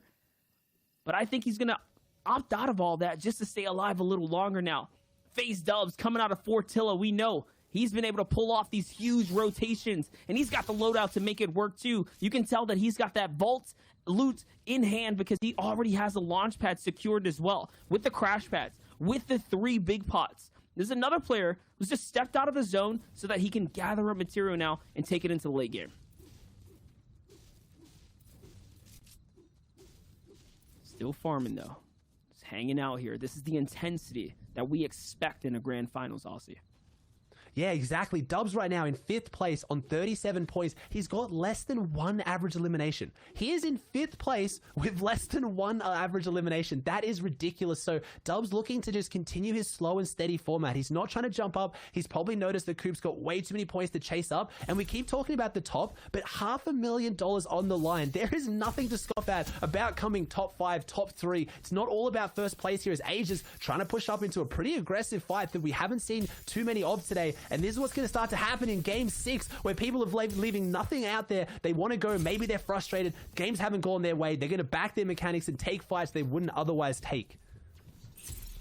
5 points separates Agers right now to the top 10. The big prizing on the line to do it is his wall. He makes the edit. He's looking to get the follow-up here. This is a huge engagement here for Agers, who's been doing well in the competition, just good enough to be in the conversation right now. And the point threshold is so close that he does not want to fall now, not to give away his positioning so far. Someone who also needs it is Jelty too. So on the line is the same thing for the 2 players. It's all the money. It's all the marbles, and that's it. He cashes in. Agers wins the engagement. He has just enough loot to fight his way out of the storm line too. There's someone nearby though listening into the battle. You can see the cursor there. It's Likura. Oh no, Likura's lurking. This is a good spot to be in. He had good health, good shield. We'll have to keep an eye on the feed to see if that can close out. Aspect getting a group of Marauders falling on him, but nice builds there. Throws up the build and tries to cut off the sightline from the Marauders so they don't aggress onto you. It's a really good play. Marauders will only chase you if they see you for long enough, and I think maybe one of them spotted Aspect. No, they're not all making their way towards him, so he might be okay.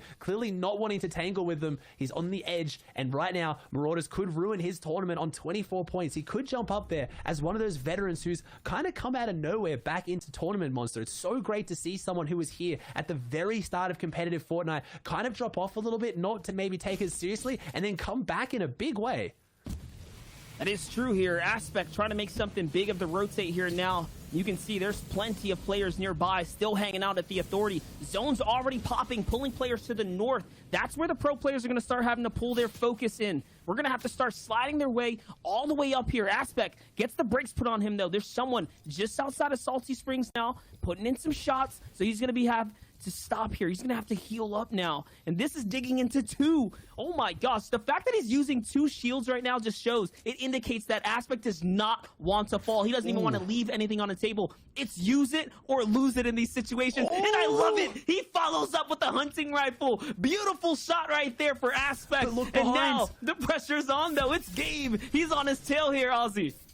And someone's behind Gabe. It's like a little highway. That river, they're all swimming down it. They see that Aspect got an elimination. They're chasing him, chasing the loot. They saw him get cracked from the sniper rifle. And you love to see it. Aspect backing himself. He uses the 2 big pots, freeing up a slot for the sniper, and then instantly, within 5 seconds, gets an elimination that makes it worth it. That was a huge swing, but there was 2 players hot on his heels. People are picking up the pace here in NA East. They are going aggressive. So you have to look out for players like Coop, like Class, like Accept here to hold on to their lead and avoid those players, because they want to have their slow and steady games. They want to get to the end game. They don't want to get caught up in fights like this. That's it. You're seeing it unfold right here, right now. Only 78 players remaining in the lobby. Everyone's on their final marathon push to make it through, to make their way up, to claw their way into that top 5, top 10. Players like Accept at 40 points are doing just that too. Remember, he's top 3 right now. Any of these engagements can quite literally throw him out of the loop right now. Take him out of the comp. He's got to think long and hard before he takes these shots and fires off the cylinders at different players. And you can see right there, he holds back the reins. He decides, you know what? I'm not going to sit here. I'm going to get to zone instead. Maybe for him, it's about playing a little bit smarter and playing it safer for the placement points. Keox, on the other hand, has a little bit more of a gap to close here. He's got to play a little bit more aggro, possibly quite literally take a fight that he doesn't want to right now. But I have to think Keox has picked up more points in his final games than almost anyone. Booger had the big run, but Keox, I believe going into game 3 or whether it was game 2, had 2 points. And then he got the massive 20-point game. But he's keeping that consistency going. He's had another big game on the back of that as well. So Keox currently in 7th place, but he's jumping the leaderboard. Yeah, he had a 6 elimination win in game 4, and in game 5 was a 7 elimination 19th. So this is a player that's leaving nothing on the line. He could have that big game to jump up that we've been looking for.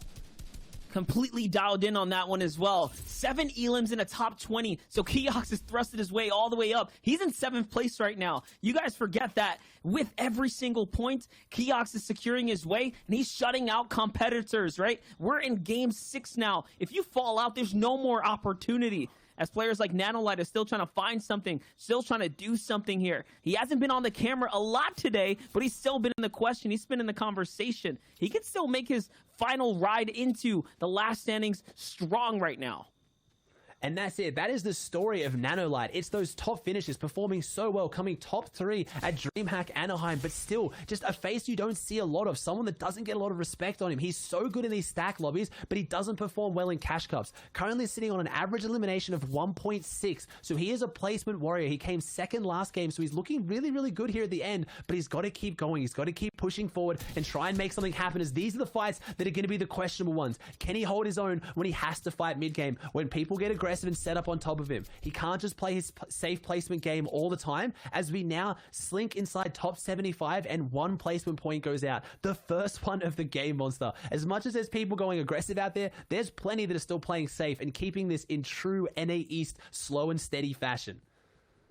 That's right, and this could be a fight that will make or break Nanolight right now. This is a big fight, and the crash pad is actually going to send him flying out. And I'm not sure if that's a blessing or a curse right now, because Jack is well on his heels, and Nanolite has to make a big decision here. He can't stay here for much longer. If he does, it's an easy entry for the crash pad, especially with the rear terrain. Here it comes on the other side of the wall. Ooh. It's a charged shotgun. Well-timed on the exit there. And he catches Jack. Doesn't make the edit fast enough, though, and now he's shot a few times.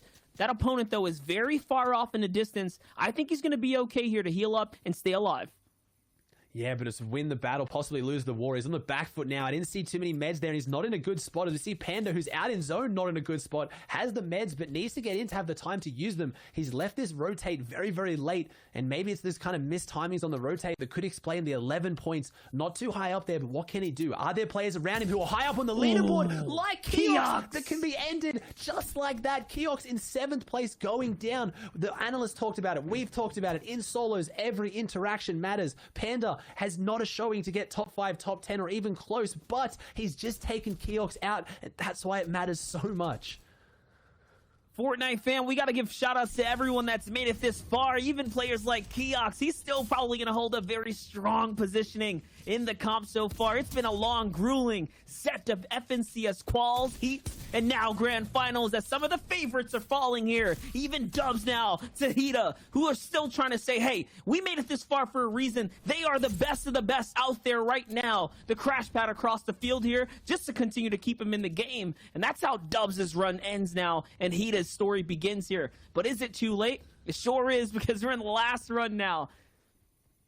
Dubs falls. Dubs was pushing up there. He was in 5th place and he goes down, and that's just it. Dubs having an average elimination of less than 1 a game, so he can't conclude on those mid-game fights if they're taken. It is rough to see, and yeah, you have to give props to all these players, especially the ones low on the leaderboard, still playing their game into Game 6 Monster. They're not quitting. They're not giving up. They're still taking it seriously, and that's what it's about. This is practice at the end of the day. This is solos at the highest level, and you can improve on things every single time you play, as exactly trying to get some shots out here and getting player very focused. That's all it takes sometimes. You're coming in a little bit late, one player spots you and puts down some damage, and a lot of people are going to have eyes on you for a free elimination or some Storm Surge tags as well. And this is a great position to be in now. You can see everyone down there. That natural low elevation working against them just off the rotates there, coming out the zone nice and late. On the other side, though, D-Roller, alive in this game, healthy and well in the center.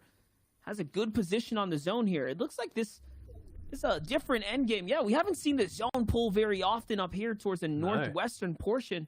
But finally, we do get a little love for the players that landed around here. We might be seeing, or maybe makes sense as to why so many other players are falling now. So many of the big names, because they haven't had the experience, at least in this tournament today, up in this section of the map. And that plays a big part into rotates and everything. Yeah, you see there, Clicks was set up in the middle on that elimination. He got on Blake, so he obviously has Pleasant Park now on lockdown. He got an elimination, got his Storm Surge, and hasn't had to move. He's just sitting in his box, so this could have been such a big game for Blake, but just like that, he goes down, and now Clicks has a chance to jump up there and maybe earn some extra money as Class in 2nd place right now. He came into this game 12 points behind Coop in 1st, so he needs to pick it up, needs to do something big, and as far as I'm aware, in Game 6 of the NA East Grand Final, Coop is still up and very much in the lead, and he's going to have to fall shortly if anyone's able to overtake this one, and that's why we have eyes on Class, because he's the one trying to do it, trying to jump up and take over that spot, and with a loadout to do it. 4 floppers, 3 crash pads, and almost max material. He's played this Game 6 as the same way he's played every other game, and now he's got 2 eliminations on the board, just kind of creeping towards that top 50. That's right. The difference here is going to be eliminations. He's going to need to get closer and closer, gather more and more if he wants to take a stab at the throne here. It's only going to be down to Class. Players like Accept, Bugga. Now that Dubs is out of the game as well. Because remember, coming in, Dubs was in 5th place. So now that he's out, that's it. There's no opportunity for him. He just has to hold strong for whatever prizing he can gather up towards the end here. On the other side, players that are climbing up. Nanolite, he bounced back from the terrible positioning on the outside of zone with the battle against Jack. He managed to make it work here, and now he's got a Vive on the backstorm line. He might find a freebie here because the Vive was tagged up pretty hard. Viv was tagged up, and Nanolite, I don't know how he got his way back into this one, showing why he's one of the best placement players in this tournament, showing why he performs in big stack lobbies on the day, upgrading with the AR. He's trying to get the loot if he can, gets a bit more metal, gets a lot of metal, I believe, and now he's going to finish this one out, and Aviv goes down. You called a monster, gets that big elimination close to the 2-point swing as well, as that was just inside top 50 placements, as we see Colazo, Cody, and now Nanolite getting pressured in on exactly FN, who is currently in 8th place, pushing an aggressive fight, and there it is, eyes on Coop. He's looking pretty good, monster. 150, doesn't have the full shield, but everything else, the positioning is looking pretty good, as Coop, no, it's not. 21 builds. Is this Storm Surge? He's 12 below on Storm Surge. This is your winner. This is your first place player in Game 6 in the lead with Storm Surge ticking. This player next to him knows, but as Coop does best, he comes out firing. Game 6, he's not going down. His story's not going to end like this. He wants to control it, but no. The third party comes in. Coop got his damage, but it might be too little too late. He's holding on to what little he has as it goes below 50, and Storm Surge changing up this lobby quickly. Coop could fall here, and maybe all eyes on Class, because Coop is looking the worst we've seen him all day.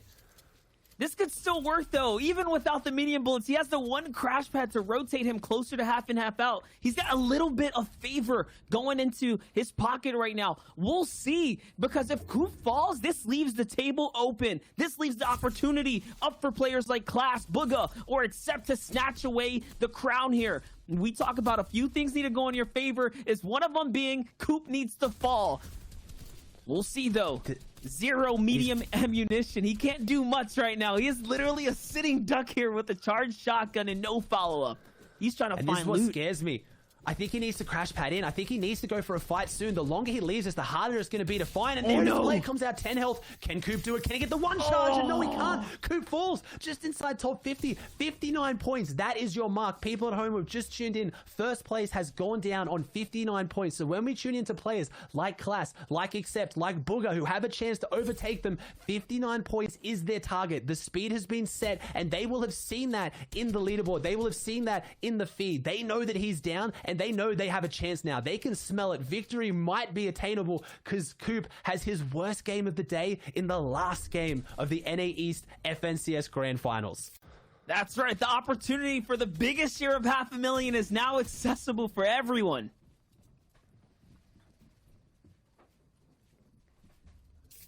Accept now.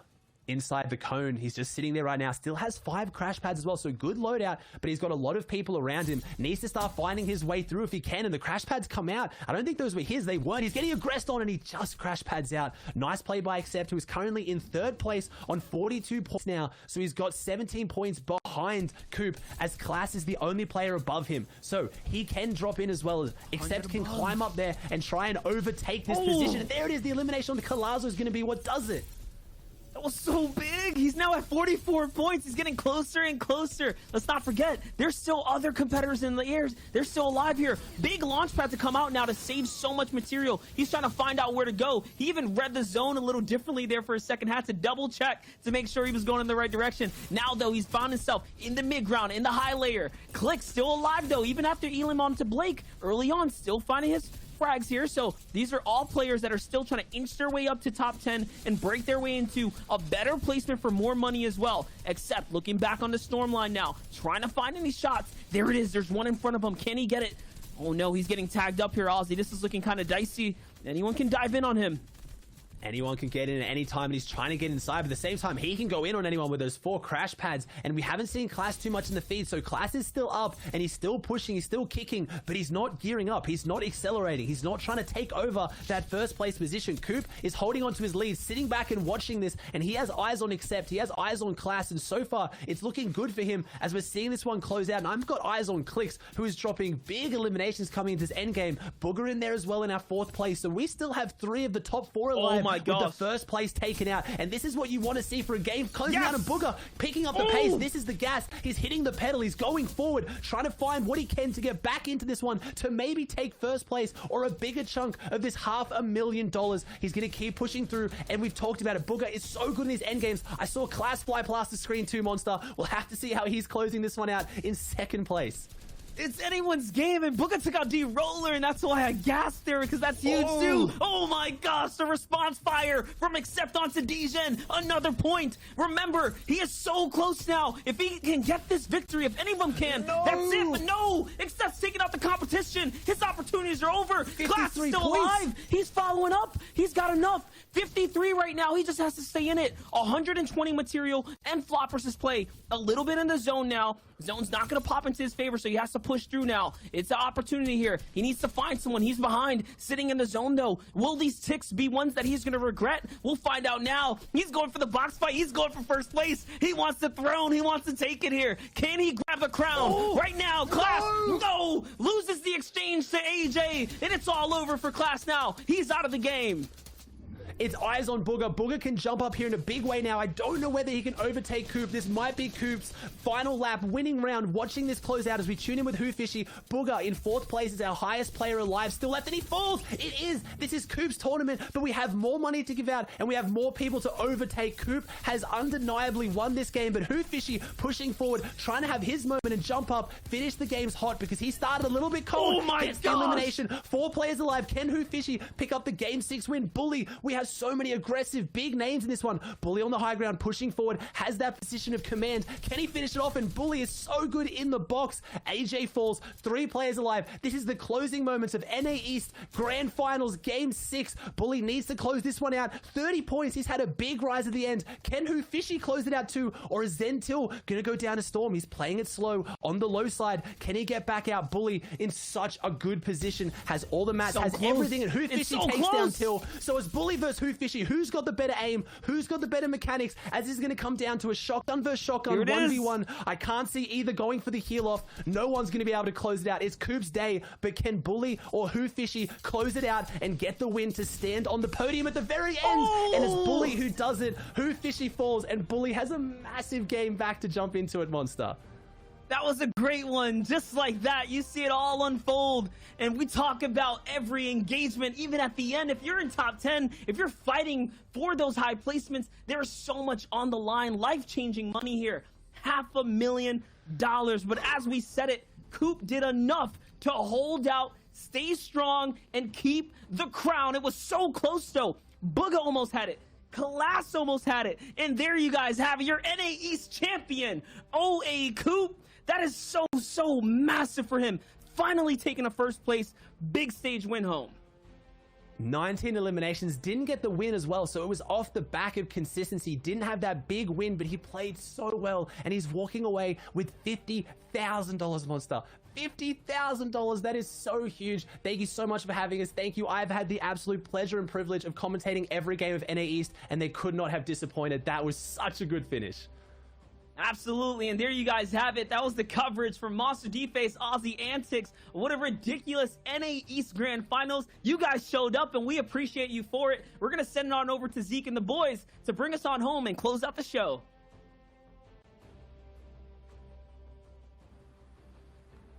There you have it. The final result there from NA East. Coop standing tall as the new FNCS champion out of NA East.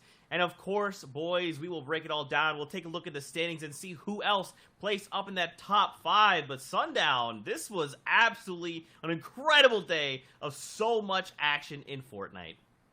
There was so much action, and it all came down to those Game 5, those huge performances, but Coop stuck with it in terms of the consistency, and even though he went down, he was able to outlast. And one thing we saw particularly during Europe, when Tayson had such a huge lead, you had to go, but Class was only 6 points behind there at the end. There were still 17 players left when he ended up falling, so he could have made a run at it, but Coop will walk away with the champion. You can see Accept also well done, pushing up into the top 3.